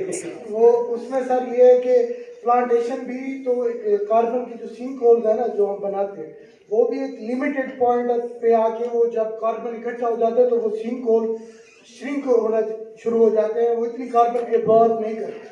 तो उसके लिए ये है कि हमें साथ में अपनी कार्बन जो हम प्रोड्यूस करते हैं वो भी डिक्रीज करने के लिए पॉलिसीज के ऊपर बात करनी चाहिए। सिर्फ प्लांटेशन इंडिविजुअल हल नहीं है, उसके अलावा जो टेक्नोलॉजीज है, ग्रीन एनर्जी है, उसको हमने साथ में लेके चलना पड़ेगा, क्योंकि plantation is not one individual. मैं इसमें थोड़ा सा कमेंट करके मैं फैसल को दूंगा, क्योंकि ये रेलेवेंट इनसे है, ये आपको बताएंगे कि ये क्लाइमेट मिटिगेशन है या एडेप्टेशन किस तरह से है। I just want to make one comment, जो आपने कहा ना कि टेक्नोलॉजीज हमें, no doubt technology is helpful, लेकिन बदकिस्मती से जो हमारी न्यू कैपिटल इकोनॉमी बन गई है, जो स्ट्रक्चर्स बन गए हैं, इन्होंने हमें टेक्नोलॉजीज पे इतना रिलाय कर दिया है कि हम जो इंसान की बिहेवियरल सुपर पावर है, यार 25 करोड़ इंसान रहते हैं इस मुल्क में, उनकी बेहतर तरबियत करने से कोई बेहतर क्लाइमेट एक्शन नहीं होगा। हम देखते हैं जी ड्रोन कब आएगा, वो किसी को एआई कब आएगी, जी ठीक है वो जब आएगी उसका फायदा भी हम उठाएंगे, लेकिन 25 करोड़ लोग मौजूद हैं, क्या उनके सस्टेनेबल लाइफस्टाइल से कोई फर्क नहीं पड़ेगा? तो हमारी आज की कॉन्फ्रेंस का एक जो फोकस था वो ये भी था कि हम टेक्नोलॉजीज बाद महंगी टेक्नोलॉजीज अडॉप्ट कर भी नहीं सकते, हमारे पास इतने वसाइल भी नहीं है, लेकिन हमारे पास ये लोग मौजूद है भाई, ये चलती फिरती टेक्नोलॉजी है, इन पे फोकस करें, इनके बिहेवियर्स को चेंज करें। तो ये थोड़ा सा मैं इस पे कमेंट करना चाह रहा था। डॉक्टर फैसल आप बताएंगे जी, हमने जो मिटिगेशन और अडेप्टेशन की बात इन्होंने की है, इस पे थोड़ा सा। मेरे ख्याल से शायद मिक्स कर रहे हैं, आपने बड़ा क्लियरली करके दिया था कि ये डेफिनेटली प्लांटेशन जो है वो मिटिगेट ही कर रही है, चीज़ों को खत्म कर रही है एनवायरनमेंट के अंदर से ना, तो ये मिटिगेशन ही है, यही एक मिटिगेशन का हमारे पास इजी और एक्सेसिबल वे आउट है। देखिए अब आपने अगर फ्लड की कॉन्सिक्वेंसेस को खत्म करना है तो उसके लिए आपको बहुत बड़ा इंफ्रास्ट्रक्चर डेवलप करना है, डैम्स बनाने, डाइक्स बनाने, उस पर बहुत पैसा चाहिए, टाइम चाहिए। मैं एक एग्जांपल के तौर पर कह रहा हूँ, जब उस की सोर्सेज को आप मिटिगेट करने के लिए जा रहे हैं तो उसको आपको किसी ना किसी तरह से अडॉप्ट करना होता है, लेकिन प्लांटेशन इजी वे है चीज़ों को, इन सोर्सेज को मिटिगेट करने का, इससे बेहतर तो कोई नहीं हो सकता है। बाकी जितने भी हैं वो इसमें जी बिल्कुल, इसमें जो एडेप्टेशन का फोकस हमारा इसलिए भी रहता है कि जिन एरियाज में, जिन खित्तों में क्लाइमेट के इम्पैक्ट्स ऑलरेडी नजर आना शुरू हो गए हैं, वहाँ एडेप्टेशन की जरूरत ज्यादा है, ताकि हम उन खतरात से पहले तो फौरी तौर पे बचें ना। जैसे हमारे दोस्त ये रेस्क्यू वाले भी हैं, उन्होंने हमें पिछले 10-15 साल में हमने बड़े सीवियर किस्म के यहाँ फ्लड्स देखे, तो पहले तो अडॉप्ट करना है भाई, ये फ्लड्स हमें नुकसान कम से कम पहुंचाएंगे, फिर हमें इनसे लॉन्ग टर्म बचने के लिए जो प्लानिंग्स है वो भी करनी है। फहद कुछ कहना चाह रहे हैं? मैं इसी में ऐड ये करूंगा कि when it comes to mitigation versus adaptation वाला जो एक डिबेट है, मिटिगेशन जो है ना वो मिटिगेशन जो है वो एक बहुत कॉम्प्लेक्स और बहुत एक पैसे वाला मामला है, फिर उसकी अपनी कॉम्प्लेक्सिटी है। For instance when it comes to adaptation, आपने जो है वो फ्लड के हवाले से लोगों को अवेयर कर दिया। When it comes to mitigation, आपने सर ने कहा डैम जो है बनाएंगे, उससे बहुत ज्यादा इंफ्रास्ट्रक्चर का पैसा चाहिए। डैम जो है वो कंक्रीट से बनेगा ना, तो कंक्रीट की जो अपनी एक कार्बन फुटप्रिंट है वो कहाँ पे जाएगा?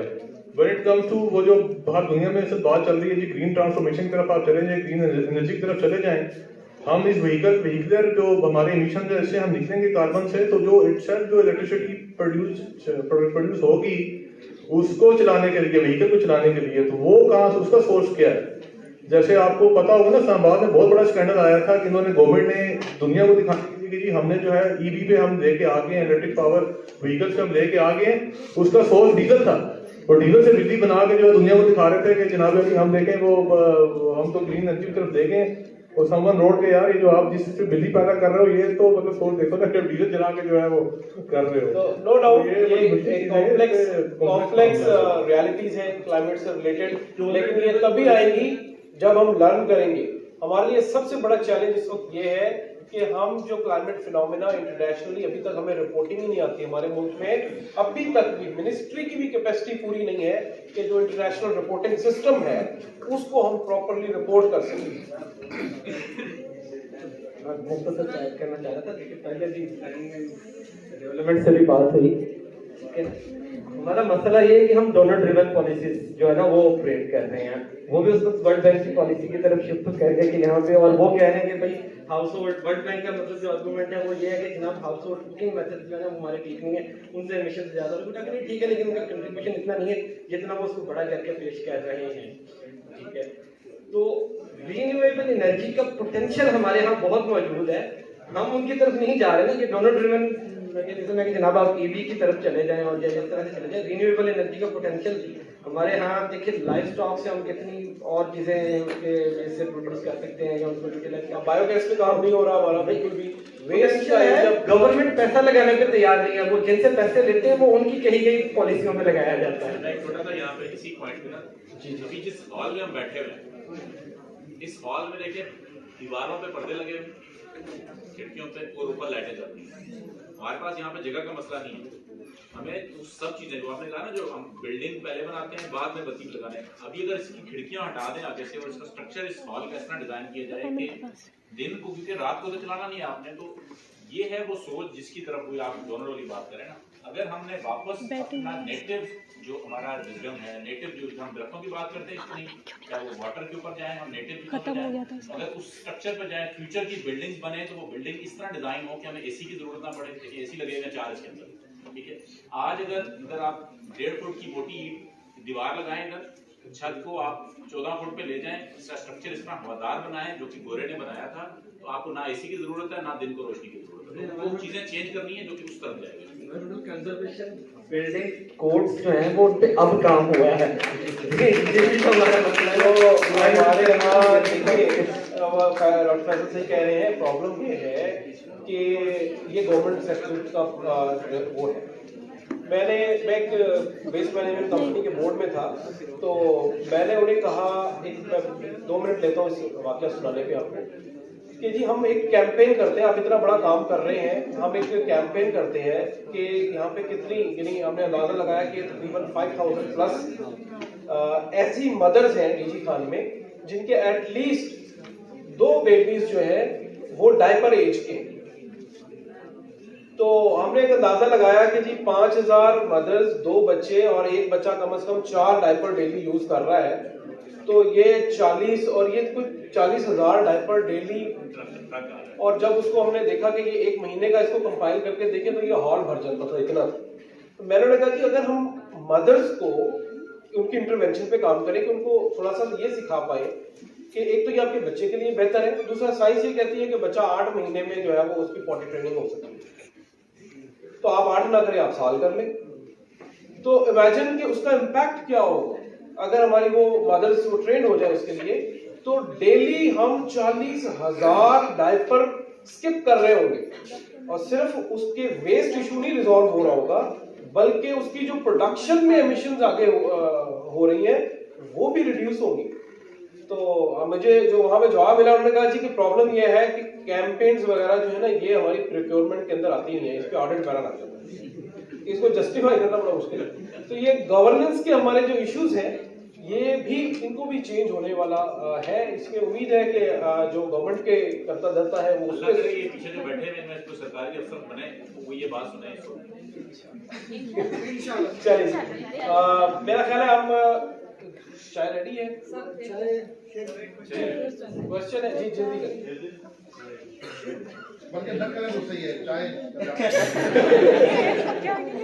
अच्छा, वैसे मैं इमरान भाई, मैं अपने स्टूडेंट, अपने बच्चों से ये कहना चाहूँगा कि मैं तो बस मेंटली तैयार था कि बड़े क्वेश्चन होंगे।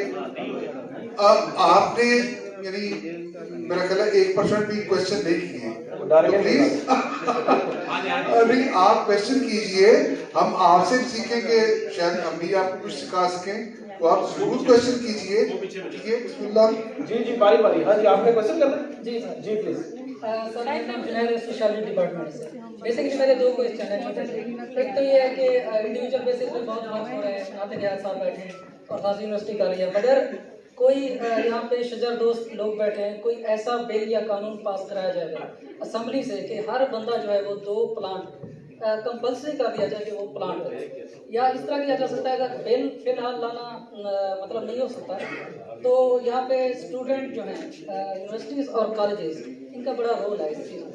तो एक सेशनल नंबर होते हैं कुछ मार्क्स जो टीचर्स देते हैं अपनी मर्जी से, तो why don't you make it compulsory for the students to plant a tree और 5 trees in reward. Other assignments मिलते हैं, प्रोजेक्ट्स मिलते हैं, मगर ऐसी कोई एक्टिविटी होती है प्लांटेशन कंपल्सरी कर दीजिए। और जी सर, मैं अल्हम्दुलिल्लाह नाते के साथ हमने तकरीबन हज़ारों एक वॉलंटियर है, ये वॉलंटियर भी है। इस पे हम मैं ऑलरेडी प्लान कर रहा था, सोच रहा था, मैं सोच रहा हूँ डॉक्टर फैसल के साथ मिलके इस पे हम एक पहले रिसर्च प्लान करते हैं क्लाइमेट लिटरेसी के ऊपर, और किस तरह करिकुलर को हम थोड़ा बहुत इनकॉर्पोरेट कर सकते हैं, क्योंकि ये मेरे ख्याल रिसर्च से रिलेटेड ज़्यादा होगा। सर हमारी एक एनजीओ थी, मैं नाम नहीं लेता यहाँ पे, तो हमने एक एम किया था कि पूरे पाकिस्तान में जो हमारी टीम है 14 अगस्त तक, 1 अगस्त से लेकर 14 अगस्त तक हम पूरे पाकिस्तान में 14 अगस्त 14 लाख दरख्त, और हमने ये टारगेट अचीव किया।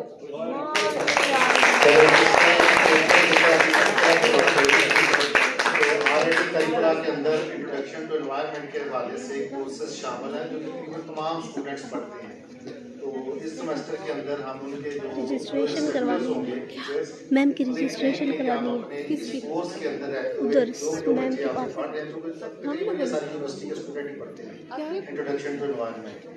तो उसके अंदर आप लोग स्टूडेंट्स, आप कहना चाहिए पहले ही अपने अंदर ये मोबिलाइजेशन ले आए और उनको हम रिक्वेस्ट करेंगे कि आप लोग इनको दरख्त लगवाएं, सेमेस्टर पूरा उससे कहना चाहिए हियरिंग करवाएं, उसके बाद उनको सेशनल में काम करें। तो आपके अदर असाइनमेंट्स के साथ साथ इसको भी ऐड करवाते हैं, तो बहुत अच्छा आइडिया था।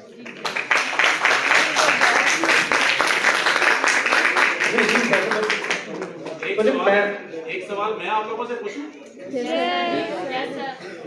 आप ये बताएं कि आप में से फार्मर कौन कौन बनना चाहता है? आप देखिए कैरियर है ना, दुनिया में बेशुमार कैरियर है, आप में से फार्मर कौन कौन बनना चाहता है?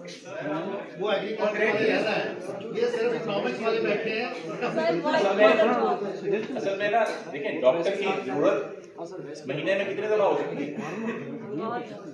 2-3 दफा। तो बंदा पक्का बीमार है, उसको साल में हफ्ते में 1 दफा, महीने में 1 दफा। इंजीनियर की, बाकी डिपार्टमेंट्स की, फार्मर की दिन में 3 दफा होती है, तो जरूर कंसीडर करें फार्मिंग में जाने के लिए।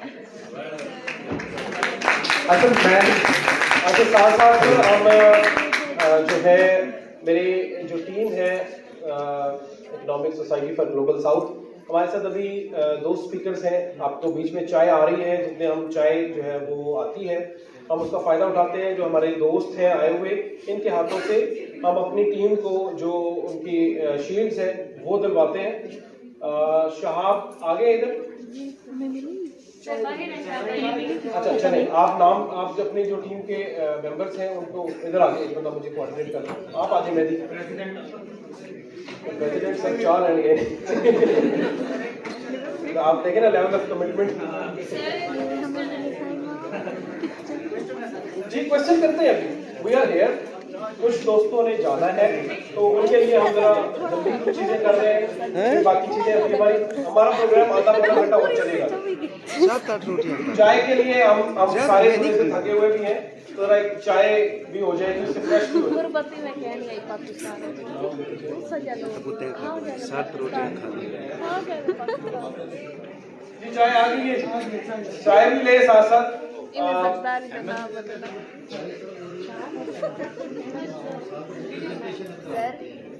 हाँ जी, बल्कि आप ऐसा करें स्टार्ट में ना doctor Saira recorded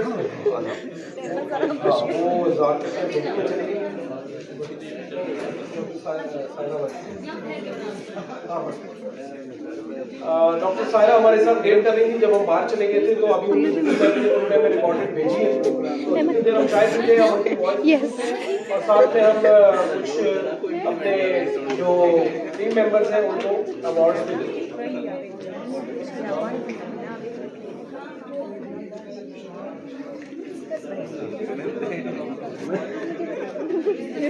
doctor Saira Akhtar जो है कि department of rural sociology as a associate professor department of rural sociology university of agriculture Faisalabad में सर्व कर रही हैं। Currently she serving in ORIC, तो उनका वोमेन जेंडर के ऊपर और एग्रीकल्चर के सस्टेनेबिलिटी के ऊपर उनका बहुत काम है। उस हवाले से वो आज हमारे साथ शामिल की एज ए पैनल के अंदर। तो ड्यू टू हमारे इस थोड़ा सा शेड्यूल में तब्दीली की वजह से फिर उनकी मसरूफियत में आ गई, तो उन्होंने हमें एक रिकॉर्डेड ऑडियो भेजी है जो आप लोगों के सुनने के काबिल है। वोमेन के ख़ास तौर पे ये बच्चियाँ जो हमारी स्टूडेंट्स हैं इनके हवाले से कि वो एज ए वोमेन किस तरह काम कर रही हैं इस एग्रीकल्चर सस्टेनेबल डेवलपमेंट के ऊपर, तो उस हवाले से ये ऑडियो दोनों environment and how these are related with the poverty. So if we see the present trends, the gender and forest are re-emerging as central in the global sustainable development agenda. And if we see generally, the gender equality and development issues are always interrelated. All the development issues, not only the environment, but if we see all the development issues are interrelated with the gender equality. The gender equality arena is considered the primary key to supporting the progress of the world economic growth and strengthening the country's ability to continue developing and fighting against the poverty.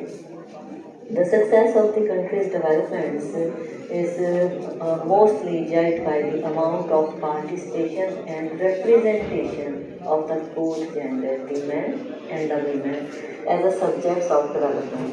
Because Imam Iqbal also said कि ये जहाँ है तेरे लिए तू नहीं जहाँ के लिए. So all the development in this world is for the human beings, and when we talk about the human beings, we include the both genders, the men and the women. And here all the development is for the human beings. Humans are not for the development. So this is the philosophy of the Imam Iqbal also. And both women and men can depend on the forest.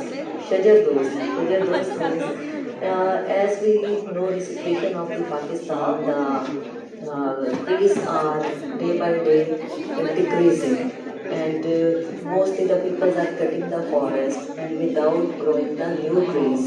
So this is very harmful for our country, and men and women both are included in this scenario. So if we talk about the forest and the agroforestry also and trees, all these are related with their livelihood and play a critical role in managing them. Because if we talk about the rural areas, especially very many people are dependent on the firewoods, and they freely cut the forest during the time of the needs and without growing the new trees. So this is a behavior, and also this is a need of their livelihood. So we should think about that, which are the alternatives can be, and how we can manage these practices. Obviously, the people are having the needs of the wood for the fire and for the other purposes. But side by side, for the sustainable development, we need the much more trees, and for the climate reasons, we need the much more trees and much more forest in our country.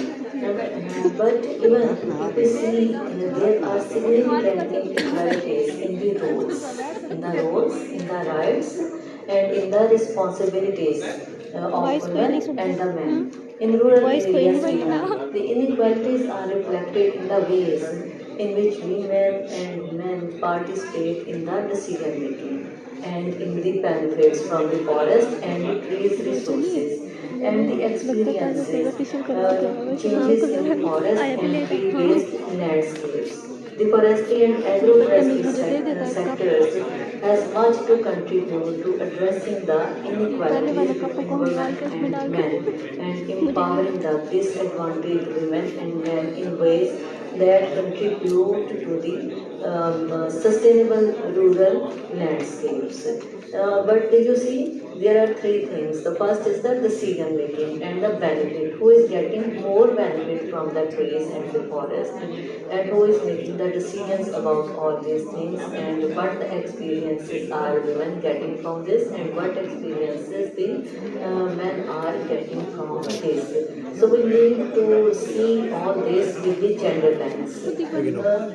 And again, much of the mainstream literature, if we read that on environmentally sustainable development, has ignored the gender dimensions. They are not covering the all dimensions of the gender if we analyze the literature on that.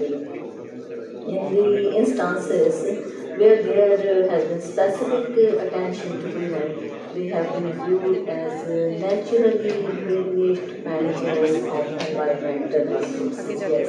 With little attention paid to how gender relations systematically differentiate women and women in the process of production and reproduction, or relegate women to environmentally based activities and limit their access to other types of livelihood activities. As more recently, linkages between gender, poverty, and the environment are increasingly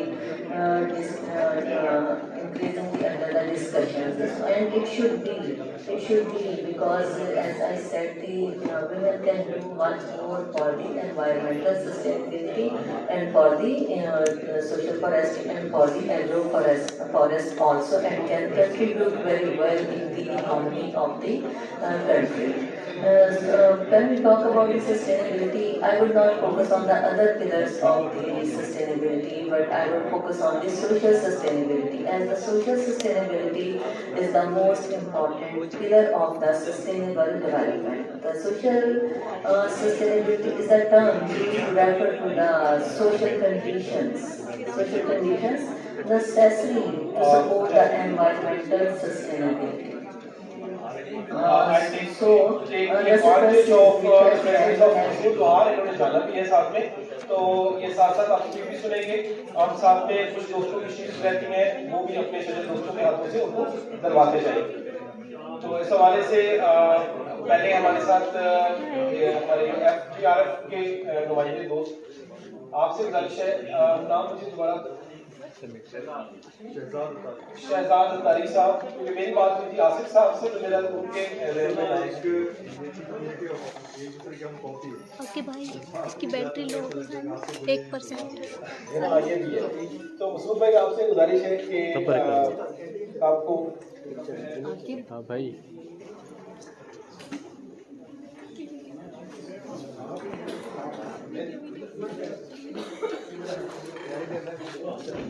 मैं कुले यार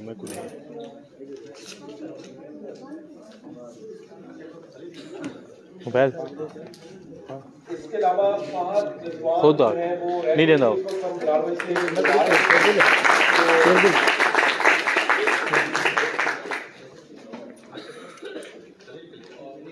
app download करना पड़े